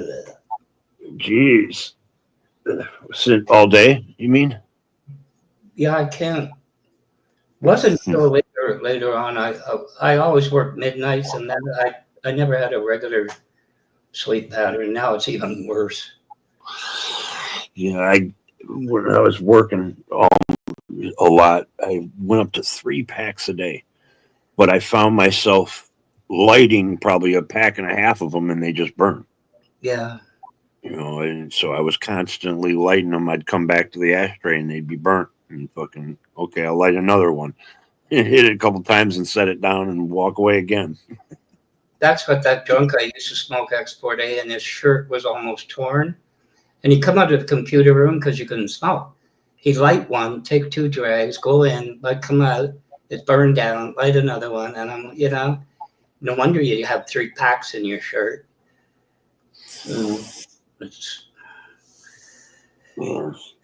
I hated it when the fucking they passed a law where you couldn't smoke inside businesses and anything.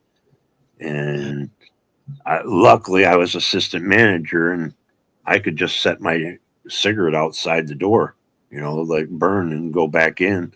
So I could smoke my cigarettes, but I couldn't stay, and sit there and smoke a whole cigarette. I remember the only place I saw, like, you ever hear of Simpsons? The Simpsons series, that's where I started. And they created a new computer room. And I went to I never saw it again. And they had the fire marshal come in. They had 36-foot cans of Halon, and they tested it. It sucks the air, right? The oxygen. The guy had me put on like a scuba thing. Could you power it off if the alarms went off? Guess what? The alarms went off. But it was only wasn't the Halon, it was the other one. We broke that door open so damn fast it wasn't funny. I think they outlawed it after that. Halon. You ever see that stuff goes off, it'll scare the hell out of you. Luckily I haven't. Sucks the air, takes the oxygen right out immediately. Just pours out of the ceiling. Hit the power off button if it goes off. Sure, I'll save the world. Holy shit, that's one thing. This weed is strong. Ooh, damn.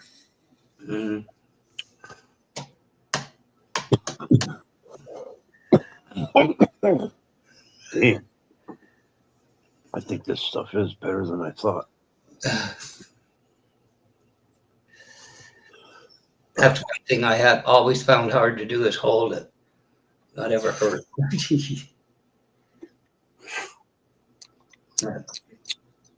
just depends on the type of weed. Some of it expands more than others.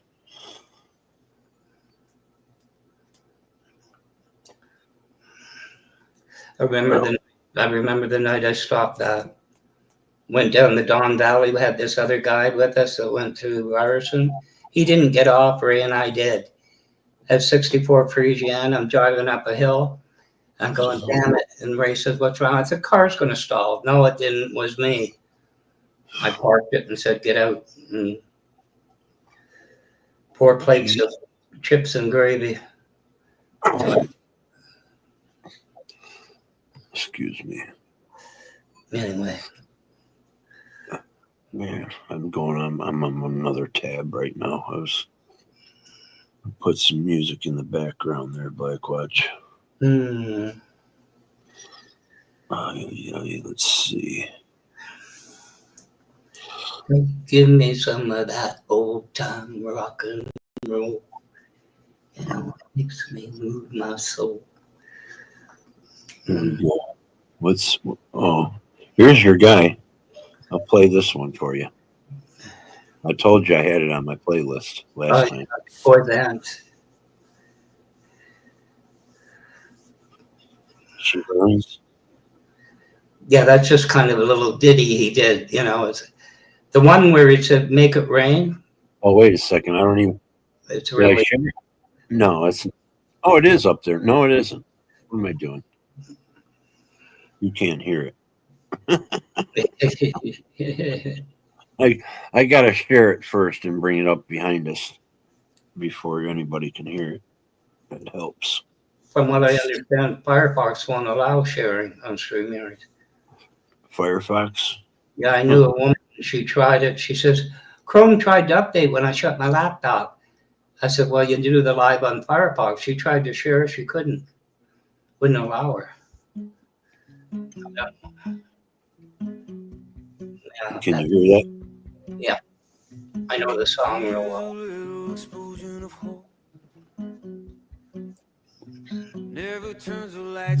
Yeah. I like a lot of different stuff. You know, if it's written really good, it doesn't have to be like everything that I like, you know. Yeah. I can appreciate good lyrics and music in general. There's him and this Chris guy at the Blues Motor. Does he ever? Got some indica blueberry kush. Goes through. I've got Pop Gun, and then I can't remember what the other one was. GMO something.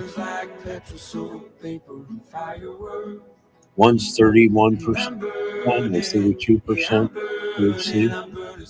The other one's 28.44. Not bad. Somebody I got involved with, and I sent her "Make It Rain," and this one is the one she sent back. I thought, whoa. You like strictly? Do you like sativa or indica? Because I'm more of an indica guy. I'll smoke indica dominant hybrid, but I don't ever go for sativa. Hey, thanks for stopping in. And he says, take care, Blackwatch. Strictly cycling, you know. Yeah, he goes over Black Steve's, right? Yeah. So that's who I've been talking to when I make comments. Strictly's been down there commenting. And you don't have another device where you can look at the chat? I have to bring another window. It's the desktop. I have to bring a window up and then split it out, pop it out. Yeah. You can go to the three dots and then say pop out chat. And I end up with 4 or 5 windows open. It's too difficult to like, flicking around at the moment. It's the day goes on, vision gets worse. It just ain't coming back. Could be dry eye, I don't know. Oh boy. Been live for 4 hours and 24 minutes. Yeah, it's been I was surprised when it came up at that time. Like I say, I kind of got pissed off. I used to pop up all the time, sometimes twice a day. Well, her and I go a long way back, you know. And you've known for a while? Pardon me? Who were you saying go back a while? The woman that gave me the hard time on school. Oh, okay. I thought you were talking about that. She came up through that channel builder thing, and Nah, whatever. She's phony. She's phony. She was waiting for her husband to move out years ago. You know, I'm sitting here with my lava lamp going around my bedroom, and I got all the fishes, and I got my top down, but I'm not putting the camera on. I'm like, you're full of shit, lady. One of those, you know, Florida with a goofy laugh, and I kind of played poetry with her. Maybe somebody went up, and this woman I don't get along with, I'm going to tell you about Blackwatch. I thought, shut up. I'll come up there and strangle you. And the woman said to her, you had me fooled. I went down there one there. I was just playing with poetry and usual stuff. Oops. Song got a little louder.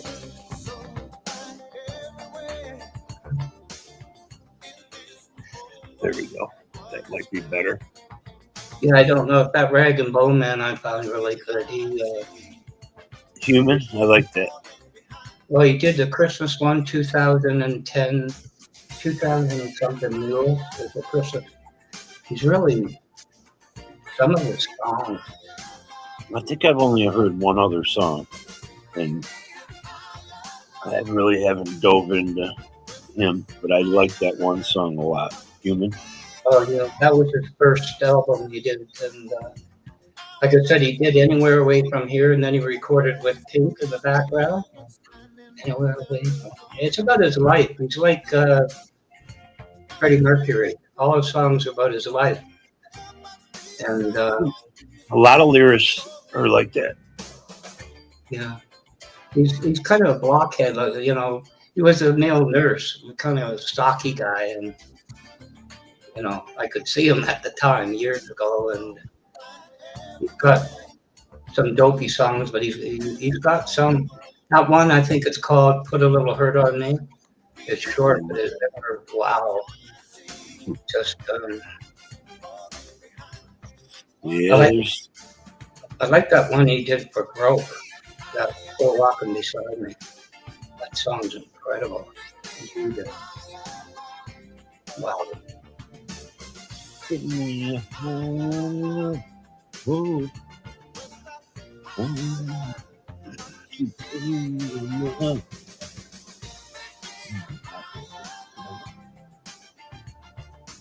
You know who this is? No? You don't know Steve Winwood? Sorry? Again. Do you know Steve Winwood? Yeah. Oh, yeah. This is him solo. After. It's like the, what, 80s or 90s? Early 90s or late 80s. It was late 80s. I grew up with Dylan, but there's some songs that he wrote I never knew. You know, Dylan wrote a lot of songs for different people too. Yeah, he did. But the way he did it was country. You know, like Adele did. She did a couple. Mm-hmm. And I thought, wow, you wrote this? But she went with Leona Lewis. You know, the Snow Patrol Run. Well, the way she did Run is the way you hear it. You know, have you not heard Run by Snow Patrol? Not their version of it. The way Leona Lewis did it, she got signed with Simon Cowell. It's wow. It's just.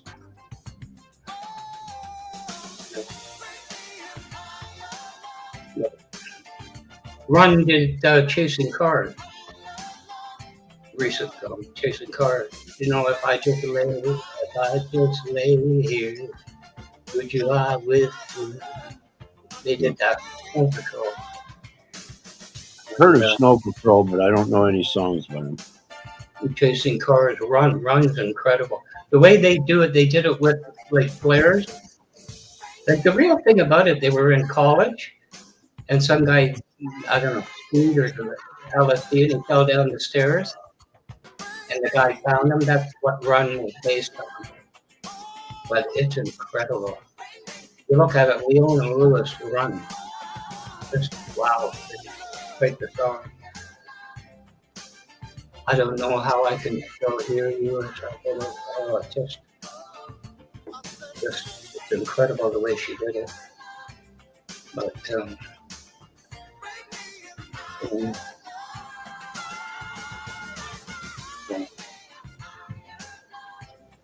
yeah, I don't know. Yeah, music makes the world go round.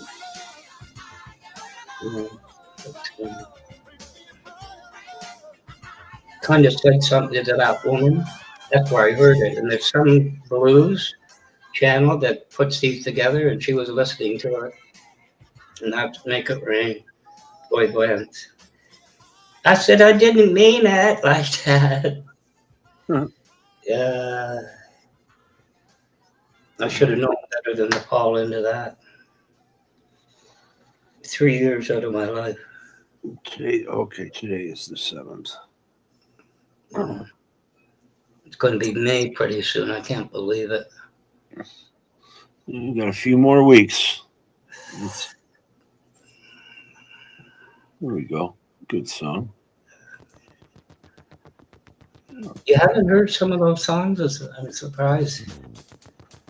Run is old now. You know what I mean?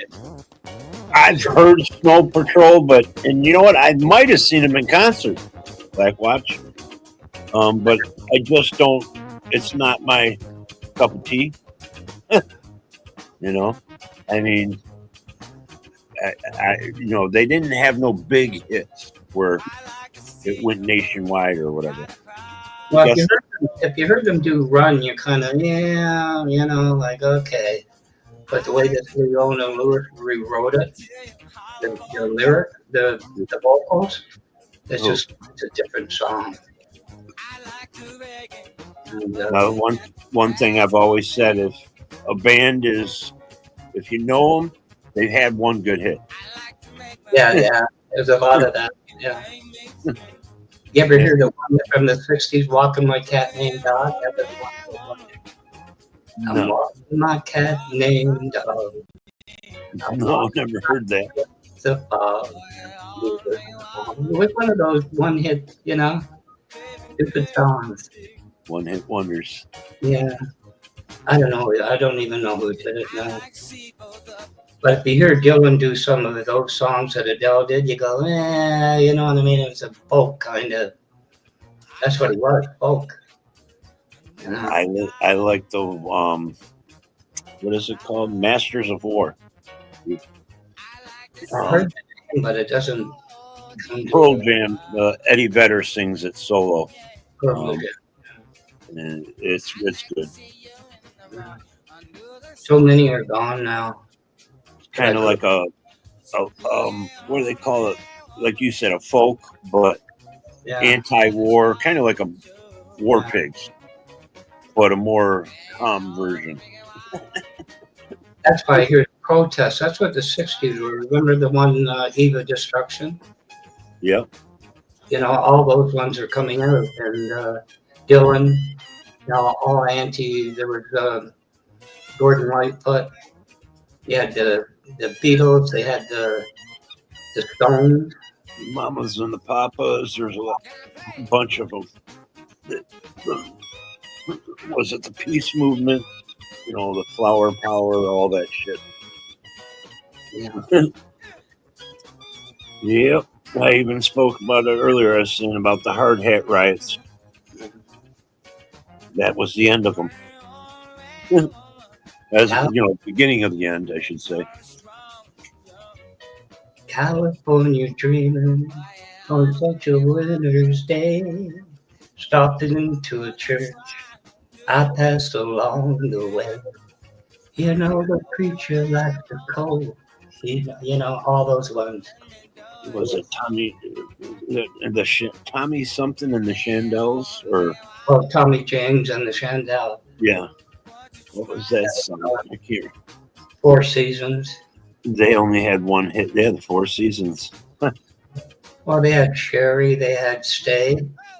Won't you stay just a little bit longer? Was that Frankie Valli from the Four Seasons? Yeah. Oh, won't you stay Sherry. Yep. There's a couple of girls come in the chat, you know, hi Sherry, you know. Sherry baby. Sherry baby.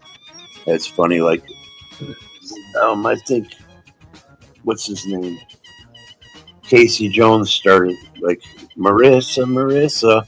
It was like Santana's got Maria. So he does Marissa. But there's also another song. Was it Sweet Marissa? Or no, that's Sweet Melissa. Yeah, Melissa. There was a time because the 50s grew into it, and they had all the girls' songs, like names, you know, and of course there was Donna. Donna, yep. Help me, Rhonda. Help me, Rhonda.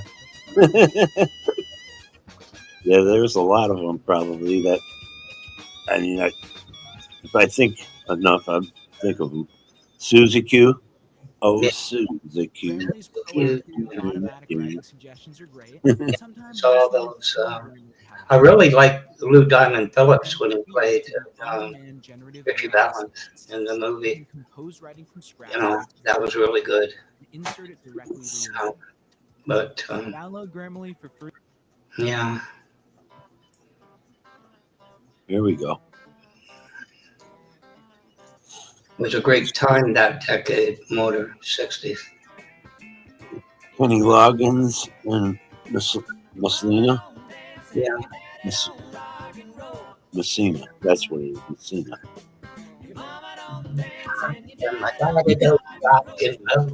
My mama.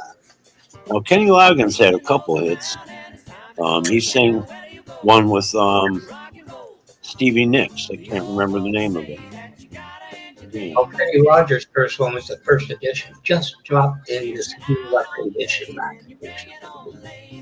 Yeah, that was his first, with the first edition. Then he went to the Suave, you know, with Barbra Streisand. Barbra Streisand. You look at Terry Gibb, the songs that man has written. They could fucking sing. Yeah. Island from the Screen, you know, Woman in Love, Guilty, Immortality. It just goes on and on and on and on.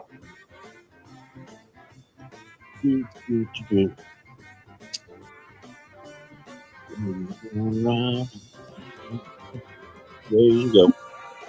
Rock and roll.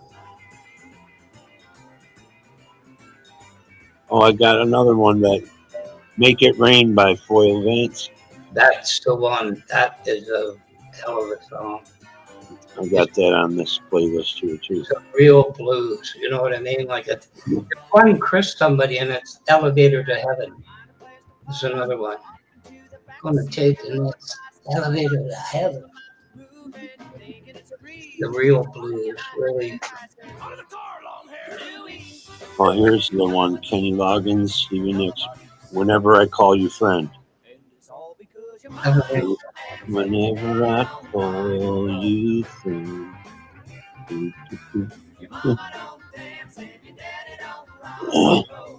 I like Stevie Nicks.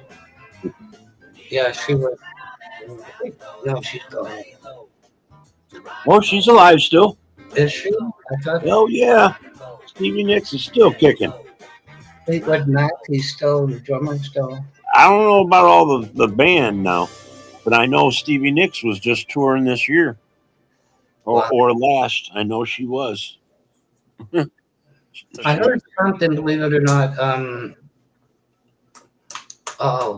The woman, the big woman. The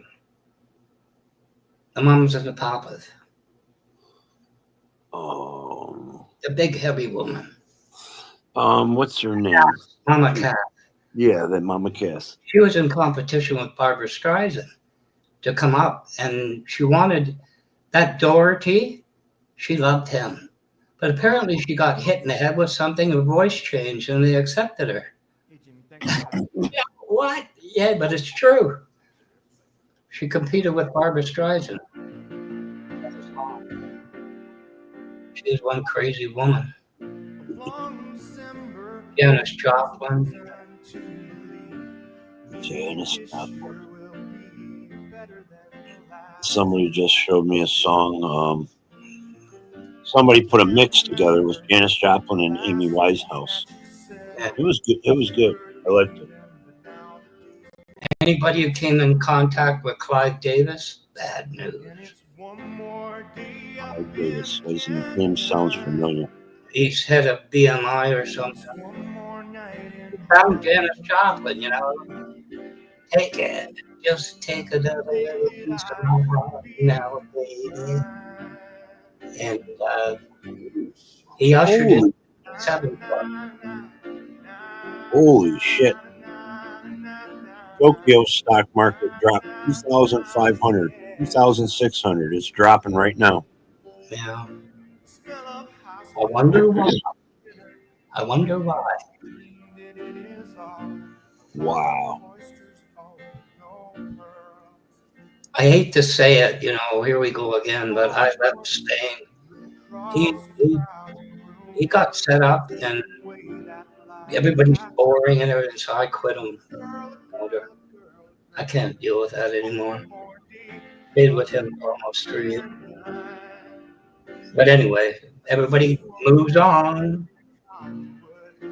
Wow. Wait a second. Okay, it went back. It's coming back up again.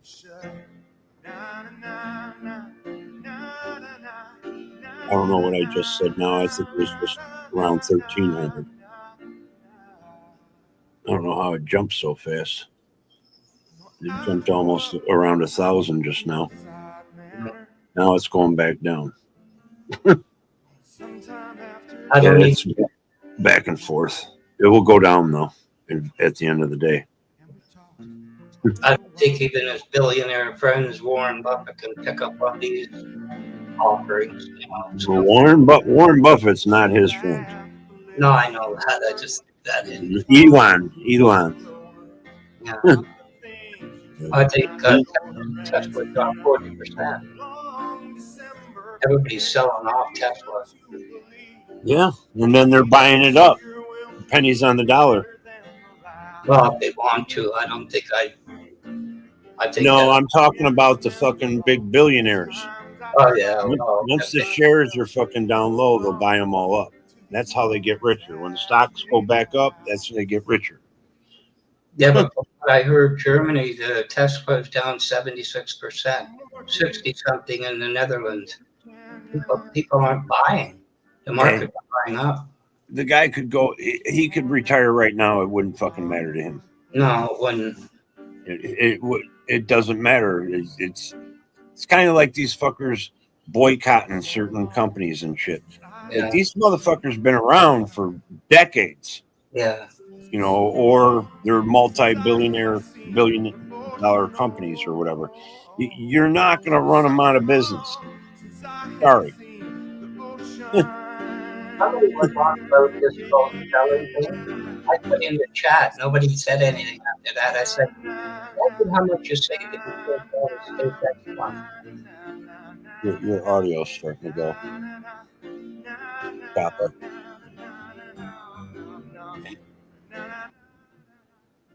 Yeah, you're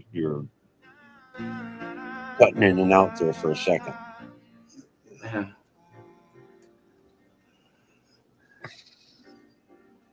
Oy.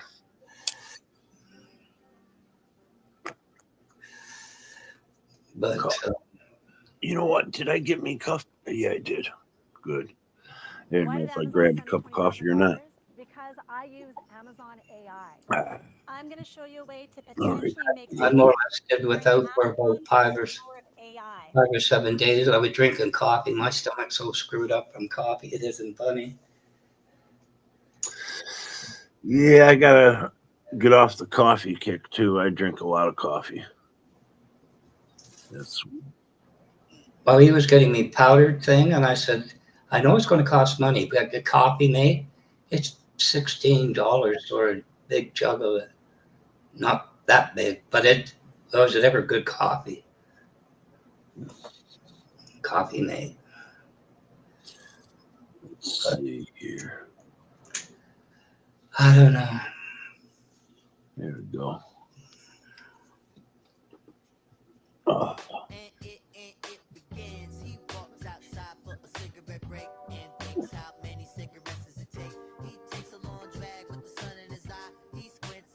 You know, you were talking about guns and everything. Wasn't Marvin Gaye in Detroit, his father?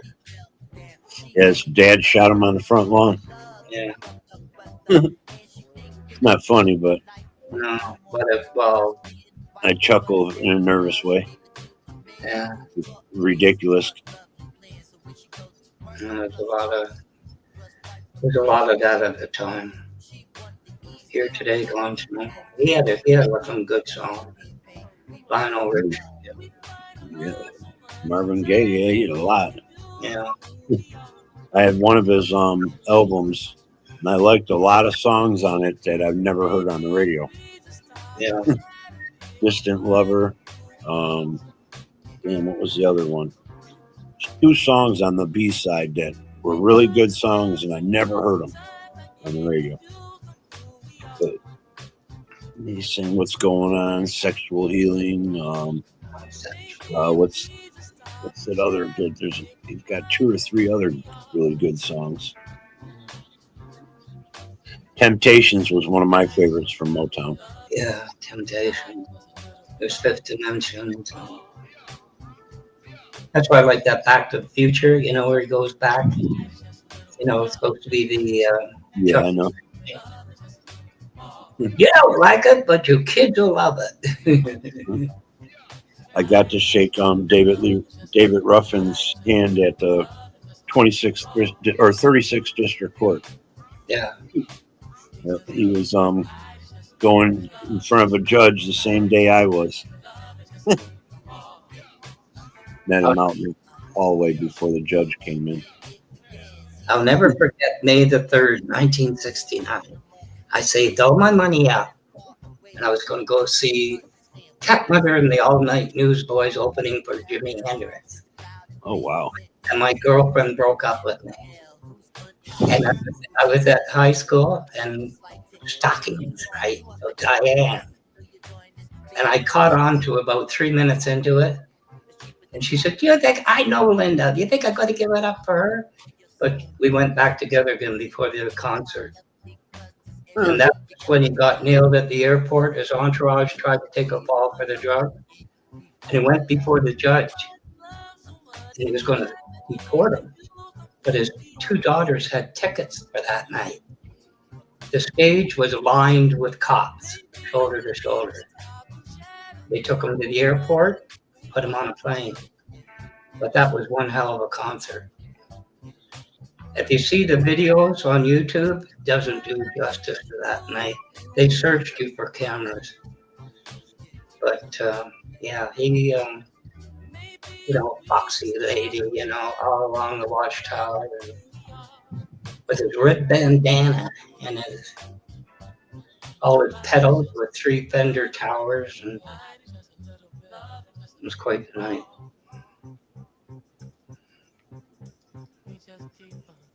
Never forget when Barry Manilow came in. They drained the rink, and all you could see was almost at center ice was the control booth. They used to use black curtains on the west. That's where the stage was, and the girls were screaming motor. I couldn't hear. And I said to my date, I said, "If they don't shut up, I'm going to strangle them." And everything goes quiet, and you hear test, test, test. I said, "Why aren't they screaming?" She said, "Why? Because that's him coming out." Gary Manilow. That was a really good concert, too. Except for Copacabana. That was a stupid song with all these paper palm trees on the ramps. And, wow. Fucking market is crashing. Oh, I'm sure it would. Holy shit.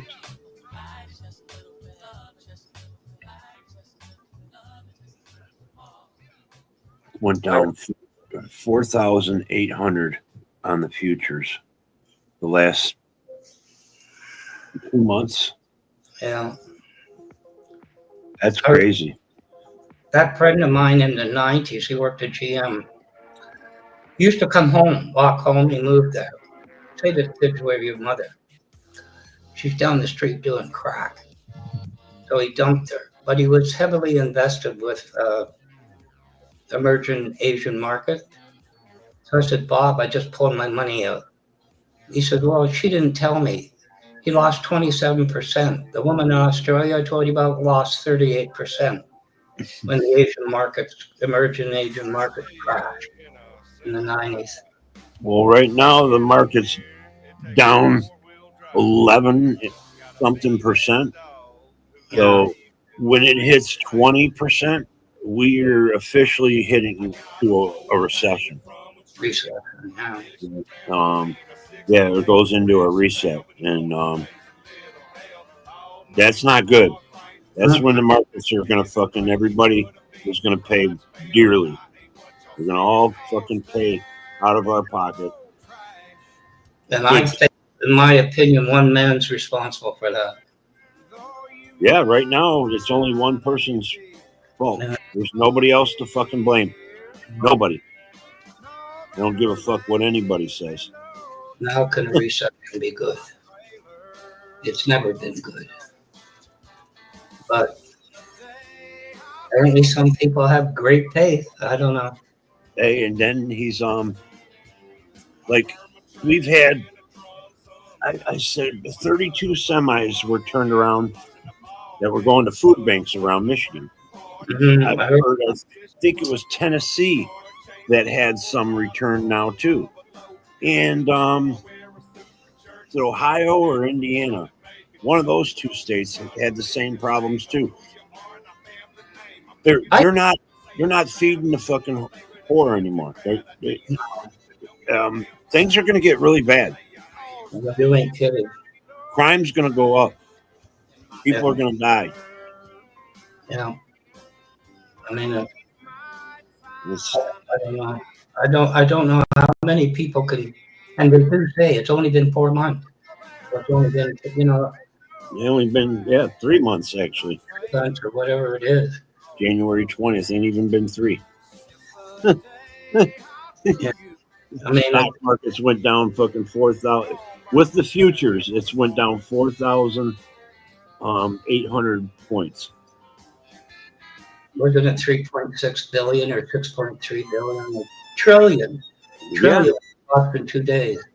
This one guy I watch, he's from, what's the Dave Portnoy. He said he lost millions, and he was a hardcore Trump supporter. Yeah. And he did a fucking TikTok or a little live, and he was pissed. He's like, I lost fucking millions of dollars today. Yeah. Because of this shit. I mean, I don't know what planet he's on. I really don't. And this is why I draw, and I don't care who gets pissed off. The analogy to Hitler. It's incredible. It's staggering. Oh, there's so many things that are, I'd have to look them up, but there's a few things, quite a few things that are all falling in line. Yeah. The firing of certain parts of the government, investigators into the fraud and all that. Yeah. I mean, why would somebody fire those people? Because they're stealing. There's no other answer. What if there's something with the head of the National Relations Board and they all had cases before them? Like Elon Musk, SpaceX, your injuries on the job are 900% more than anywhere else. And they all had labor suit. And they fired the guy. It all went away. How do you miss that? Well, when you get, I don't know. It's just like, it's jaw dropping. Like I remember when your government went up, and I made the joke. What was it? Take the family to work day and let them stay and get paid because it increased so much. Take your kid to work day. Yeah. You don't hear that ever anymore. Yeah, that's yesteryear shit. But you know what? Soon we'll have our kids working there. They'll be under fucking 16. The way this is going, man. Pretty soon you'll need a fucking kids to work and make some money for they feed themselves. She was 12. I took her to work for Family Day, and you get to see all mothball stuff. But they had a flight down to Buffalo and back on the Dash 7, and I said, "Please don't call my number. I don't want to go on that thing." And they never did. You know, that company, September 22nd, 2022, it went under. Doesn't exist anymore. Well, they get bought up. They probably only went out of business where they were and then moved and went bankrupt and changed their name. They took over for AV Row, Caballero. They had the headquarters there. You know, I could go for a walk and it'd say AV Row. You know, but to show you one thing, the guy was from South Africa. They hired him as vice president of IT. And I was trying to find a sales mock-up room, and I went to VP Row. And I asked the secretary, it was starting to snow. I said, "Where's the propeller shop? It's a mock-up." She says, "I got to show you. Come on up." I put my stuff away. Well, this guy walked up to me, and he said, "What the hell are you doing up here?" I thought to myself, I said the same thing you are, bud, because of my paychecks got the same signature. But there was one, we couldn't sell spare parts, motor. We couldn't, nothing. And in the door comes 4 banks of memory. When you rent mainframe memory, that costs you a mint. And I said to the guy, "We haven't run requirement check. We can't, who's paying for that?" IBM put them on the yacht. Condos and everything. One signature. So the company said to him, "Cancel this thing, no problem. $8 million per year for the next year." They never even installed it. He cost $48 million. He went down to California after that, after he got his payout, almost $1 million, and he got CEO of a wind farm. They exist in a different world. Yeah. Would be something that just go around making deals, not working at all and making millions of dollars. Yeah. Not doing a goddamn thing. I heard Viking Air in British Columbia bought them because, the Beaver, the Twin Otter, because they had all the dies and everything so that, to keep their fleet running, Bush plane. But it's gone. De Havilland Aircraft Canada is gone. I mean, I got dumped in the 90s, so they lasted another 20 years or so. With management like that, small wonder. But I don't know. I had to get out of Simpsons because that was it. When I went, I knew if the manager of operations retired, they're going to have the programmer, a guy named Cross. I went in and I said, "I'm quitting." He didn't even look up on his desk. He says, "Good luck, goodbye." And that went under.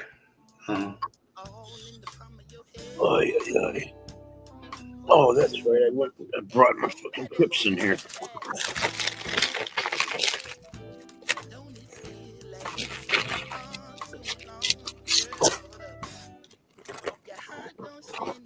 You don't mess with IBM. They don't lose court cases. But anyway, it was fun while it lasted. Some are good. Oh, you talk about those scams. There's a big channel that I was a part of, IT, 394,000 subs. And this guy tried to draft off. He's about 66. He's in Fresno. And I got banned in there finally. But anyway, this girl, well, I told him to, because this Jewish guy, they were after me. But anyway, he gets this thing from a girl on his phone, right? He's going to show how to do a scam. He stretched it out for a week and a half. And she wanted a photograph. You know what I mean? And at the end of it, he says, I didn't reply. You know what? I'm going, well, you could have done that the first day, right? He stretched out the videos for a week and a half. I didn't reply to her. A clown. He ties strings on his fingers to remember things, and he forgets why he tied strings on his fingers. But yeah, I'm banned on about 20 channels now. I lost track. Yeah. How are you getting banned from channels? What the hell you're doing? Well, I started with him early. The guy said, go over and see this guy. Trapped him, right?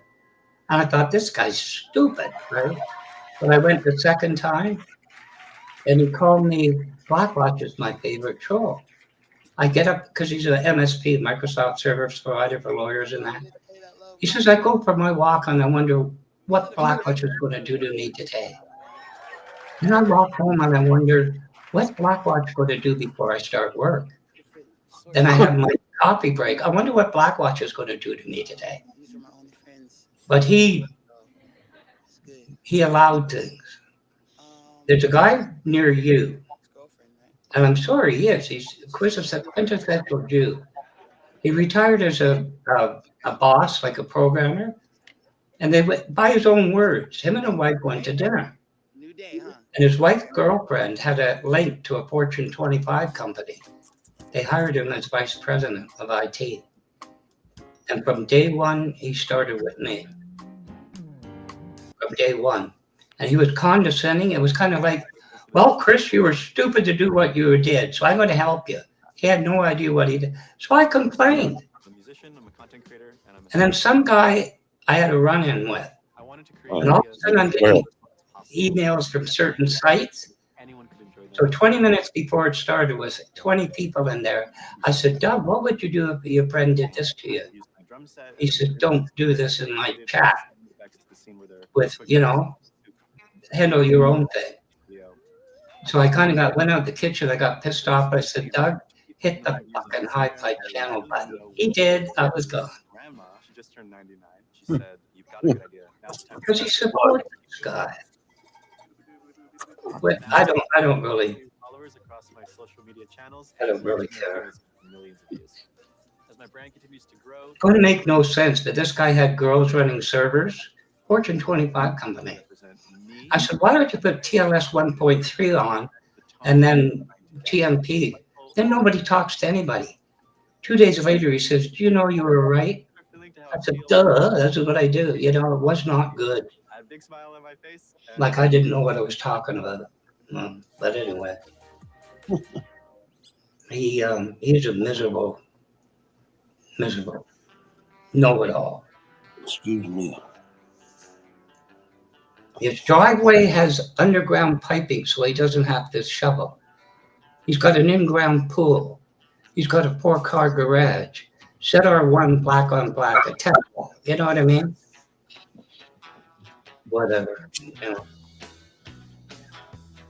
But yeah, and then on 20 channels. I like to try. That's why I hesitated with Pat, because I got banned on 4 channels because of the woman I showed up for. But Pat's not her. That's why you're hanging out over here.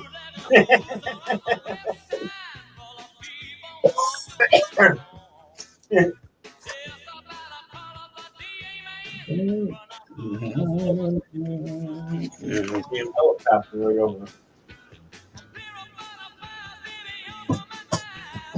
You remember The Loving Spoonful? With John Sebastian? Nobody, where did they go? I don't know. You know the one that says, do you believe in magic in a young girl's heart? How the music can move her whenever it starts, and it's magic.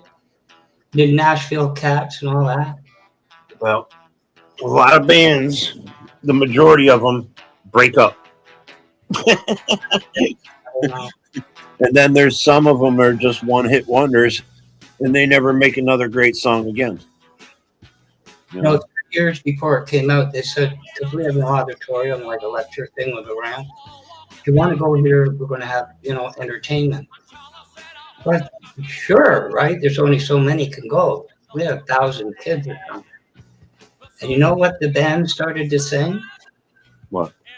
Signs, signs everywhere, signs, locked in a scenery, breaking my mind. 3 years before there was released. With the 5-man electrical band. Yeah. That's who that was. I was trying to think of who it was. Yeah. They also did You Were Absolutely Right. You've been right all along. You're absolutely right and I'm wrong. They broke up. They were from Ottawa and they couldn't get together. I think it was Tesla in the 1980s. I did that Signs. They covered it. And it kind of made it big. Brought it back.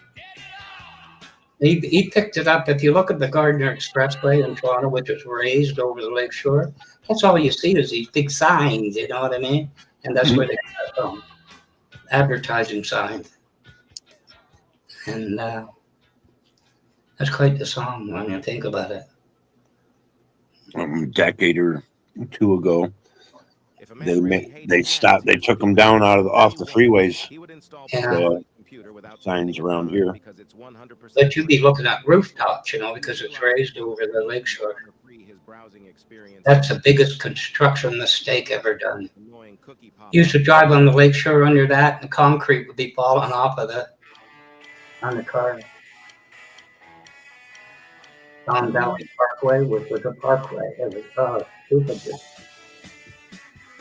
All right. Good old Toronto.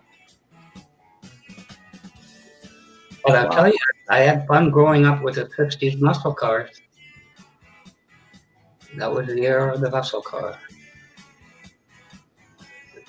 Oh, we might see a fucking market crash in the next couple days. Well, at that rate, sure. It just went over 3.5%, the futures. Yeah, if Tokyo goes down, it's going to drag Germany and take it all.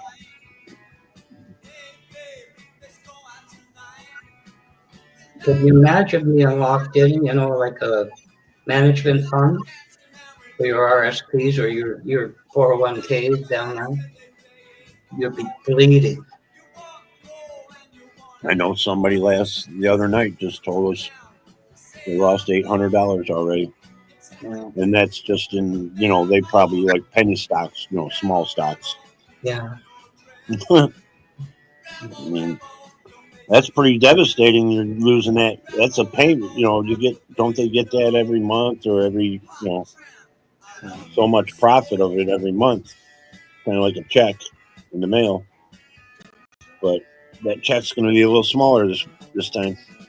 I remember one of the big fallouts with my sister. I don't know how my dad, Bell Canada, he picked up these stocks. I don't know how. But he was gone. And actually, that does carry on, too, because their the price goes down, so they bought it for a certain price. And if it goes below that, you keep losing money. Yeah. Every week it adds, or every month it adds up. It's crazy. What my dad left, Nortel made the equipment, you know, phones and everything. So Bell Canada thought it became Nortel.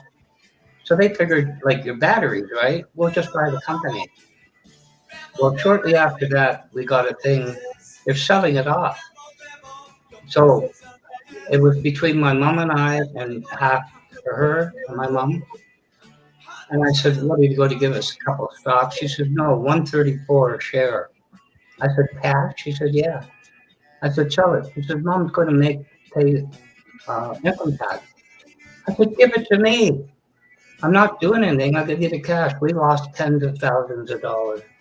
Went down to $1, went off the stock. Yeah. I was so,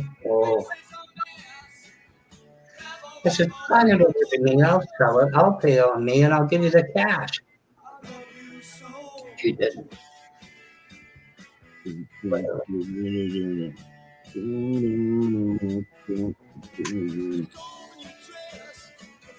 haven't talked to her in years. But anyway, whatever. But anyway. Oh boy. I never even fucking. Jeez.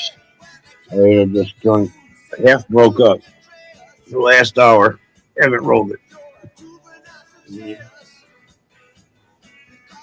I wonder how much more motor that people are going to see the block and not face up.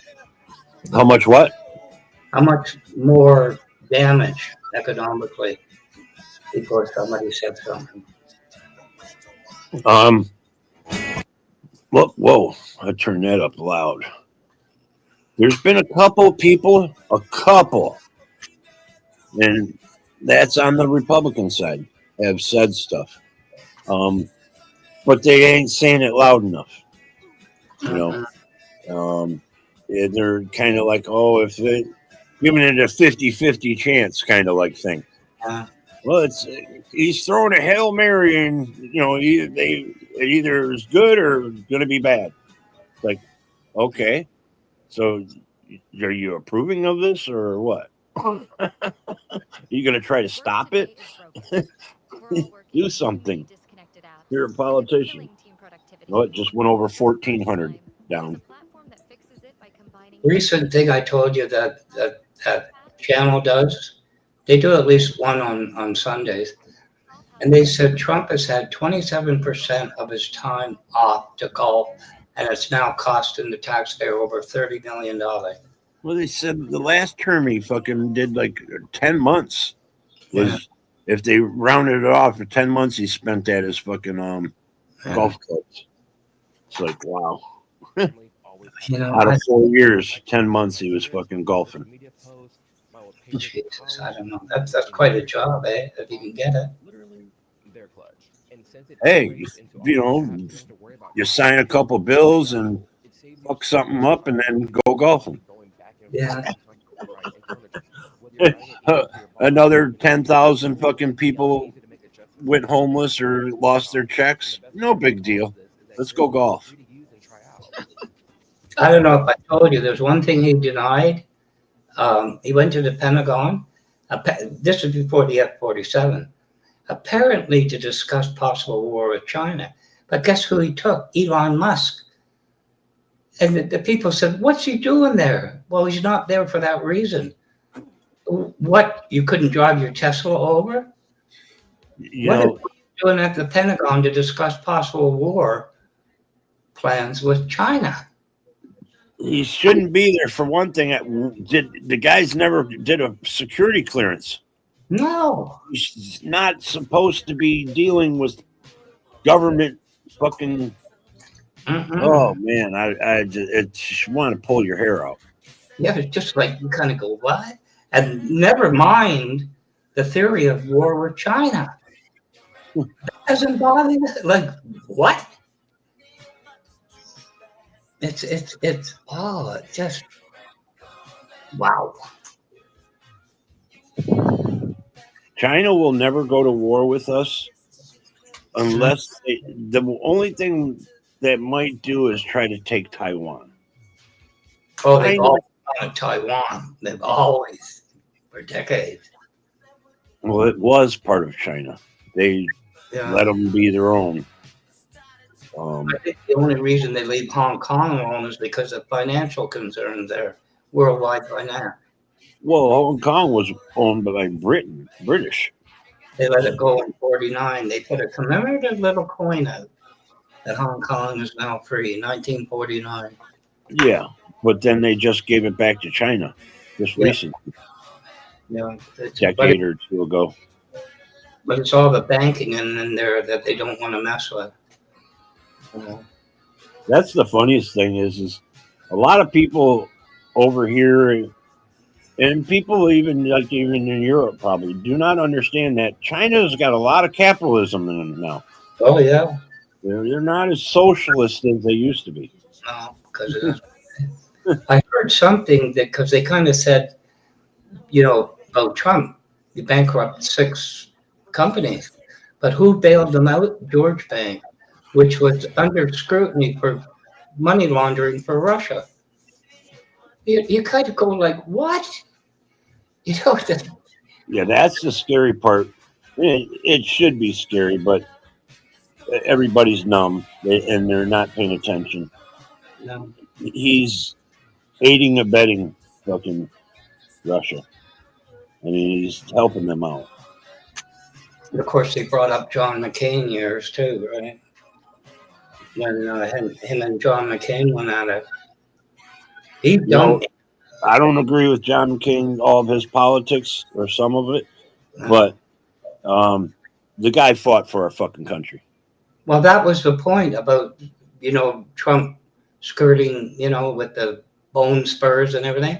John McCain was a prisoner of war for 5 years. That was the point. It wasn't his politics. It was about military service. And that's another thing. He said we were talking about certain things that he's done. Called John McCain. He said he wasn't a war hero. How the fuck would you know? Your ass pussied out. Yeah. That was it. He called stupid and something else about the military, and it was pointed at him. I thought, have you ever seen the condition?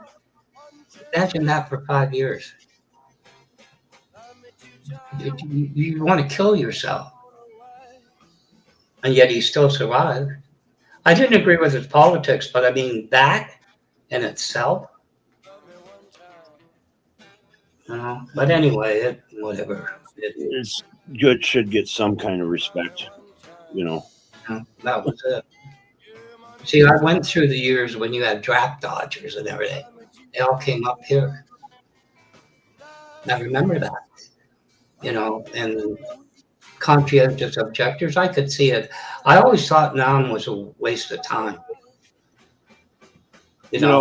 I'm more anti-war. I don't think we need war at all.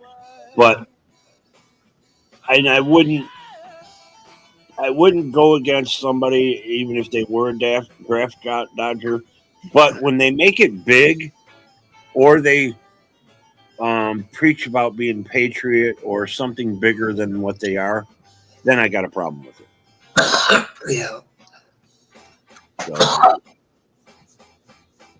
I watched a channel and somebody says they heard different. But I remember that night what the guy was saying. He's a creep, but anyway. Oh God! When they were.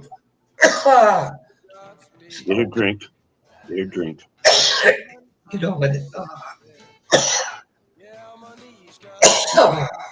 Better get yourself a drink. Sounds like you've got a dry throat. Oh, I do. It's dry here. Remember when it came? Thank you for your service. Came big. What the guy was saying? I'll thank them, but if they want me to kiss their ass, no way. He took a chance. Oh God! Bloody cigarette. I give respect where respect's due. Yeah, exactly. Somebody said that's not what I heard that night. Well, I heard it. Freedom isn't free, and neither is respect. No.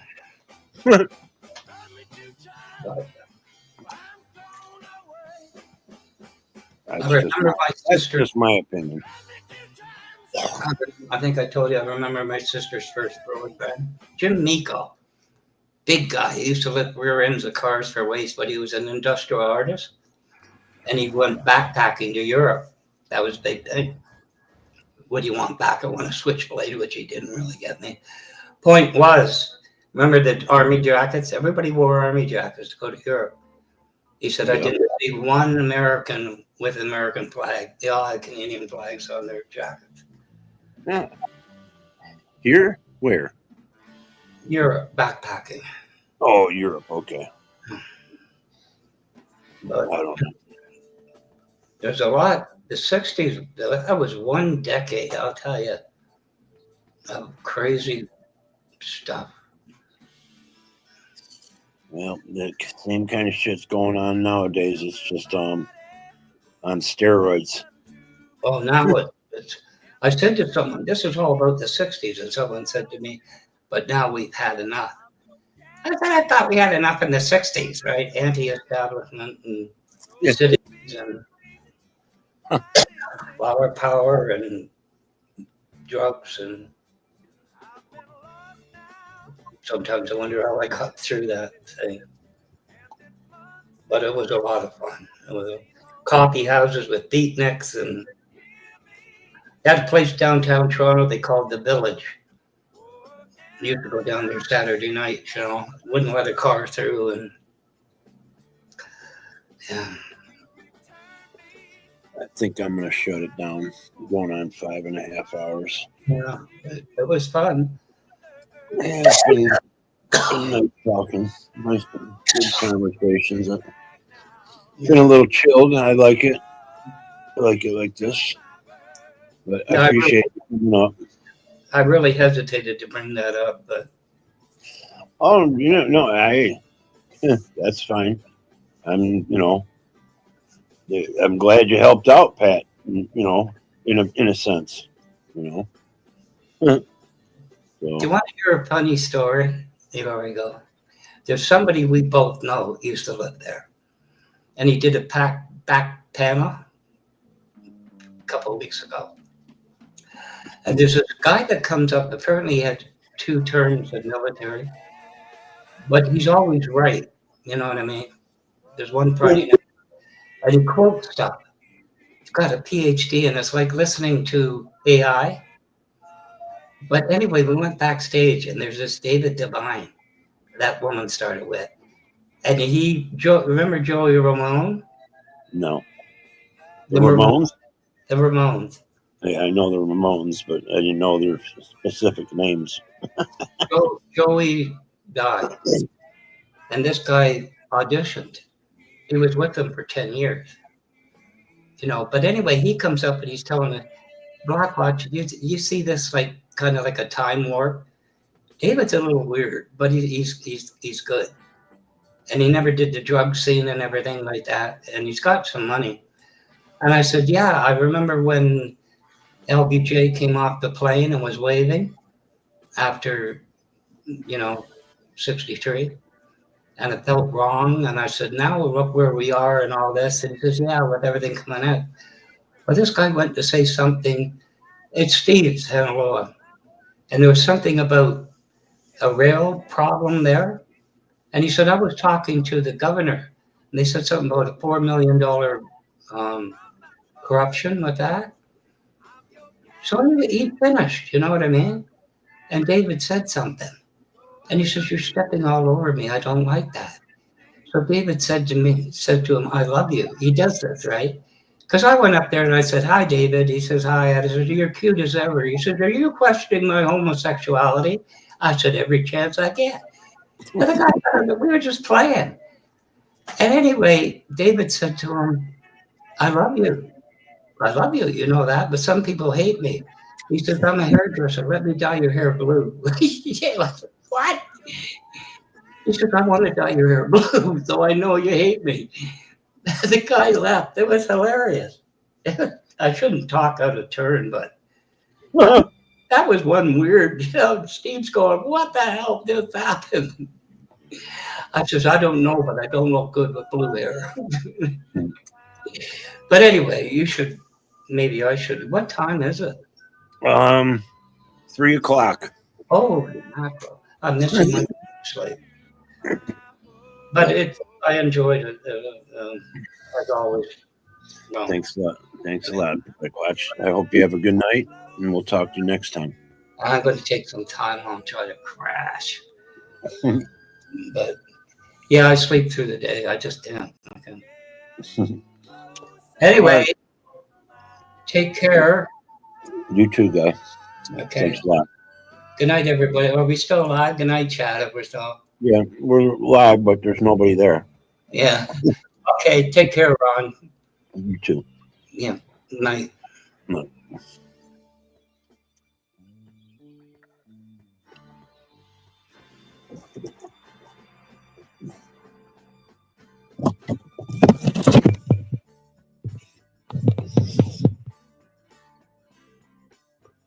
Well, the Dow Jones future is down 1,565, over 4%. It's dropped today, or the future. It's the futures. It's 4% even now. Was 4 point something. 4.3 now. Or 4.03, I should say.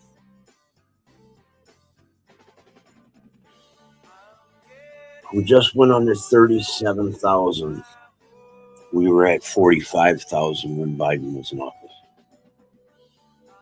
Almost down 10,000. A couple more days. A day or two.